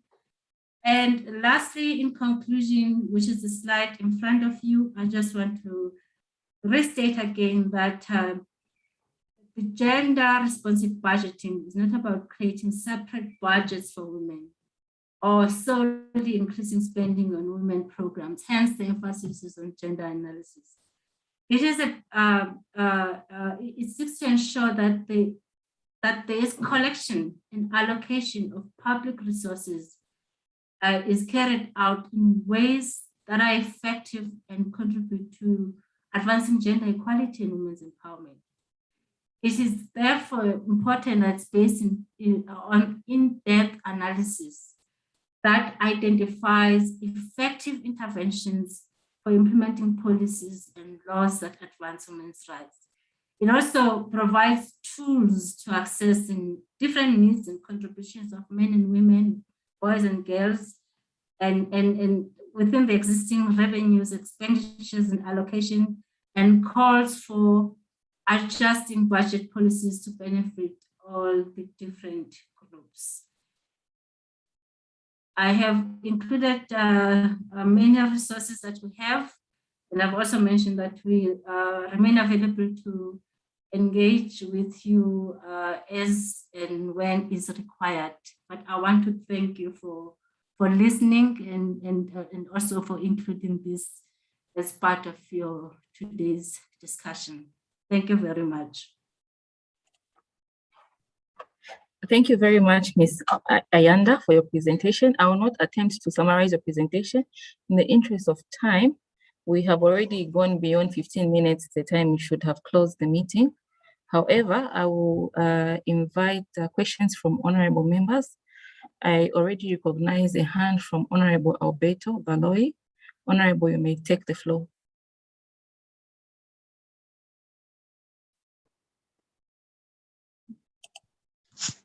Muito obrigado, presidente. Não sei se estou a ser ouvido. Yes, we can hear you. Obrigado. Queria saudar assim, primeira mão, presidente Edna, deste encontro. Saudar a nossa apresentadora, Ayanda Mvimbi. Só esta presidência desta atividade de hoje mostra claramente a integração de gênero naquilo que são as políticas parlamentares. Eu vou direto para não roubar muito tempo. Tenho algumas perguntas que queria perceber da nossa apresentadora. Eu falo de Moçambique. Eu queria perceber, na sua opinião, Ayanda, qual devia ser a percentagem do orçamento que deve ser alocado ao Ministério da Tutela dos Assuntos de Gênero? Assim como, por exemplo, ao nível da agricultura, há um compromisso ao nível dos países africanos, ao nível da saúde, em termos de percentagem do orçamento que tem que atender a esses assuntos. Na sua opinião, qual devia ser a percentagem em termos de orçamento para atender os assuntos específicos da mulher? A segunda questão, quais são os indicadores que podemos considerar para que se diga que um certo país, de facto, está comprometido com os assuntos do gênero? E terminaria mais ou menos por aqui. Eram estas questões, eu coloco essas questões em torno da grande conclusão que traz, que o orçamento de gênero tem a ver com os programas que têm a ver diretamente com os assuntos da mulher. E mais uma vez, muito obrigado por esta permissão.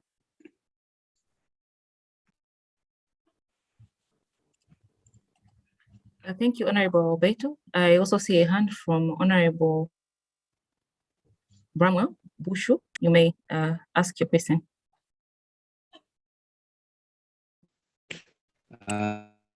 Yes, Honorable Chair.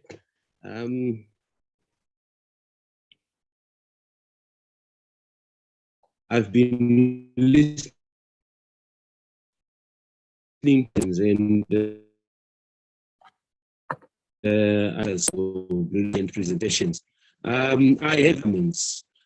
or committees responsible for finance. Now, in the event that there is financial impact, power to effect penalties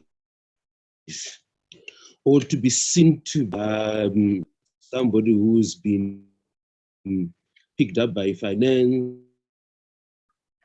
by any committee of finance, because the Auditor General has pointed out that there's financial impropriety, or during oral evidence they've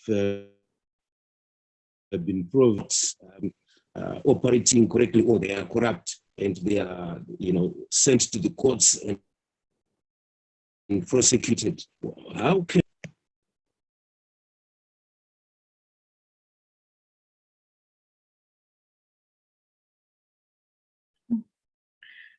Honorable Bramwell Bushu, I can't clearly get your question because your network seems to be quite bad. If you may just type your question in the chat box, if it's possible, or are you able to attempt again? Can I summarize it then? Please. Can I summarize it? You may proceed and summarize your question. Yes, Madam Chair. Yes, I'm just saying that I've never heard anyone being picked up by Parliament as having been corrupt or being or have stolen from the public fiscus and taken to court and prosecuted. What legal instruments can be used for Parliament to be more effective?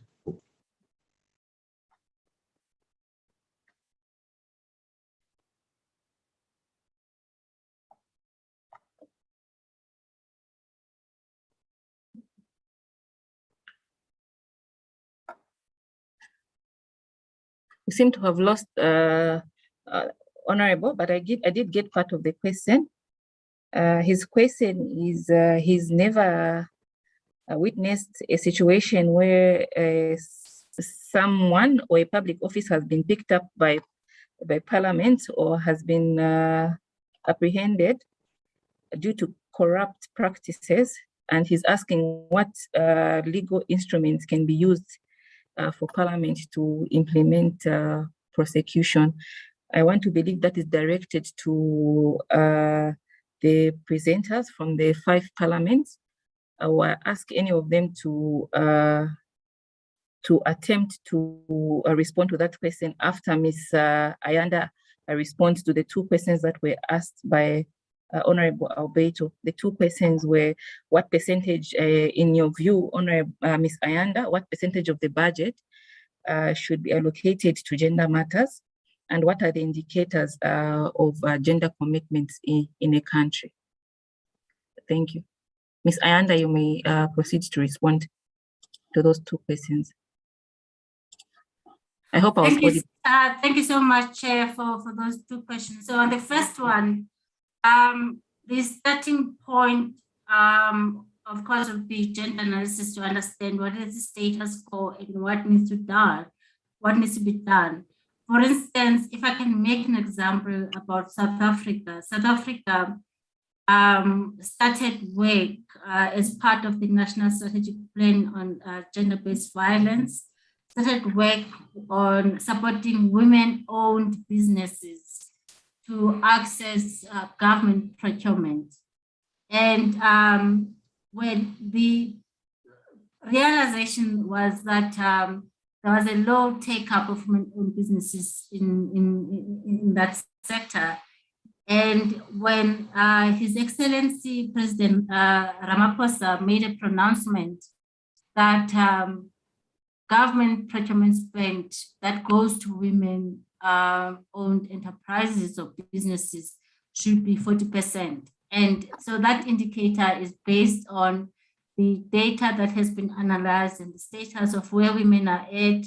And based on that, then the discussion, the pronouncement was made by the president to ensure that the procurement spend is 40%. So one of the indicators that South Africa is tracking in terms of this is the procurement spend to women-owned enterprises at 40%. And there are a number of indicators that you can use, and it depends on what sector you are focusing on. So in our work on women in business, we're tracking the issue of ownership and participation in the business sector. So we have indicators that are looking in relation to that. We look at the issue of employment and unemployment and underemployment. We look at the percentage of women who are CEOs, who are board of directors in state-owned enterprises. We're looking at professional women in each of the industry as well, some of the indicators. So the indicators that you craft are based on what sector you're focusing, and based on your analysis, what is it that you want to see change? I hope I've answered that question, and I'll hand over to you, Chair. Thank you. Thank you, Madam Ayanda. Any of our resource persons from the Parliament? You may take the question from the Honorable on the issue of corruption and prosecution. Mr. Mutambo or Mr. Chiwore or Madagascar, Angola, or South Africa. Yeah, so this is Mutambo again. Thank you, Mr. Mutambo. Yeah, I think that obviously parliaments differ in terms of the role they play with regards to issues of corruption. Some parliaments have powers of arrests. I know of a parliament where immediately somebody cited in a committee room, they can actually arrest that person. Now, some parliaments don't have powers of that arrest. They have to make recommendation to executive, and the executive will make a decision to arrest. So it also depends on what sort of parliament you have. Different parliaments have different powers. So if you're coming from an arrangement where a parliament is able to have as powers to arrest, that can happen. We don't have that in Zambia. So we don't have a situation where somebody can be arrested by parliament. Thank you. Thank you very much for that response. I saw an indication from Mr. Chibore. Did you want to attempt to respond to the question? Yeah, I wanted to respond, and it's just in line with what my brother Mtambo has just said.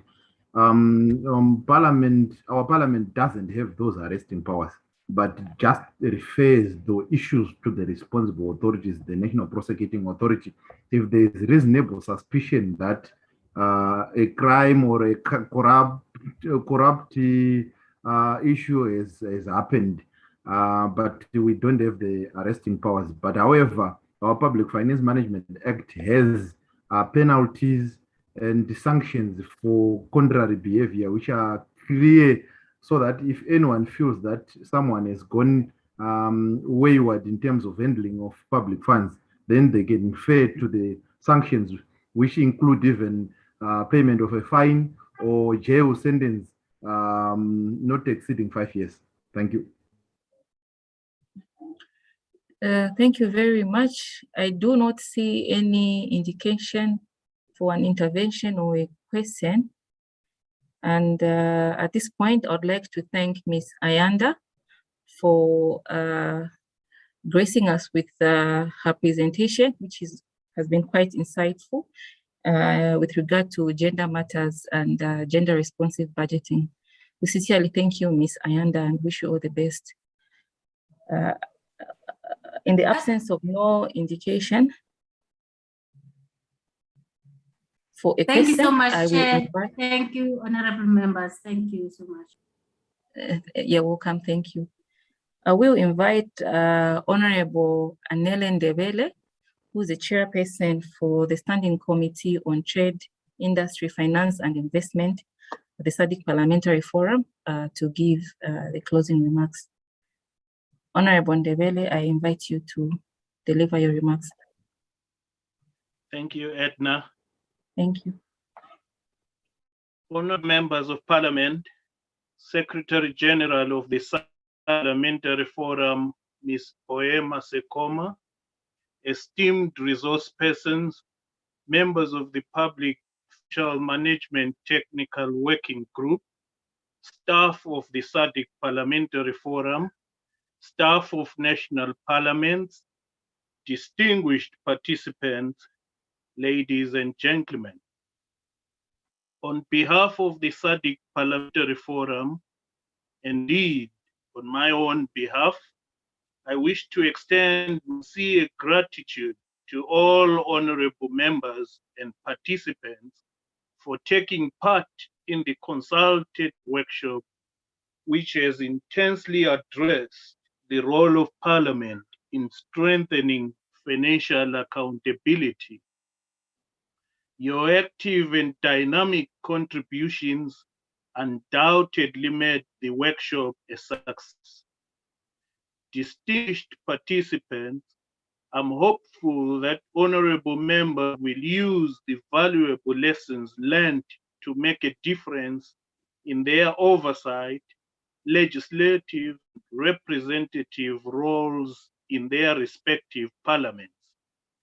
For the staff of the SADC Parliamentary Forum and national parliaments, I am confident that you have been equipped with the necessary techniques to adequately support the oversight and legislative mandates of parliamentarians. Ladies and gentlemen, I'm confident that the output of the workshop will effectively contribute to the ongoing process of developing the model law on public financial management.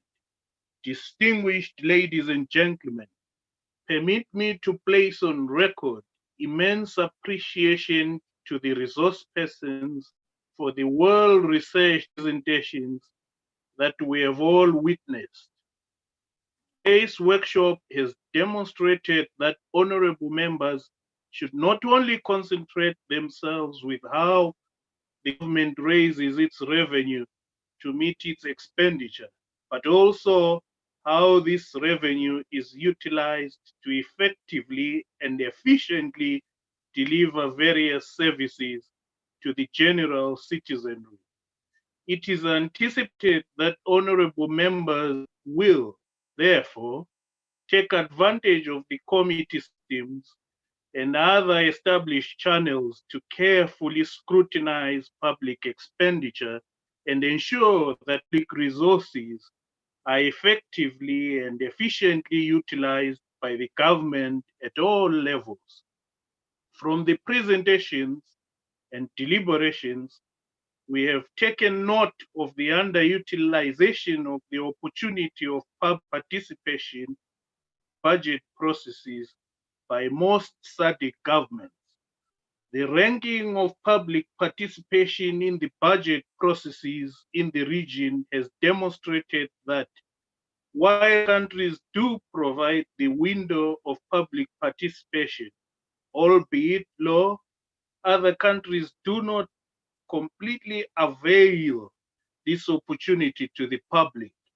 This could probably be due to the fact that the public is not adequately informed of their right to be part of the budget processes, or that the degree to which the government provides opportunities for the public, including civil society organizations, to engage in budget processes is insufficient.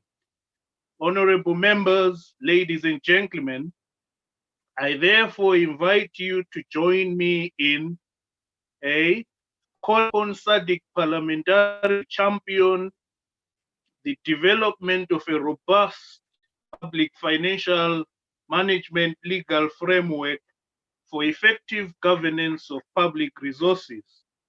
B, calling upon SADC governments to raise awareness about the budget process and ensure that it is responsive to the needs of women, children, and the youth, and that it accommodates participation in the general public various stages. C, urge parliamentarians to show political will in holding the executive accountable regardless of political affiliation. And finally, D, urge the SADC Parliamentary Forum and national parliaments to actively engage in capacitating parliamentary budget offices, research units, and parliamentary committees so that the mandate of parliamentarians is adequately supported by these established structures. Ladies and gentlemen, as I conclude, permit me to end by thanking all those who worked hard to make this virtual engagement possible. With these few remarks, I thank you and look forward to further engagements. Thank you. Thank you, Honorable Ndebele, for those closing remarks. We have come to the end of our program, and we apologize for going beyond the scheduled time by about 30 minutes. We wish you a good afternoon and enjoy your lunch. I will request the host to terminate the session. Thank you very much. Thank you, Edna.